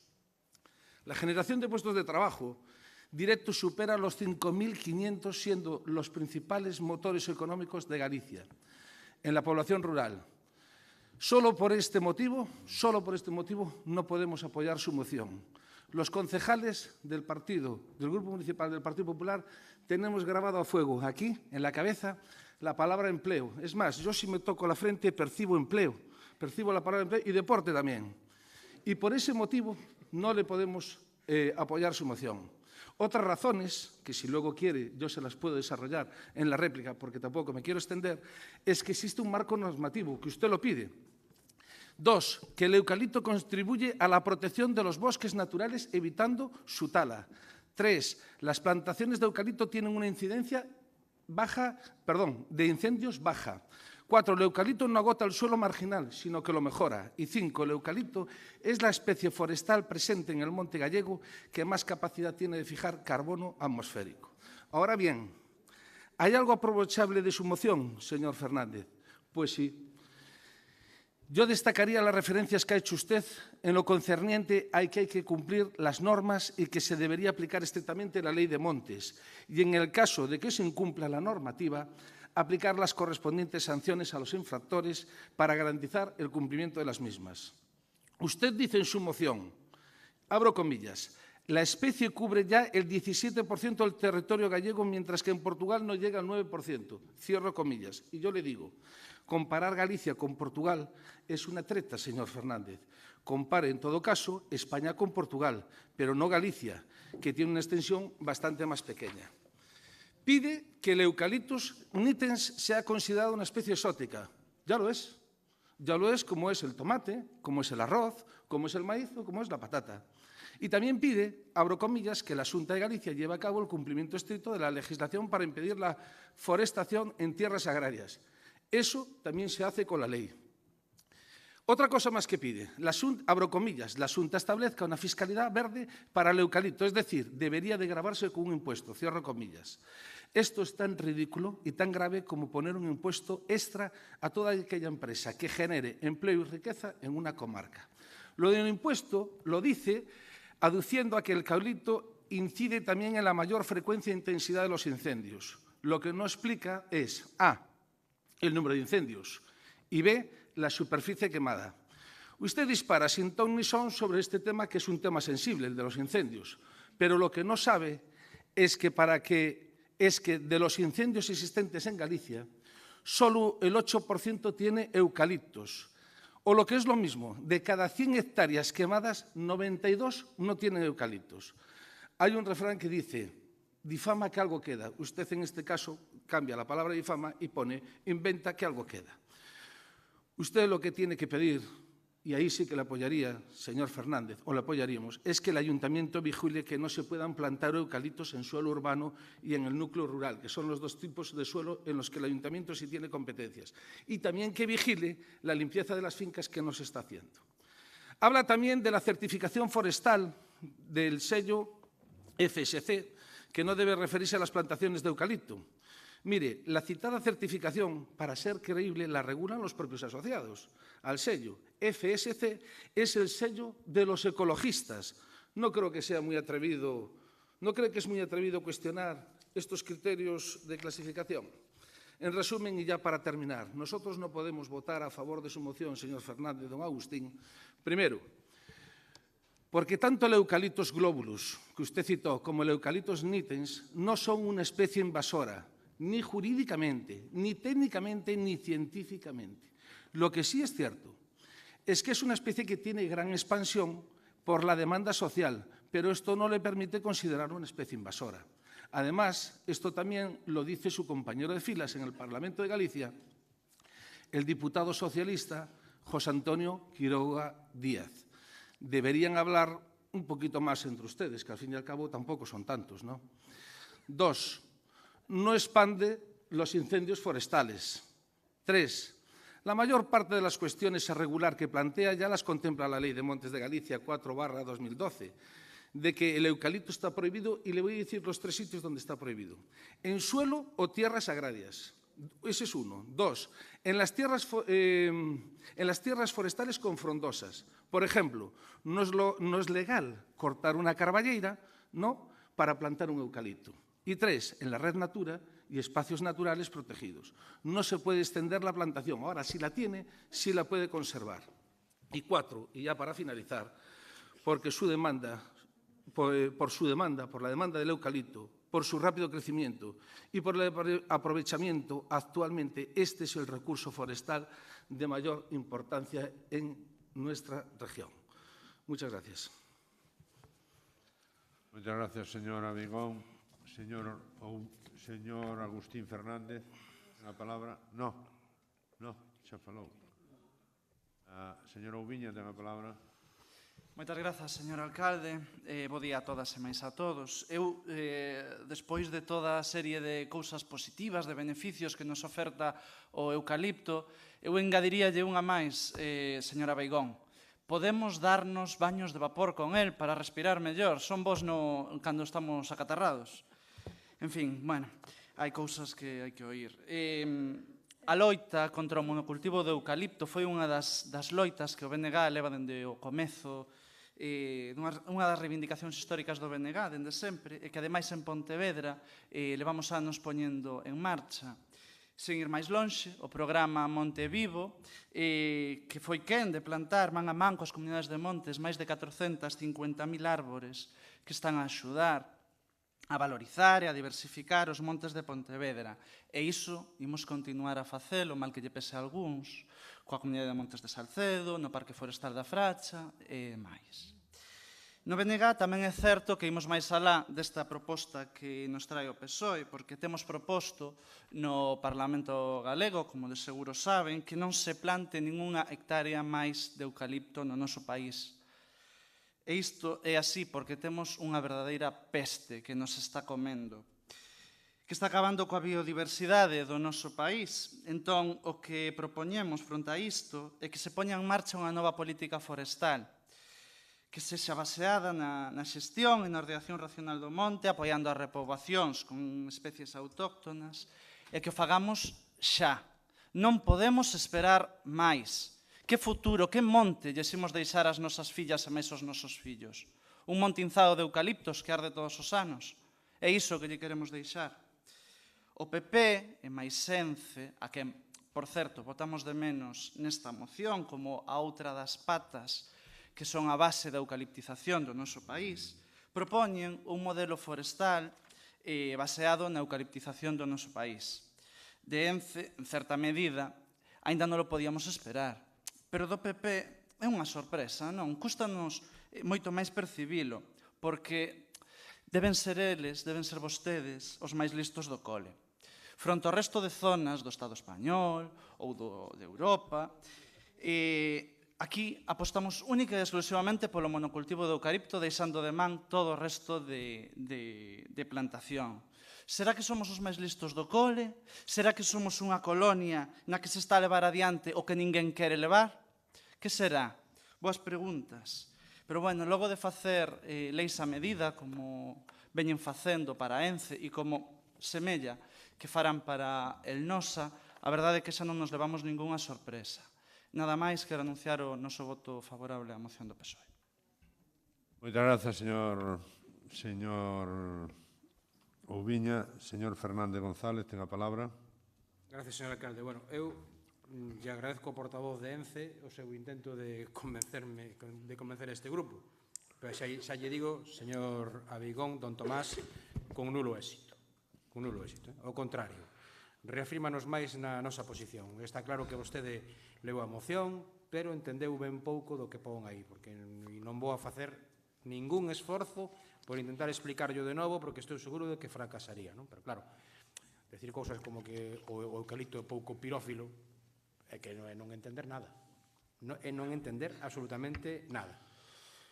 Decir que non se vota porque se fala da fiscalidade verde e mo di alguén dun partido que lle impuxe un imposto ao sol, pois non ten tampouco moito sentido, non? É verdad que parece que non se entendeu nada. E tampouco entendo por que ao final vai a votar en contra da moción se di que xa todo está recollido na lei. Se está recollido na lei, vote a moción. Non vexo por qué. Pero, en todo caso, non contaba con que os defensores de Ence hoxe aquí apoyaran esta cuestión. Creo que o tema é un tema moi grave, é un tema de proliferación dunha especie que non xenera bosque nin monte. Os eucaliptos son unha plantación, non son bosque, non son monte, son unha plantación. Temos un enorme problema, un problema moi grave que temos que solventar entre todos e que o novo plano forestal debería tomarse con moita decisión e tamén dándolle a importancia que requiere o tema. Parece que algúns están máis empeñados en defender posicións empresariais, nós estamos empeñados en defender a posición do monte autóctono galego e de intentar preservalo para o futuro. Moitas gracias. Señor Fernández González, señor Abeigón, ten a palabra comedidamente, que somos sensatos todos aí. Vamos alá. Gracias, señor alcalde. Bueno, comedidamente siempre lo he intentado ser desde el día 13 de junio del 2015 en que tomé posesión en este cargo, porque siempre he tratado a mis compañeros de la misma manera que me gustaría que me trataran a mí, tanto en el trato como en el tiempo de las exposiciones, aunque reconozco que al principio me extendía un poco. Bueno, en cualquier caso, señor Oubiña, si toda la justificación que usted me da para apoyar la moción es destacar o resaltar que las ramas de eucalipto se utilizan en los baños de vapor, tengo que corregirle. Se utilizan en las saunas secas, también llamadas saunas finlandesas, y se llama lowly. Bien. Segundo, mire, y esto es para, bueno, esto ahora le voy a contestar al señor Fernández. Portavoz, yo no soy portavoz de ENCE. Yo soy un humilde concejal de esta ciudad que vine a trabajar inicialmente por un área que es el área del deporte, en la cual pues, yo me formé y en la cual yo le dedico mi vida, pero debido al número de concejales que tenemos, en este caso 7, que sumados todos los concejales del resto de grupos ni siquiera alcanzan este número, pues tenemos que repartir una serie de tareas y a mí me tocan, en este caso, las tareas medioambientales también. En cualquier caso, yo soy también, o me consideraría, y así no me importaría que me tratase, portavoz de las personas que quieren trabajar, portavoz de los que quieren ponerle un plato de lentejas en la mesa a sus hijos, explotando uno de los mayores recursos de Galicia, que es el eucalipto del cual yo le he hablado. Y me dice que no va a hacer ningún esfuerzo porque no tiene recursos ni tiene argumentos. En cualquier caso, fíjense los dos grupos, o los tres, los que vayan a apoyar la moción, lo que está pasando en Portugal, que ojalá que no pase aquí, porque esta ciudad no se puede permitir la pérdida de ni un solo puesto de trabajo, de ni uno. Nada más y muchas gracias. Moitas grazas, señora Beigón. Entón, eu creo que é momento de someter o asunto á votación. Votos en contra da proposta do Partido Socialista 7, non? Señores, ánimo. 7, abstencións, ninguna. Non, hombre, votos a favor da moción do Partido Socialista, 18, 17 e 8, 24, falta un, sí. Ben, rexeítase, ou digo, apróbase por maioría absoluta da corporación. E pasamos agora ao apartado, a moción número 13, que é a proposición do Grupo Municipal de María Pontevedra solicitando a adopción de medidas para disminuir as horas de estacionamento nas zonas de carga e descarga, gas no centro histórico e máis nas zonas de servizos. O señor secretario ten a palabra. A Comisión de Mobilidade, Infraestructuras, Obras e Servicios ditaminou desfavorablemente a proposición cos votos en contra do grupo do BNG e as abstencións dos concelleiros do Partido Popular e do PSDG-PSOE. Moitas grazas, señor secretario. Señor Rei Núñez, ten a palabra. Esta moción está dictaminada pola comisión correspondente. Esperamos que se debata neste pleno, pero non toca hoxe, senón que sería para o seguinte, porque foi o acordo o que chegamos na Xunta de Portavoces. Que a proposición do Grupo Municipal do Partido Popular sobre a adhesión ao manifesto pola igualdade e a erradicación da violencia de xénero no deporte da Xunta de Galicia. Señor secretario, ten a palabra. Douche a palabra. A Comisión de Benestar Social, Cultura e Dinamización Sociocultural ditaminou favorablemente coa abstención do Grupo Marea Pontevedra.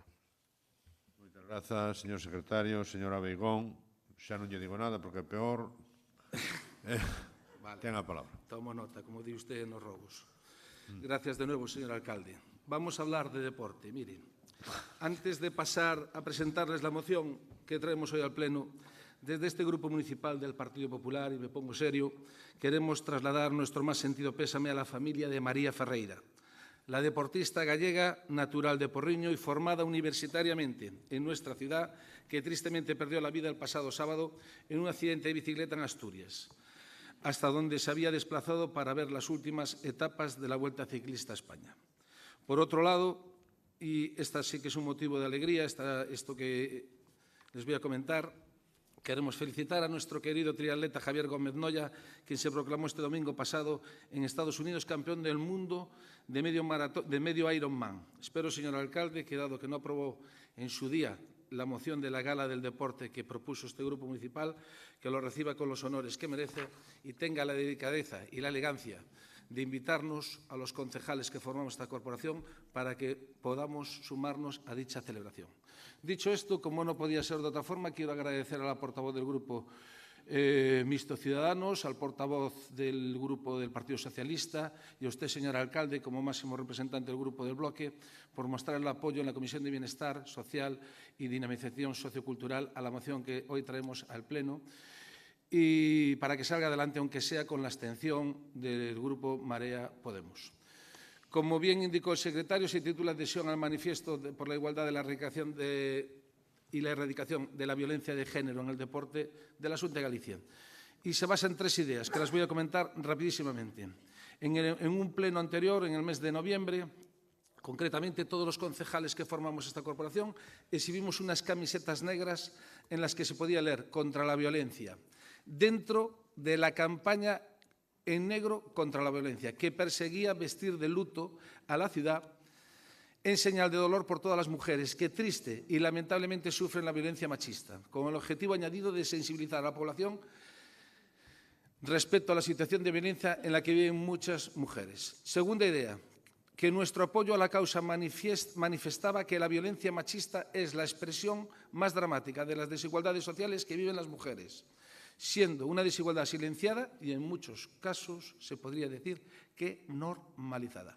Y tercero, como de todos es sabido que el deporte, gracias a su potencial educativo, desarrolla un papel fundamental en la sociedad, es necesario orientar esta influencia cara a la igualdad y a la tolerancia como valores que sirvan de brújula para orientar el rumbo a seguir, no solo en la sociedad en general, sino también en el mundo del deporte en particular. Y por ello, traemos al Pleno para que se apruebe se debate y se apruebe la siguiente propuesta de acuerdo.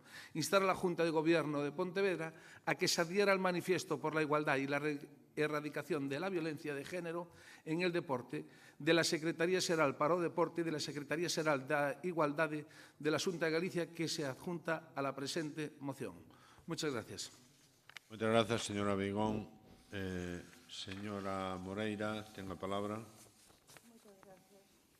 Moitas gracias. Os manifestos están ben, pero non é unha solución para quen goberna. Os que gobernan deben buscar solucións reais a través de inversións tamén. Moitas gracias. Grazas, señora Moreira. Señora Castro Rei, ten a palabra. Sí, boas tardes. Bueno, respecto a esta moción, nos atopamos serias discrepancias con determinadas manifestacións que nela se contén. Por exemplo, na exposición de motivos indican, e leo literal, la violencia machista es la expresión más dramática de las desigualdades sociales. Abrallada quedo ler isto, señora Beigón.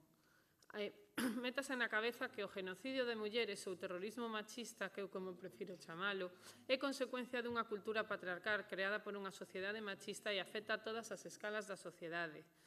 Non hai desigualdades sociales, por desgracia. Mentras haxa políticos que sigan pensando como vostedes, seguirán diariamente asesinando a mulleres. En relación ao manifesto, quero dicirlle tamén que anunciamos a nosa abstención, xa que dentro do mesmo encontramos manifestacións que entendemos que son inaceptables. Por exemplo, dígolle, na página 2, o punto primeiro, dice afrontar e fomentar a diversidade social existente ofrecendo actuacións capaces de promover a integración e a igualdade, mellorando a convivencia entre os diferentes sectores e tamén dentro de cada un deles. Pero cústame entenderlo, somos as mulleres sectores? Refírese con diversidade social a homes e mulleres? Ou somos todos persoas? Es que lendo este punto non me queda moi claro se o manifesto refírese a fomentar a igualdade no deporte entre homes e mulleres ou entre persoas de determinados colectivos sociais. Especifíqueme cales son, se son comunidades de veciños, asociación empresariais, porque quero pensar que non nos considera un colectivo social. As mulleres, en todo caso, seremos a maioría social. Pero, bueno, dentro do que máis me abralla, o que máis enfado me provoca, polo que sí que imos cambiar o voto que determinamos na comisión, é polo que manifesta no punto 6 tamén desta página 2. Tamén xuro vos que o vou a ler de forma literal.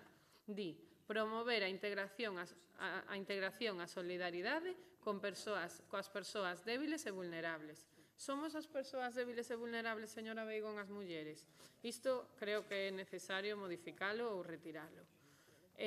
Por último, decirlle tamén que os manifestos, as declaracións de extensións, que moito lle gustan ao PP, están moi ben. Os anuncios de axudas tamén están moi ben.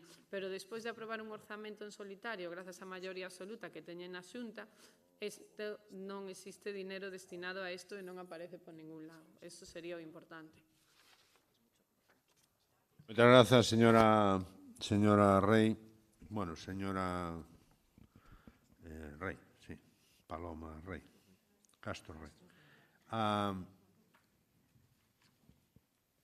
Señora Vigo, ten a palabra. Gracias, señor alcalde. Señora Castro, doña Paloma, me parece muy grave, realmente muy grave. Es de las acusaciones más graves que he escuchado en este pleno, después de otra que nos había hecho el grupo de Marea Podemos de participar de la corrupción, que diga que mientras haya políticos que piensen como nosotros, se seguirán asesinando mujeres. Le ruego que reconsidere lo que dijo y le ruego que lo retire. No le voy a decir nada más, que usted ya tenía conocimiento de esto porque fue dictaminado en la comisión a la que ustedes asistieron y votaron a favor. Se conoce que van ustedes a las comisiones sin leerse las mociones y sin llevar los deberes hechos. Y esto es más grave cuando tienen un concejal que está cobrando una dedicación exclusiva completa. Nada más. Muchas gracias. Moitas grazas, señor Abeigón. Eu creo que non compre máis debate. Está debatido. Votamos o asunto. Sometemos o asunto a votación. Votos en contra da moción do Partido Popular ningún. Abstencións 5. Votos a favor 12, 19, no 12, 11, 19. 19. Apróbase por maioría absoluta. Perdón, apartado de control e seguimento do Goberno local, apartado 15, a dación de conta dos acordos da Xunta de Goberno local, apartado 16, dación de conta dos listados aos que fai referencia o artigo 4 da Lei 15/2010 de loita contra a morosidade nas operacións comerciais correspondentes ao segundo trimestre de 2017. Algúna intervención nos dous puntos anteriores? Non hai. Punto 17, dación de conta da execución de ingresos e gastos do Concello no seu organismo autónomo referido ao segundo trimestre de 2017. Algúna intervención? Tampouco. Dación de conta da información suministrada ao Ministerio de Facenda e Administracións Públicas en virtude da orden 2105 de 2012 de 1 de outubro, correspondente ao segundo trimestre de 2017. Tampouco. Pasamos ao 19, coñecemento de resolucións e decretos, ningunha intervención, e pasamos ao apartado de preguntas, número 20. Preguntas, hai unha pregunta do Partido Popular. En principio, a que está comunicada, ten a palabra o señor Moreira. Sí, brevemente, está formulada por escrito.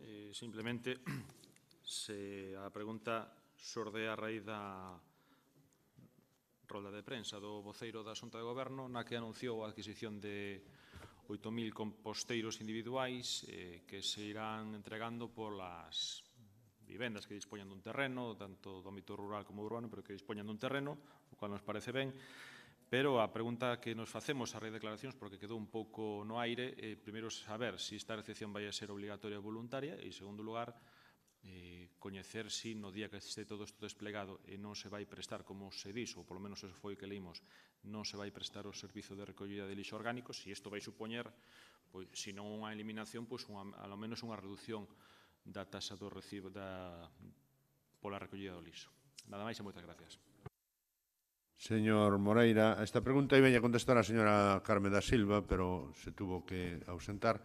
E, polo tanto, non estando Carme da Silva, a segunda persona que máis sabe de compostaxe, probablemente a primeira, é o señor Mosquera, o cual temos a fortuna de telo aquí, vos contestará. En todo caso, eu vou a reiterar unha cousa que o meu grupo seguro que non lle gusta que diga, pero hai unha decisión política de apostar polo compostaxe.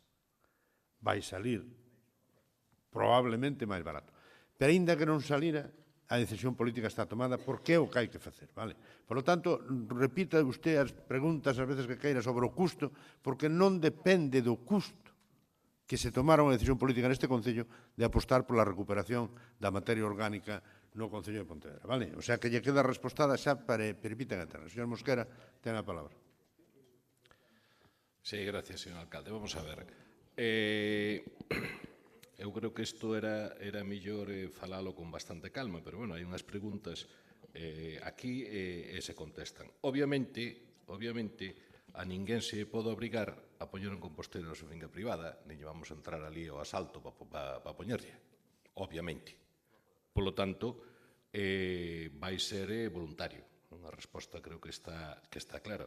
Outra cousa é que, digamos, que en caso de que alguén non o queira poñer ou non poida, que tamén hai os casos, aunque parece que non, por exemplo, no rural hai un número relativamente significativo, non alto, pero significativo de vivendas que non teñen terreo, por exemplo, pois obviamente terán outras alternativas, que poderá ser pois leválo a un composteiro comunitario que se colocarán no centro da parroquia ou que sexa. Pero obviamente vai ser voluntario, non colle outra posibilidade.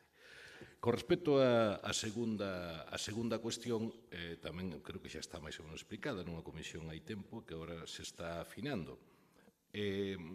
Vamos a ver, en principio está pergeñado nas súas liñas mestras, estás axustando un sistema que, no caso de que a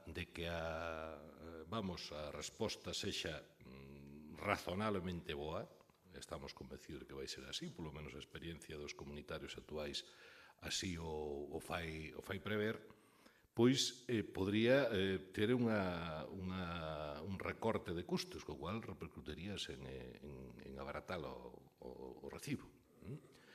Canto exactamente? Hombre, hai que facer as contas previas, están entre 10 e 30 euros, máis ou menos que podía baixar, dependendo do grau de calidade do funcionamento e da separación. Ben, xa digo, como dixo o alcalde, non era o obxectivo prioritario, pero era un obxectivo, se podía ser.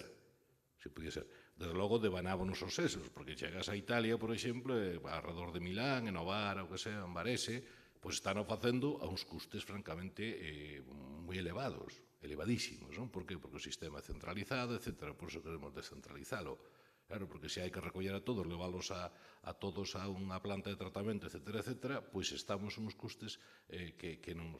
Precisamente o que se pretende co sistema é que o que sucede agora, invertir o que sucede agora, que no rural a recollida é máis cara, que se cobre menos, porque é máis cara, e convertila máis barata precisamente facendo tratamento in situ, que aparte sigue a normativa, sigue as políticas da Unión Europea de economía circular e de quilómetro cero, etc.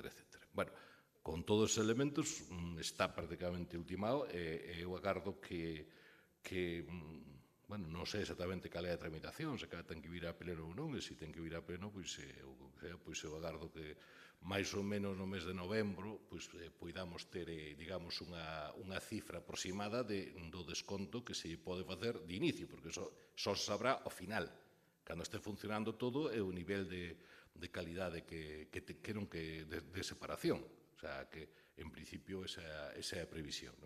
Por outro lado, non está xa publicada e creo que é bastante claro cal é a decisión e cal é a política. En todo caso, creo que hai que mirar cara ao futuro e, desde logo, intentámoslo a vez pasada, como todo o mundo sabe, na Diputación, estamos intentando ahora, nós o último que queremos é que isto se convirta en unha batalla política, porque esos errores cometeronse hai 20 anos e as consecuencias, ou 25, as consecuencias foron as que foran, agardemos que estemos xa en outro nivel e non convirtamos isto nunha batalla política cos acólitos saboteando, porque entonces ao final íbamos salir todos prexudicados. Moitas grazas, señor Mosquera.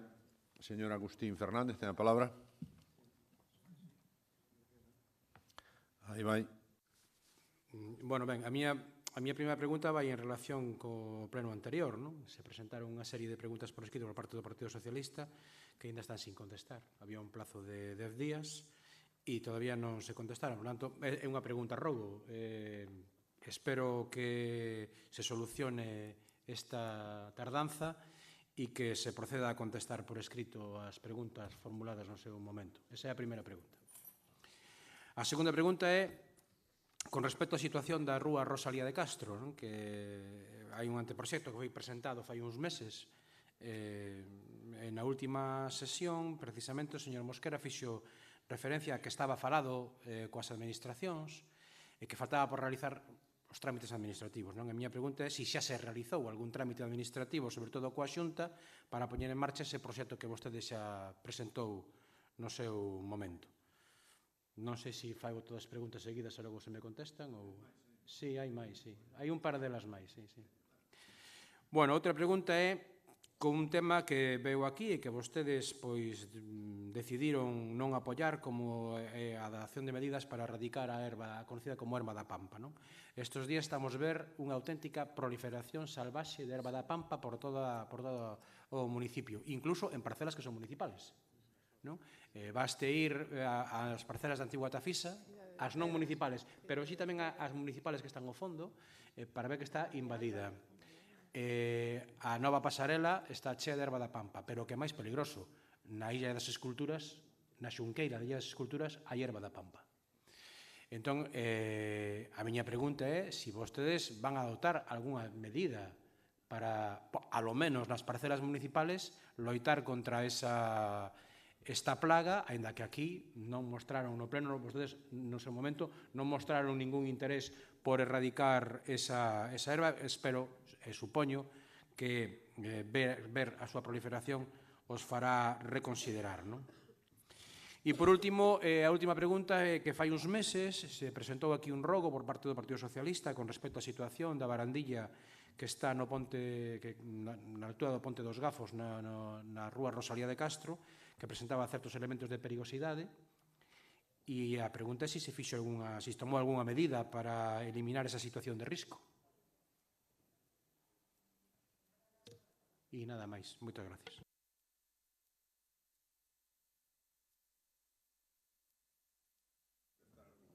Sí, a primeira. Primeira. A ver, está falado coa Dirección Xeral de Infraestructuras, como se que non? A Axencia Galega de Infraestructuras, non aí?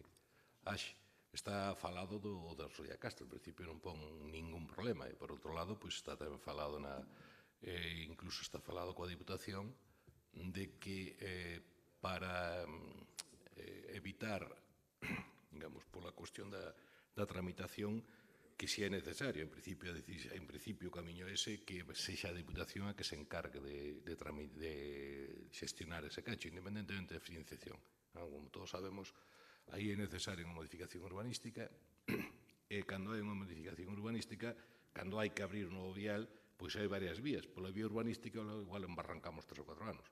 Como todos sabemos, cada modificación do planeamento, como os concellos somos malos de verdade, facemos todo mal, entonces todas as trabas. Se fai a Diputación acollido á Lei de Estradas, vai moito máis rápido. Entonces, eso, en principio, o sea, que se está traballando, está o anteproxecto feito, está encargado as separatas para mandar á Diputación, non sei se están ou non, posiblemente estén, pero non podo dicir, separata para que a Diputación poida ese cacho, porque o proxecto é todo Rosalía de Castro, máis eso. Entonces, para que se faga. Vale. Con respecto a eso. Con respecto ás outras, pois...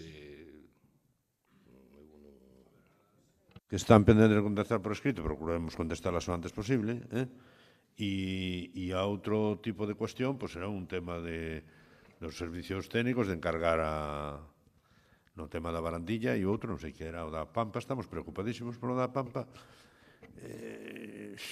pero sin llegar a la extenuación tampouco. O sea, a mí personalmente preocupa máis o eucalipto, pero vamos, moito máis o eucalipto. Non lle preocupaba, e compa, a mí sí, porque eu xa desde que era pequeniño xa me preocupaba, non había Pampa daquela, pero o eucalipto sí, eu xa o teño atravesado desde daquela. E bueno, sí, pero que sí, que vamos a trincarla, pero directamente.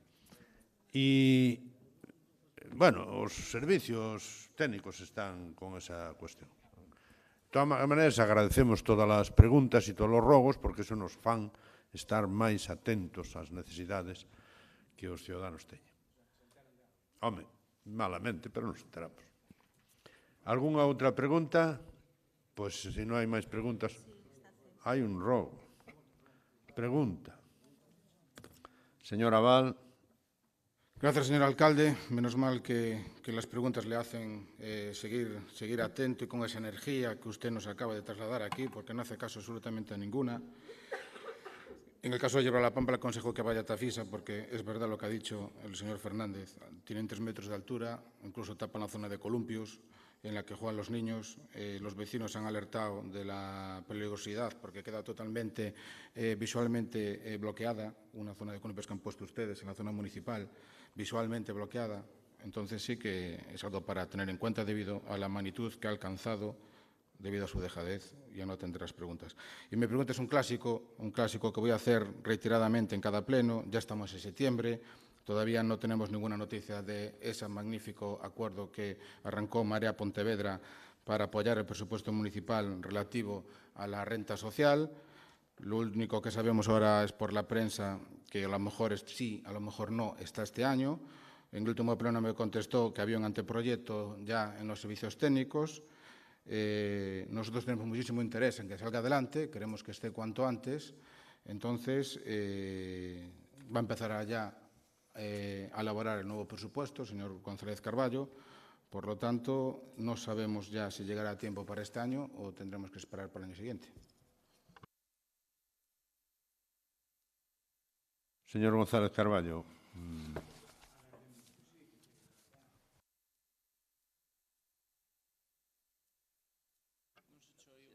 Bueno, pues, escoitoume, se me escoitou ele é o fundamental. Non hai outra pregunta. Hai un rogo. Señora Beigón, rogo. Gracias, señor alcalde. En referencia a lo que comentó usted, es cierto que a mí me preocupa el eucalipto, pero me preocupa más que la población del rural gallego tenga algo que papar en relación a lo de la Hierba de Pampa, por si no lo pillan. E iso é un rogo, eso? No, es un chiste, pero... Pero o chiste non hai normativa. La introducción al ruego. Non está incluído aquí, temos que poñer rogos, preguntas e chistes de Beigón. Muy breve. Bueno, este mes de agosto, arreglando unos papeles, me encontré unos escritos que dirigió este grupo los presidentes de las comunidades de vecinos de la calle Castelao, concretamente los portales 1, 3, 5 y 6, en los que solicitan de este ayuntamiento, se lo digo por si no lo sabe, que por favor se repongan los contenedores de basura que se habían retirado en la citada calle. Y el segundo ruego, alcalde, corríjame si me equivoco, el pasado 23 de agosto, usted viajó a México y regresó el día 31. Si mis cálculos no fallan, estuvo usted 8 días de viaje para una misión político-comercial. 8 días por 24 horas cada día salen 192 horas. Si multiplicamos 192 horas por 60 minutos que tiene cada hora, salen 11.520 minutos. Y si multiplicamos 11.520 minutos por 12 concejales que forman su grupo, salen 138.240 minutos. Repito, 138.240 minutos. Y no son capaces de encontrar tan solo 60 para atender a los vecinos de la calle Lepanto que quieran reunirse con ustedes. Mire, aquí tengo un recorte de casi una extensión de un periódico local en el cual se pueden ver en unas fotografías unos globos en las fachadas de los edificios y de los comercios de la calle Lepanto. Esto no obedece a una extensión de la Feira Franca ni tampoco de las fiestas de la Peregrina. Es una medida de protesta de los vecinos y de los comerciantes para que, por favor, atiendan y, sobre todo, puedan manifestarles su malestar por, como ellos dicen, la falta de un plan de mejora en el barrio. Nada más y muchas gracias, señor alcalde. Eso sempre o fai. Tomamos nota. Señora Cañizares.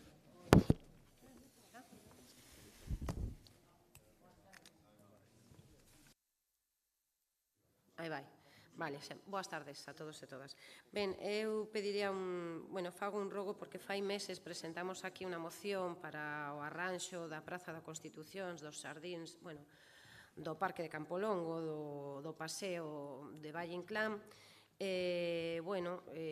aprobouse, nel pedíanse certas melloras, aquí o grupo de goberno dixo que tiña accións para levar a cabo ali, incluso as presentou aos medios de comunicación, pero dende fai uns días as luces non funcionan.